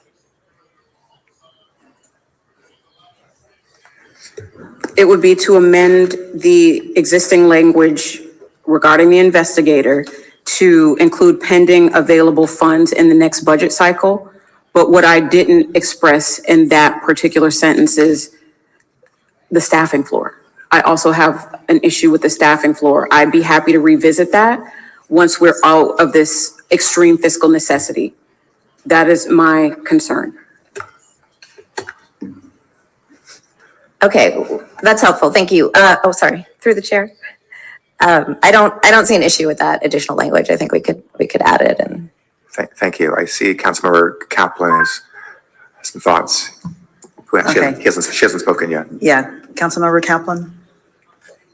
Thank you. I was trying to take in and understand the potential requested amendment. So I wasn't asking a broader question about the underlying goal, which I support, but about this issue of the minimum staffing and how that doesn't then negatively impact other things. So that's what I was asking about, is in terms of how this amendment could work in terms of ensuring that this wouldn't cause cuts to other essential services. So I'm trying to pull up the specific language, but I think there are other people in the queue.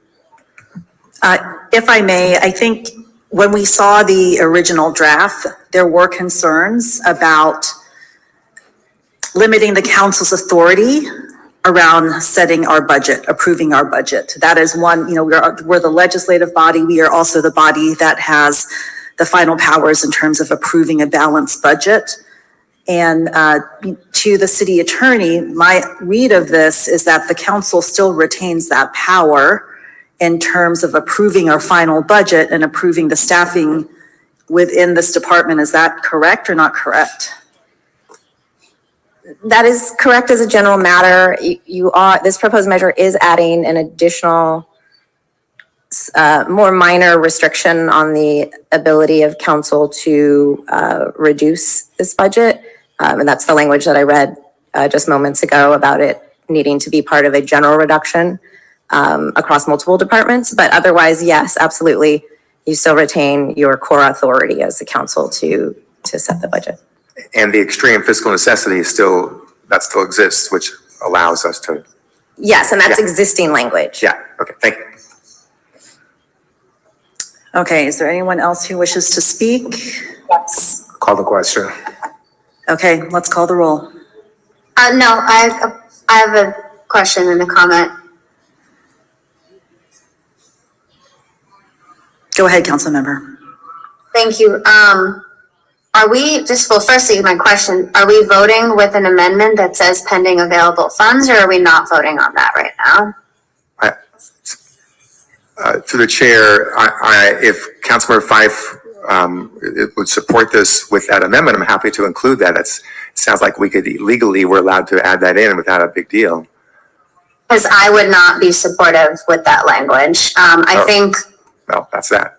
I mean, just to clarify that we're never going to have pending available funds for a long time. And frankly, the rest of this resolution is not as, in my opinion, urgent as minimum staffing. And it's one position. It's not a whole lot of positions. And I think either we spend the money it takes to put a ballot measure on to declare our, at least hopefully possibly majority of council's value of wanting to have stronger investigative power, or we don't. But putting in weak language that says, well, maybe we'll have an additional investigator, I think makes no sense and isn't worth the cost to do that. So personally, I would support this if we, again, I tried to put in a budget amendment last year for an additional investigator. I've been supportive of this for a long time, but yet another ballot measure that doesn't actually achieve anything is not something that I'm supportive of.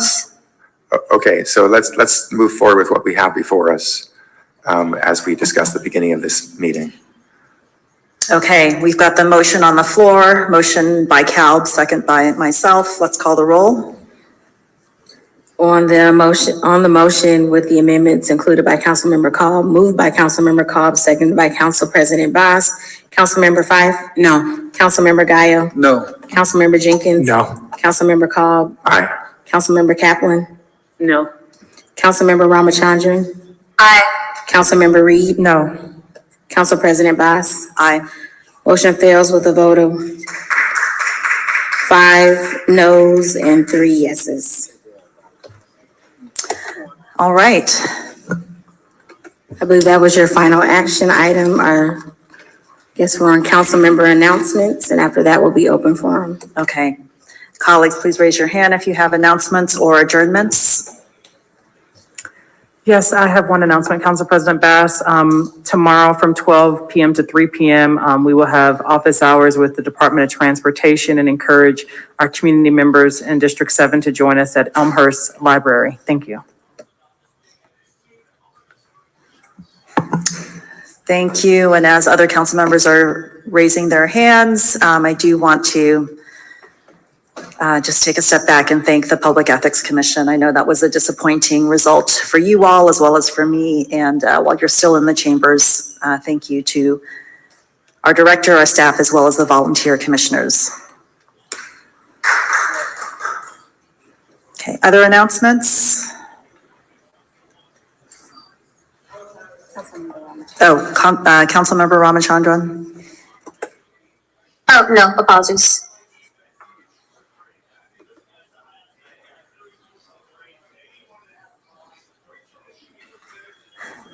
Okay, I'll share a couple announcements.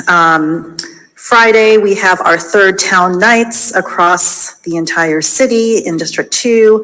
Really excited to have our event with Tribe at San Antonio Park again. Family friendly and a great time. We also have a garden day and neighborhood cleanup on Saturday, the 29th. That's at FM Smith Park, 11 to 1. That's being led by our District 2 cultural strategist, Elo. Very excited to have that. And also on Saturday, the 29th at 10, you can join me and the Alameda County Veterans Affairs Commission at the unveiling of the Black Veteran Historical Corridor. And that will begin outside the Prologis building, which is 2000 Maritime Street at Admiral Tony Way. And then finally, again, we have our special council meeting this Friday, 1:30 p.m. on our budget. And colleagues, I do want to adjourn in the memory of my father-in-law. His name was Robert Erickson. He went by Bob. I'm actually not prepared because we just went to his memorial very recently. I'm not prepared in terms of sharing what his passing means to my family and especially my daughter and her cousins, because he is the first grandparent to pass for my daughter and their cousins. And you can imagine how hard that is. I will just say briefly, he was a very complex man. And as he retired from a big corporate job, really had the ability to share more time with his family, and we had more opportunity to really get to know him. He lived to be 95, so he had a very, very long life. He survived by his wife of many, many years. And so, yeah, I definitely wish my mother-in-law all the best and so much strength as she has lost her life partner. And my partner and I have been together since 1992, so a very long time, and I know it must be really hard for her to have lost her husband and partner. So I'll appreciate your grace in terms of adjourning in his memory. Thank you. Okay, Councilmember Kaplan. Thank you so much, colleagues. I'd like to request an adjournment in memory. This is right now the 60th anniversary of the murders of James Chaney, Andrew Goodman, and Michael Schwerner, who were 3 civil rights workers working in Philadelphia, Mississippi, registering people to vote, registering particularly Black people to vote who were being impeded from voting. And they were murdered by white supremacists, Jewish people and Black people working together, being killed for doing so, working against racial injustice. And this is the anniversary, or as we say, their Yortzeit, the anniversary of their deaths, when we are called to uplift their lives and uplift in the world the work that they were doing. May their memories be for a blessing. Thank you. Thank you. Councilmember Fife? And I would like to adjourn in the memory of all the individuals that lost their lives in Juneteenth events across the country.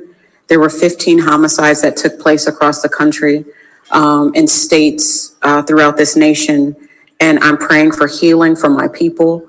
And I will be facilitating a community conversation next Wednesday at M2.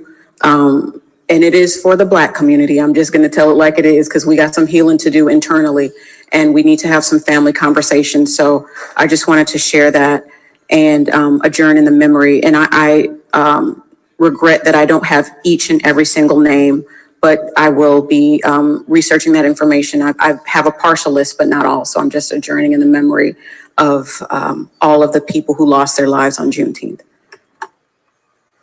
Thank you, Councilmember Fife.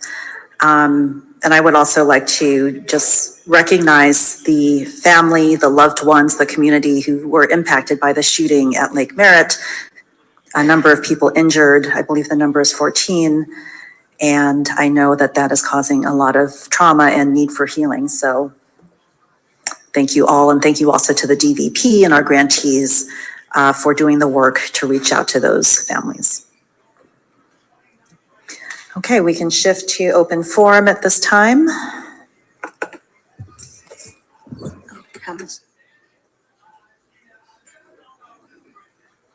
Moving to open forum, as I call your name, please approach the podium and raise your hand if you're participating via Zoom. Please state your name for the record before beginning. Dr. Mara Tony Jones, John Brockett, David Boatwright, Miss Asada Olabala, Carolyn Burgess, Kathy Leonard, Angeline Austin, in any order.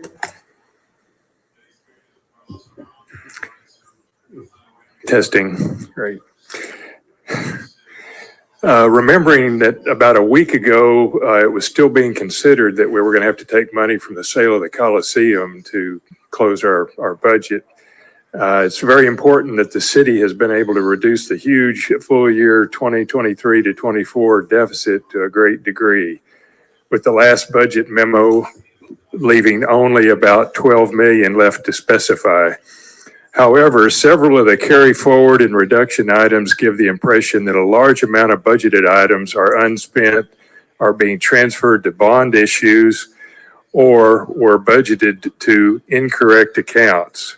A greater degree of explanation of what these accounts are and why these funds were not spent or properly budgeted would be of value to the public for a better understanding of the city budget. I think information for the public about the budget process would be very helpful, and that maybe a lot of questions would be eliminated and this city could make their voters and residents a lot happier. Thank you. I want to thank Ms. Kaplan. Ms. Kaplan, hello. I want to thank you for reminding me and others that there are a lot of people who have sacrificed for the Black struggle, and those people were not necessarily all Black. So thank you for that reminder. And I want to thank you, Ms. Fife, for meeting with the community, the Black community. We need a lot of meetings. I want to share with you something important about what I observed about the Oakland Police Department on Sunday. I was out getting ready to go to dinner on Lake Shore, and one of our homeless community members was having a mental health crisis, and somebody had called the police. They had physically attacked a person, and 2 Black police officers came up, and another officer, a woman, came up and tried to help this individual, and they were having a hard time, but the way they were doing it, the verbal conversation they were having was passionate and understanding of his crisis. And then another car came with a male person, and he was able to help them get the handcuffs on. But while they had the handcuffs on, he had a water bottle and he wouldn't let it go. So the officer said, "Let me have the water bottle. You need a little water so you can calm down." This conversation was beautiful. Now, they could have taken him to jail because he attacked another, but they called an ambulance. and they took him, assumed to the hospital, John George. But to observe how the police officers handled trying to get this person to cooperate, it was something that we need to recognize it when it happens, because a lot of times we're saying the police are this, the police are that. But when good things are happening and officers do, and I went over and told them, thank you for your compassion for this person. I appreciated it.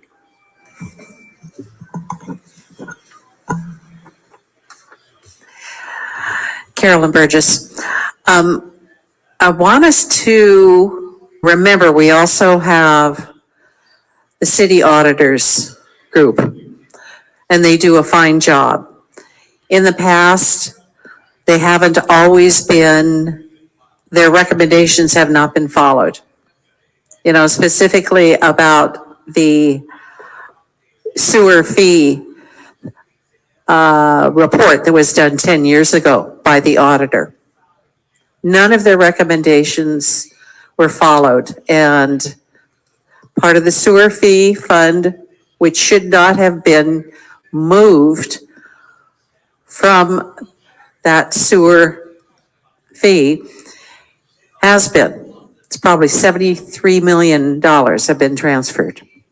So if you look 10 years ago at the auditor's report about that, that is why I'm concerned about shifting of monies between departments. You know, it gets to be a habit. It started a long time ago, probably about 30 years ago. And sometimes habits become rote, you know, they do it just automatically. So let's not forget the auditor's department and what they can lend ethics to our everyday life here. Kathy Leonard, Oakland native. Got a lot of things here. First, I want to say about the Public Ethics Department, I'm not saying whether or not I approve of hiring additional staff or not, but I'll say that a number of years ago, I filed a public ethics complaint against Ed Riskin for the Sloan report. There was some irregularities, and it was never investigated. So I kept contacting the department, and they said, oh, we're working on it. 6 months later, oh, that person left. Well, why didn't you tell me the person left? To this day, I think that was in 2021. To this day, I have heard absolutely nothing. So something's going on over there. I don't know if they didn't want to investigate their boss. I'm not really sure, but you know, that doesn't instill a lot of confidence in public ethics. I'm glad that you passed the African American Sports Entertainment Group at 5.1, the cultural facilities infrastructure bond. I'm glad that the parties, the big three, decided to pause that measure, and I'm hoping that they'll come together with the Malonga Cascalord Center, Peralta Hacienda, and members of the community who were interested in the way that that money was being divided, and we hope that we can all be at the table next time. You're supporting, I think you supported, because I thought the calendar started at 3 and I didn't get here at 1:30, so I apologize. So all of the Senate bills and the Assembly bills I'm in favor of, and I hope you all supported them. Thank you very much. I think one had to do with our girls being sexually trafficked. I pass by them every single day on my way to and from work. I see 13-year-olds out there. It's sad. I see grown men going to purchase these girls, and it's illegal. We should do something about it. What else? Oh, the senior center. There are 2 positions that are being cut. The head of the Oakland Senior Citizen branch is now over all 4 of the facilities, the senior citizen facilities, and it seems a bit much. I don't know why they let the other people go, if they were heads of those departments, or if they've been moved around to different departments. Thank But you, Ms. Leonard. as I said earlier, a lot of our seniors are widows and widowers, and the senior citizens are their outlets. Otherwise, they're going to be sitting at home rotting. We need to support our seniors as much as we can. Thank you very much for all that you do.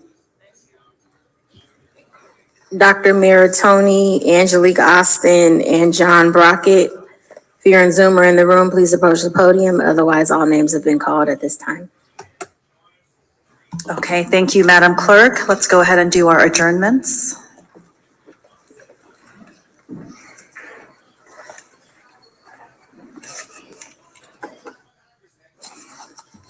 We adjourn tonight in honor of Robert Erickson, James Chaney, Andrew Goodman, Michael Schuer, all the Juneteenth victims.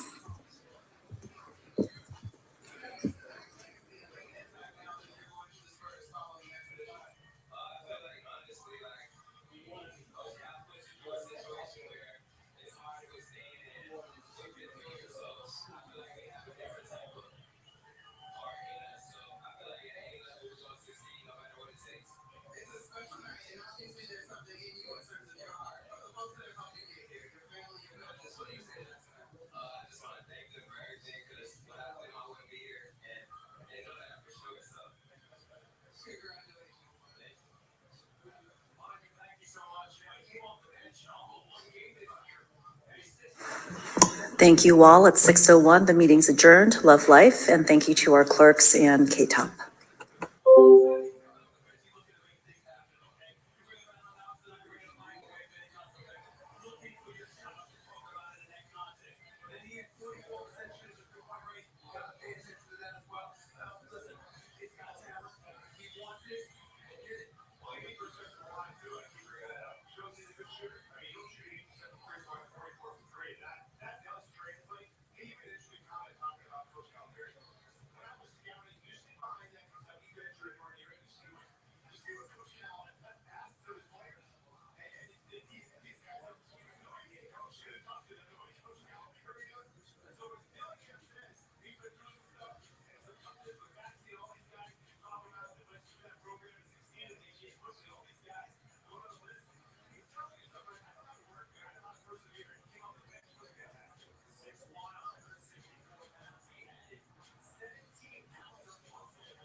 It's fire on every level. Fresh chicken, hot off the grill, mixed with burrito peppers, a splash of pineapple, and fresh lime. It's where fire meets flavor. Chipotle's Chicken El Pastor. The wait is over. Cole's first ever Members Monday. Rewards members have exclusive access to 25% off men's and women's clothing, 21% off facial kit styles, and 25% off whole body. Not a member? Join the free today to unlock these amazing specials. Doors lead us to new opportunities. Your dedicated fidelity advisors can help you open those doors by proactively reviewing your entire portfolio with an eye on taxes and risk. Doors were meant to be opened. It's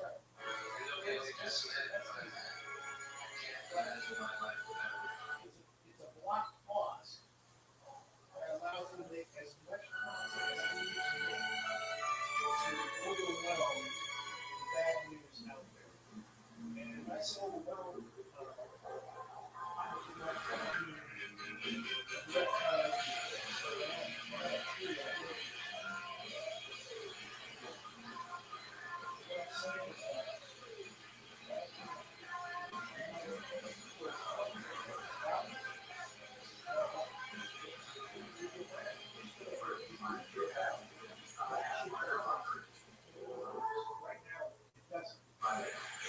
Watch this presidential debate simulcast live on BBC tomorrow night. The night starts at Eastern Park with the BBC News Event Special. Moments from the White House will take the view on the political team tomorrow night on BBC. True or false? I'm co-hosting the New Trivia Game with Gino Rodriguez. True or false? That's coming to ABC. True, you don't have to be a know-it-all to win it all. That was my line.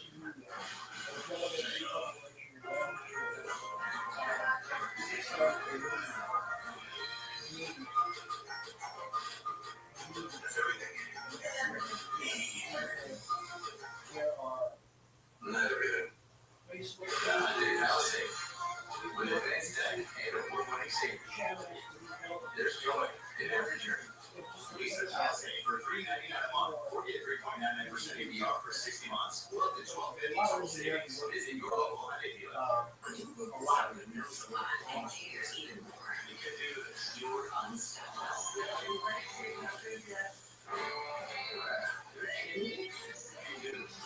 And this really seems true for me. Sunshine is a beautiful day.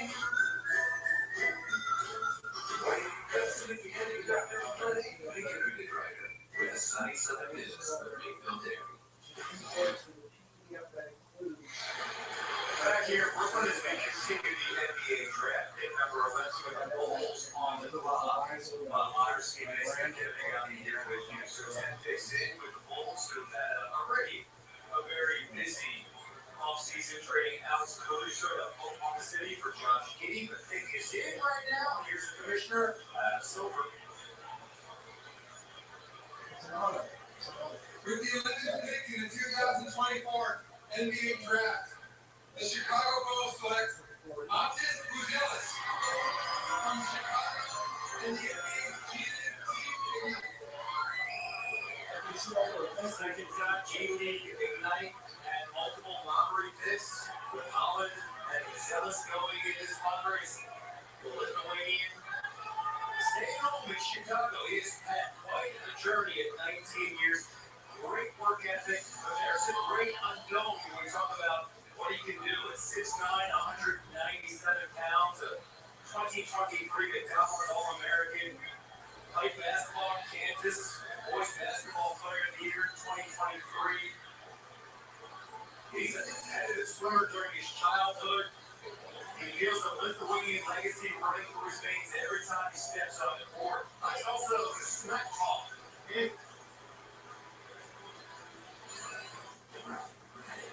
I was born in Chicago, but my parents are Lithuanian. Basketball in Lithuania is like a religion. So being from there and having it in the genes just gives me an advantage. Trash talking game, I really can't say it on camera. Whoever's watching, don't do what I do. I feel like I play better once I talk a little smack, but some games I really just be locked in and not talking at all. My scouting report is very versatile. I can block shots. I can push the ball in transition. I can shoot the ball. I can post up. I feel like I can do everything on the court. See the emotion there in Fort Chicago gets to play with the hometown Bulls. And in size, this is the modern NBA. He's 6'9". And the question is, explosive. You see the red room with the Bulls here. It's really dominant. They lost in the play-in the last 2 years. They haven't had a lot of playoff series since 2015. Steve, hey, we'll get your thoughts in a moment, but still right now, monitoring that. That's awesome. I have an original question for you because I know you're a big time trash talker, but I want you to put words to the emotion you're feeling first. I'm blessed, man. This is all I wanted. I wanted to be here. I'm just kidding. Thank you to the Bulls organization. I'm ready to work, man. I was born for this.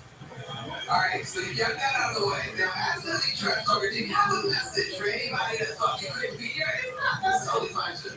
I gotta say nothing. I thank everybody who guided me. Thank you to everyone that guided me, because I wouldn't be here without y'all. I use it as fuel. And everybody that supported me, I can't thank you enough. The support cast has been insane. So I thank you to everyone. All right, Rashad, congratulations. You can stay in your hometown of Chicago. Enjoy the rest of the night. You're welcome. Nadia, thank you so much. You see the emotion from the young man I've seen today. First time I've ever seen a kid in my life. I love him already. I love that kind of attitude. That's what I drafted somebody with a top 10 pick. I want somebody with that attitude, okay? I don't want that draft. I don't know what you know that. Hey, you just trip up.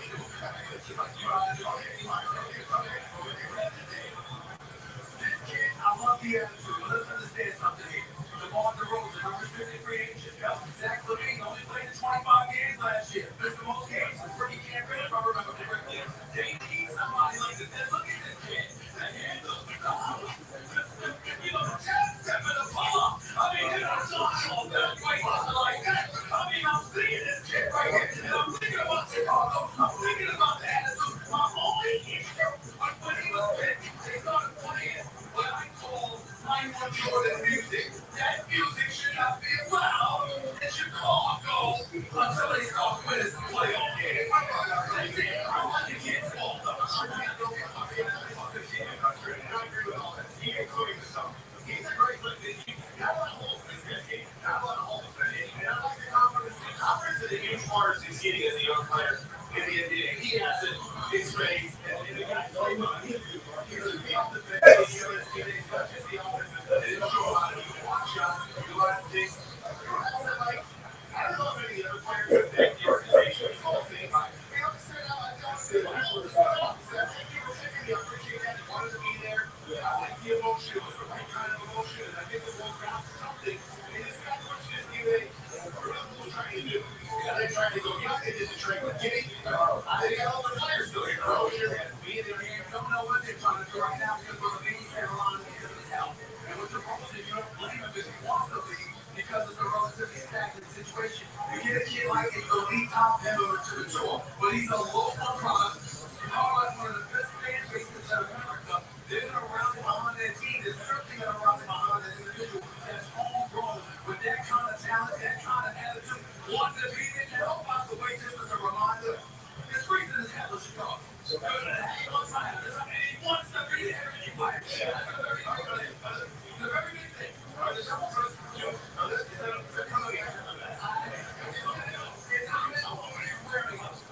Everybody can't rock the double dress. Very true. I wore one last year here on the set. How did it?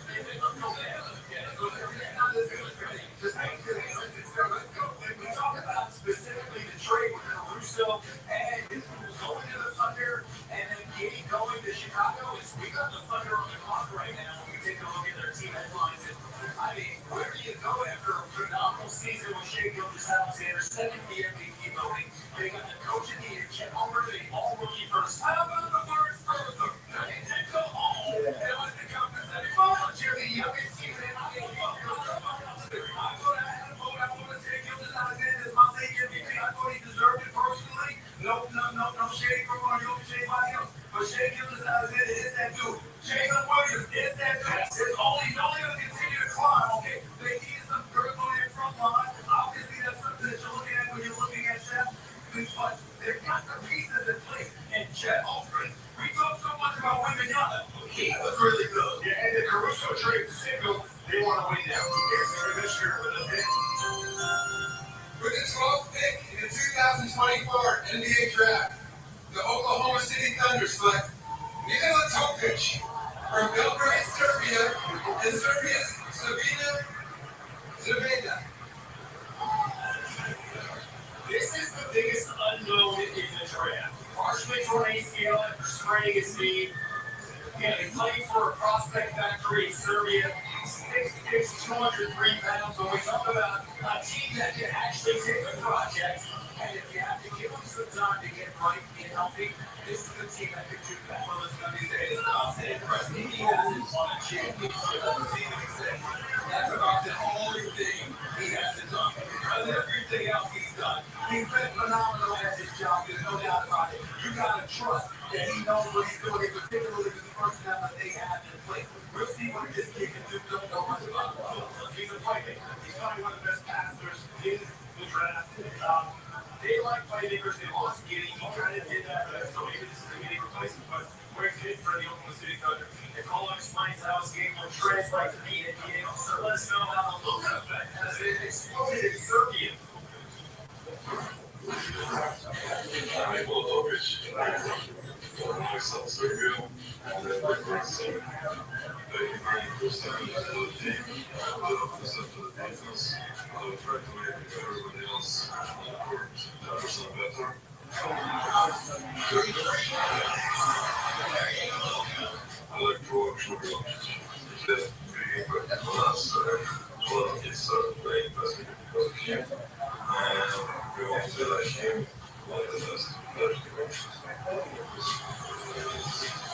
He's a big point guard at 6'7". His last game was January 4th. He sees a couple Serbians and Serbian-born players in drafted. A handful of guys, of course, led by Vlade Divac, Darko Milicic, the highest one taken second overall in that LeBron draft. Much more. Here is positive. No, as we look at the Serbian excellent players, just another text. I love them. How has watching them inspired you to get this home? Well, of course, first of all, it's a big pleasure to be around those guys, to be in that group. And I mean, there's watching them, I wanted to be like them, and they inspired me a lot. And yeah, that's it.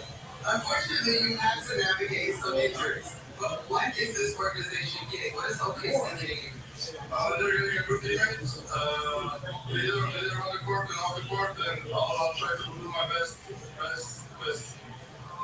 Congratulations, Lisa. Thank you very much. Thank you so much. This calendar report from Jonathan Gaboni might be the smartest guy in the draft. Now going to Oklahoma City.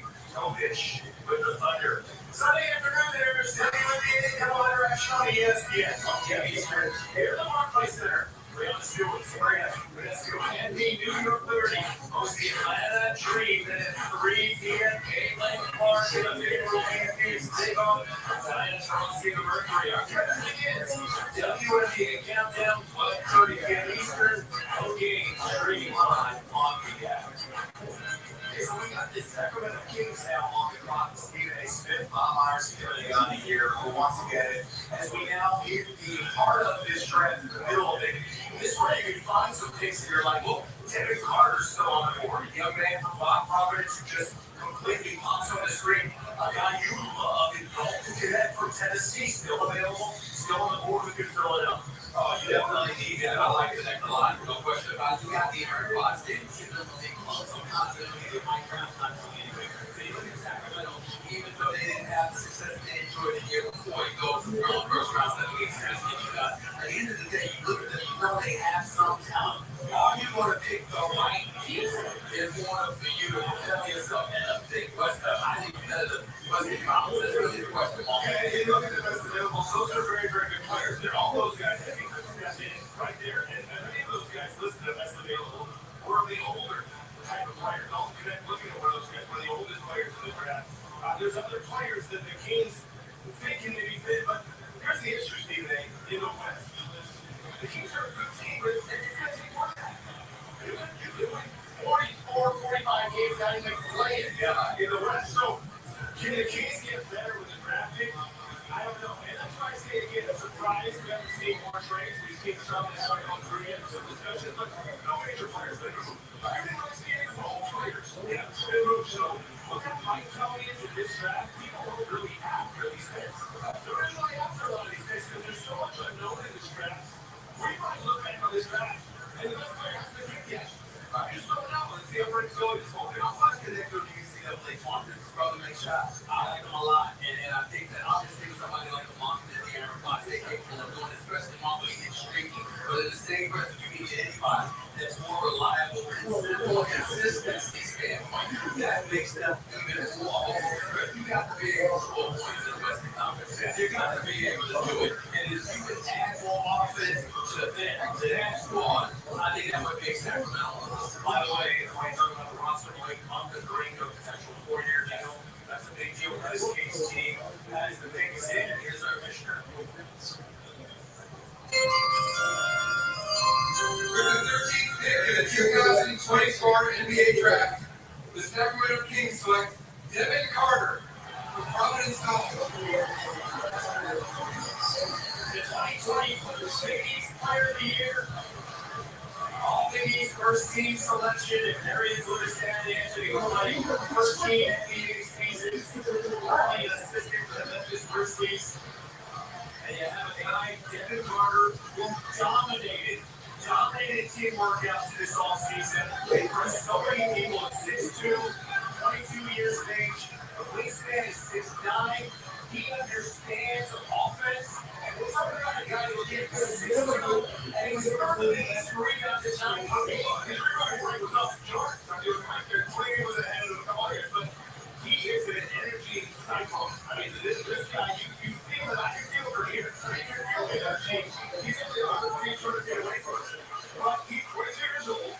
His shot he chased between that shot 38% from three. His father obviously played in the NBA. Go to the league, get some respect. But like you said, rebound rate. I used to like guys with the shorter and big wingspan. I used to like guys like that. The experience that Devin's had, and especially at Diego down to help Devin prepare for this night.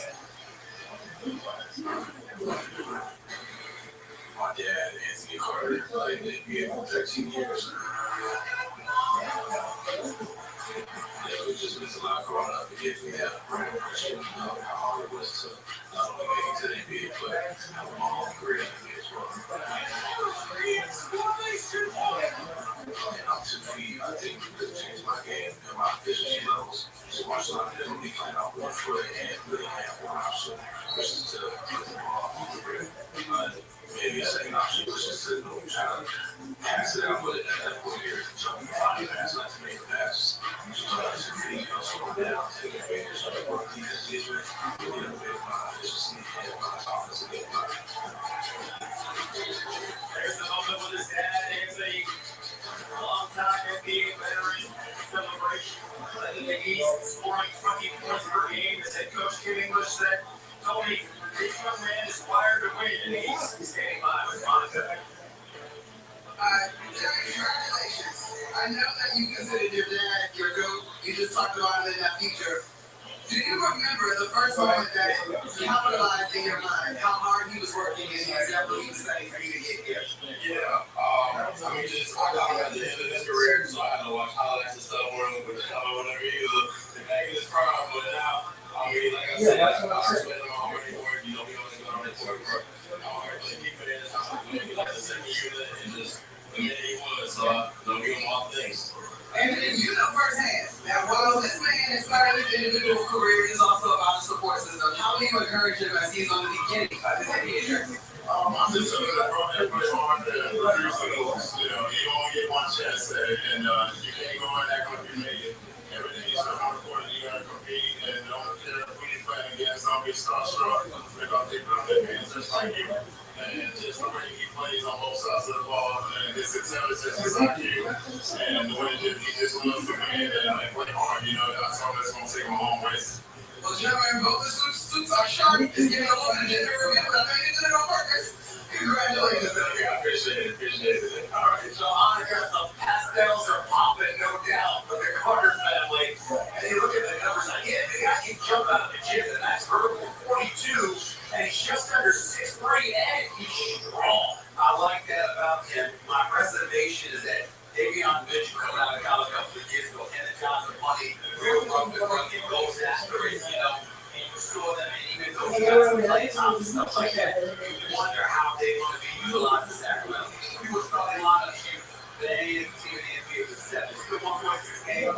Wasn't necessarily good enough. By the way, that's a trade here. That's right now you see that the Blazers are supposed to be on the clock at 14 pick. They're sending that pick to the Wizards. The Wizards are playing on the clock. The Wizards are getting Boston in this trade, as well as a future first rounder 2020 out of the first round, second round pick down the road. And so when you see some movement, there is a little bit of movement right there, Bob. Not the biggest splash that we've seen so far. And Washington continuing to wrestle. That's not politics. And the idea of get paid. And I think what this signal was getting paid. They wanted an extension. They had early talks in Portland, grabbing another young player that they obviously scouted like that. He had a great year. 15 points per game. He had a good year. The Wizards had a lot of exposure. They've had a very good season on the win-loss record. But he did contribute. He did evolve as a player this year. So keep in mind, it says the Blazers, but it's technically the Wizards. The 14th pick in the 2024 NBA Draft, the Portland Trail Blazers select Bud Carrington from the University of Pittsburgh. He was known as Bud Carrington. And then he changed his name to Bud Carrington. And now he's Bud. He was really shy. He didn't be that big. He's the all smiles. The freshman guard averaging under 14 points and 4 assists. That game was the under triple double in his first career game. Last time to do that, Dennis got 1987 on the Eagles with Georgia Tech. And he is on his way to Washington.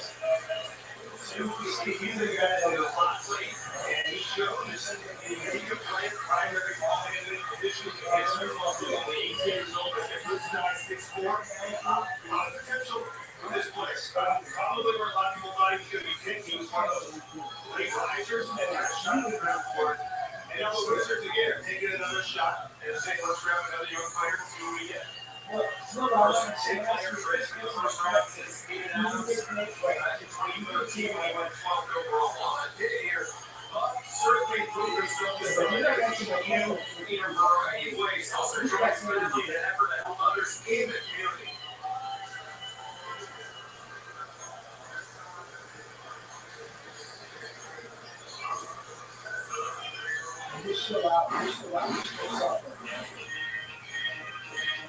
I was GM and I see all characters in the game.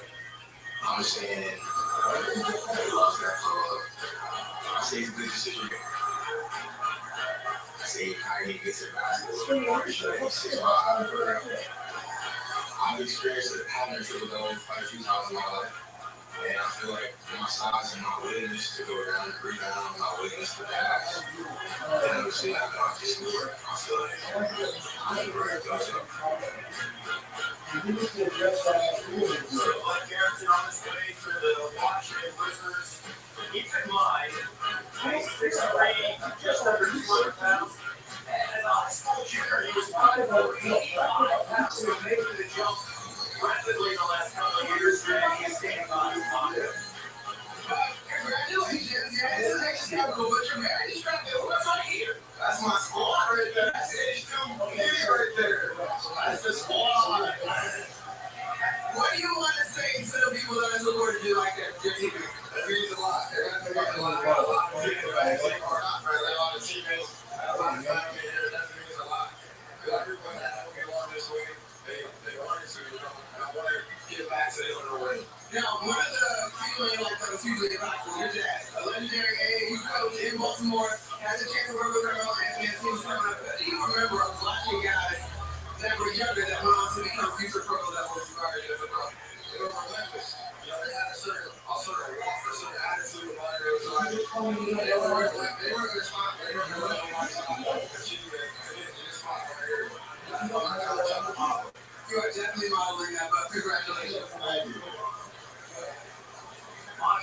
you to be Hail to Pitt. We'll be back with on the NBA Draft 2024. Presented by State Farm. After these messages. I'm talking about you. I'm talking about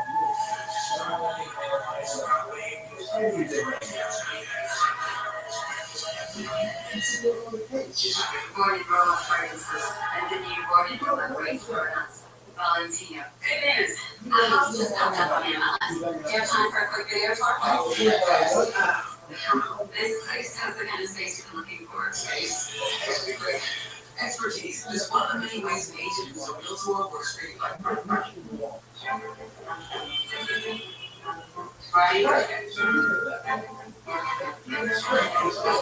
Things will go wrong to your customers. Your business can make it right. With AASEG Assistant. AI that can help resolve problems by understanding your customer requests with 90% accuracy.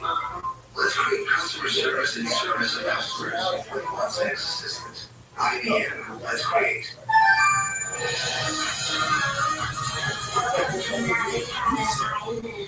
Things started off great, but once the new wore off, they changed. In the beginning, and gifts like a phone, and next thing you know, it's like I'm invisible. So I switched up and got a new phone carrier.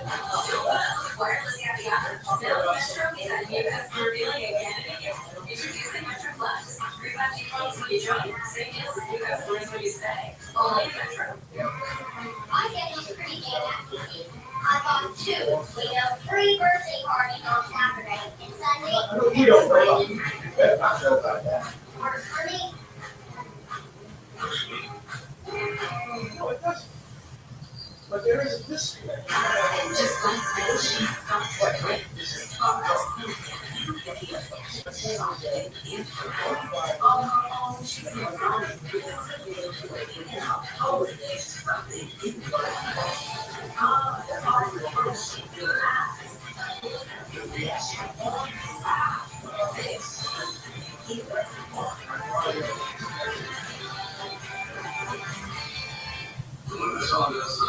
Yes, sir. That's not something. The thing you care about is the job well done.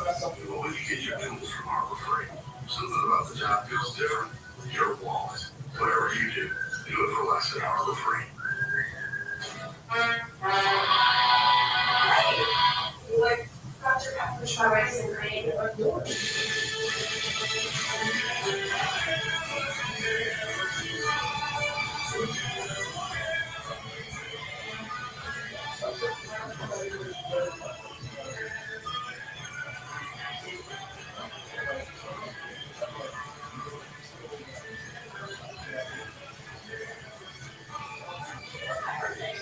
At Papa John's, we start with better.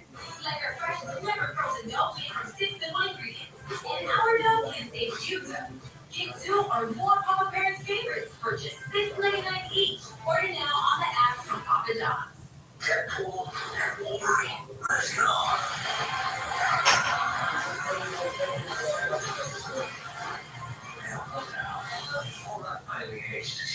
Oh my God.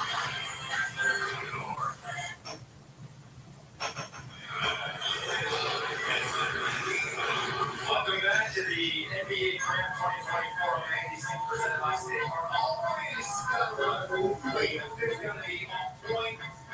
Alex Starr, Jared McLean, Zachary Richie, number 1 pick overall, trying to look good. This is not a category of positive equipment. Say that. You're probably right. Honey free. There's some of the headlines here so far tonight on ABC as we continue the NBA draft at our place. Being the record 3 international players in the same country. The top 10 representing France. We saw them go. The first 2, 1 and 2, American UConn stars. Second time UConn has 2 top 10 picks. And Kentucky guards again going in the lottery to put them. They on the clock. And here's the picture of the big set. The 2024 NBA Draft. The Miami Heat select Khalil Ware from Indiana University. Started his career at Oregon, transferred to Indiana, and he was fantastic in the Big Ten. 16 points, 10 rebounds.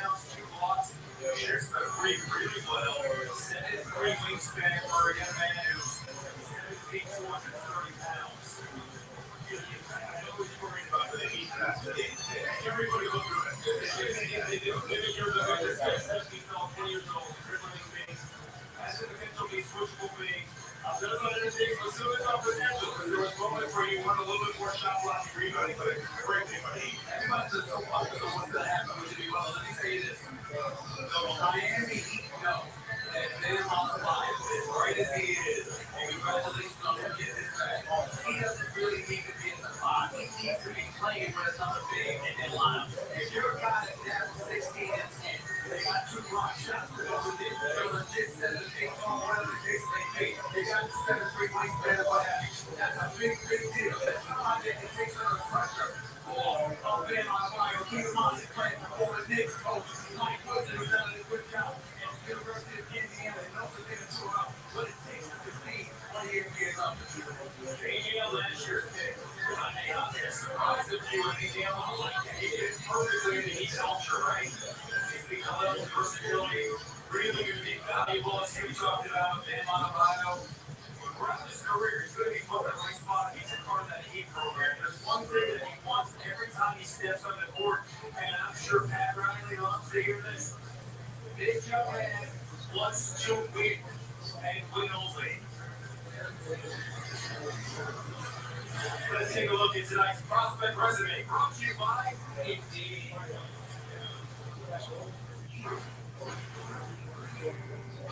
Strings of my game, I'm definitely versatile in every guard, 1 through 5.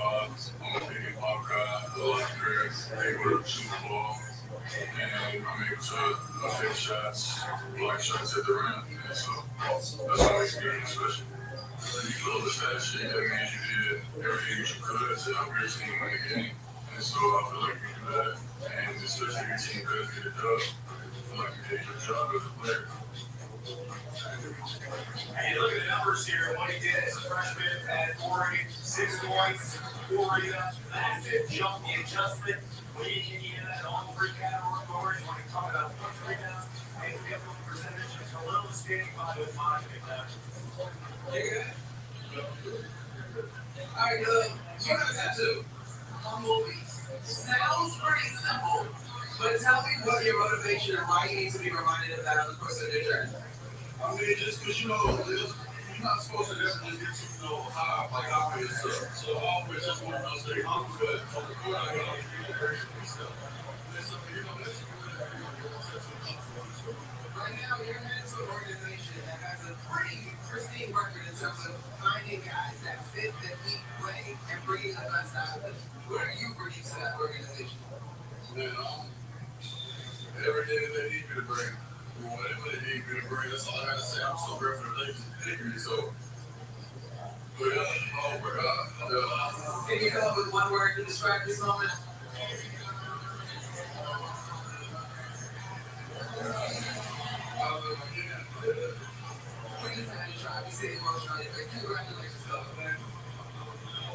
I appreciate Colo's awareness that this is a key program. With all the emotions going through his body, talking about as he is now a member of the Miami Heat. Hey, by the way, we talk about trades and movement. We do have a trade, and it involves the Spurs. Again, remember, they had the 4th and 8th pick overall. They picked the 8th pick, Rob Dillingham. He is going to Minnesota. In return, San Antonio gets the unprotected first-round pick in 2031. Also protected pick swap in 2030. When you see a guy like Rob Dillingham going to Minnesota speed today, your first I appreciate them addressing a need because this guy is getting to put the ball up. At all, when you're on the court, you have that potential. Along with Anthony Edwards, who we clearly know what he brings to the table. That just makes your offense more what we know. Minnesota was the #1 ranked defense in the NBA this year. Offensively, they won Big Challenge 18th during the regular season. That's tough. If you want to nitpick Minnesota where they struggle in the playoffs for scoring, they have to. Anthony Edwards obviously do that. But beyond that, they struggle. They got a lot of good players against some exceptional defensive players. I think they make that trade, which they give up a lot of protected team that far in the future. That's a scary thing for a team to do with a pick swap. And it's hurting. Tim Conley is created for this team. He wants to see something in Dillingham that he really likes enough to pay that price. And the Philadelphia 76ers are on the clock. It's time for the program to begin here from Feel my phone is blowing up, Steven. It's this side, you know what I mean? You look at the cap that they have and everything that's open, but they have on the roster Joel Embiid and Tyrese Maxey. Their first season as a head coach, lost in the first round of 17 for New York. You want with the knowledge here, Kevin McConaughey. Anybody that works with, with Gerald Morey, they don't know what the hell he's gonna do. I'm telling you, let's go the last. You're never been a GM, the Ken GM, at least Kevin's not pretending. Really? No,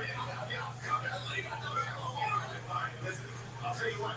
I think there's a good player left right here. I think there's a good. I'm surprised Jerry McCain hasn't been hit. I don't know how to do it. Yeah, I really like him. I do like him as a player. I think he does that. There's not a lot he doesn't do. I don't know a lot of the TikTok stuff, but I don't know how that's my daughter's on TikTok. And everything, but that's not my daughter. That's not my daughter. I love his energy. Look at this kid. You like the other photos? The other guy you like Brazil. You're like this kid. Okay, I tell you longer than this big. He didn't say Daryl Morey doesn't know what he's doing. He said Daryl Morey doesn't let anybody know. I said, sure do anything. That's why I said it. I like Jerry McCain. I tell you too. He had to adjust the first couple months, and then the final season and half the season, he looked like a different basketball player, especially in the tournament. So if he would have joined the Sixers, they would be getting a big asset. You see, he's missing the young man from Denver, and then there's your guy, Dalton Connect.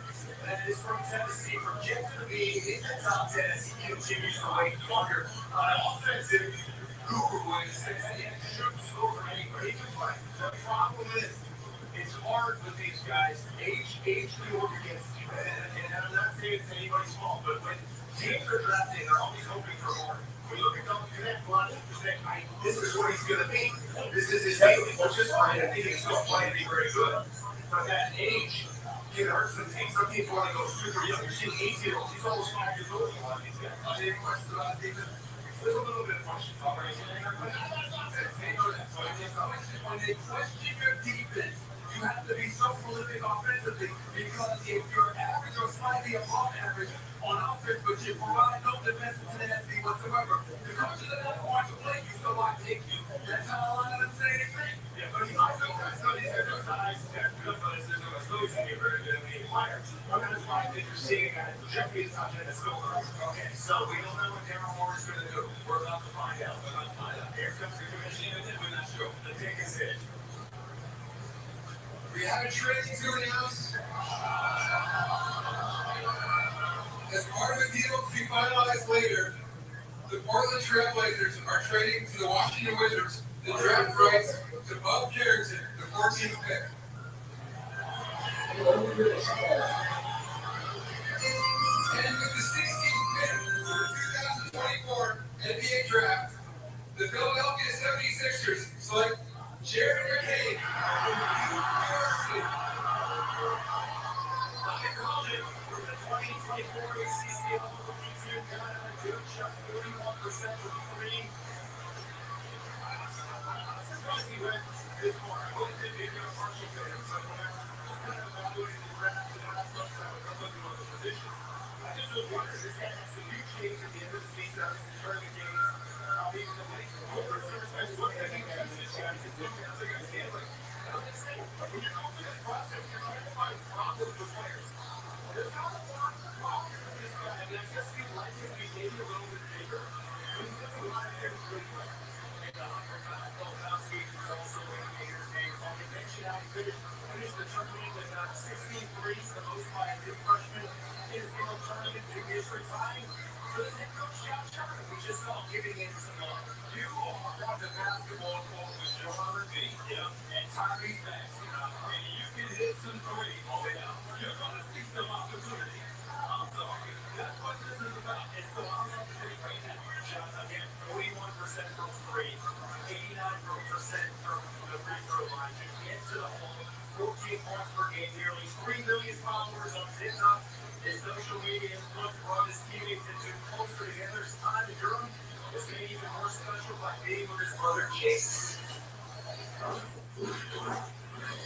do TikToks. I like to dance. I like to showcase and just be myself, show some positive vibes on there. That's what I try to share.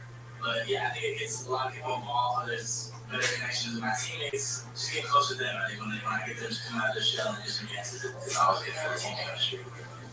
Oh man, that's brother. Hearing him to make it for Jason, it's been my whole mantra for a while now. He had blood clots in high school, so he had to stop playing. So it's our dream to make it to the NBA, something we both share. He was a grad assistant at Duke, so he was able to rebound for me, help me work out, watch film with me, and he's just the main part of our process, my biggest inspiration, biggest influence. So I can't wait to share this moment with him. Brother Jason, 4 years older, celebrating that moment with his younger brother Jared. Love to see it. This is what it's all about. The memories shared with the families on the stage and that journey. And Jared joins Monica. Yeah, not just Jared, but also Jace. You said you wanted to get drafted for your brother. The moment is here. How are you feeling? There's no words to describe it. I'm so grateful for this opportunity. And I know words. Jace, this guy dedicated this moment and this path and this push to you and being inspired by you. How does that make you feel? It means everything to me, man. He worked so damn hard for this. And I'm just blessed to be a part of this journey. And it's such a big part of my purpose as a person. So it's everything to me. Now, much has been made of your 2 million plus TikTok followers, right? But now you're starting your NBA career, and I'm sure that's something that you will share with those that are rooting for you. But what will they see of Jared McCain, the NBA player? This somebody who wants to achieve any goal he sets out to, a hard worker. I'll do anything I can to bring home the championship, bring home just wins in general. I'm so happy to be here, man. It's a great moment. Jared, congratulations. Jason, congratulations. You guys enjoy it.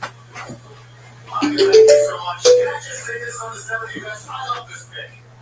And the Sixers needed something. When you look at this roster, they have the ability with all the cap space for $50 million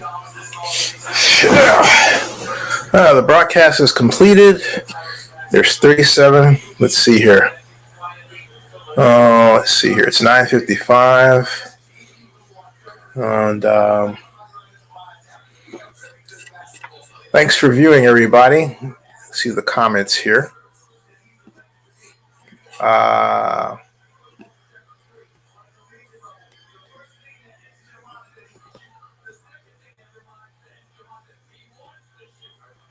going to deal with some of your questions here.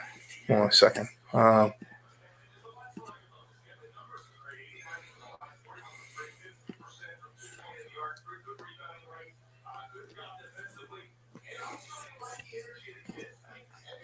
So, as a lifelong resident, I'm tired of, quote, affordable housing, unquote, always leading to high cost rentals. Time to bring back, great point, the below market rate home ownership program. And I wrote, I agree. So Pamela Price resigns, Shanetown next, and someone says lawsuit. And I think I said, yep. Not really paying much attention to that because it's not true that she resigned. Then the top deputy attorney resigned. Not Pammy, says fourth girl. Mr. Fuentes says, will the sale of the Coliseum expedite gentrification in East Oakland? Well, that depends on if there can be a balance struck between low and extremely low cost rental housing and large scale development. For example, stadiums, because we're talking about Coliseum City. And I do think that is possible to do because, hey, look,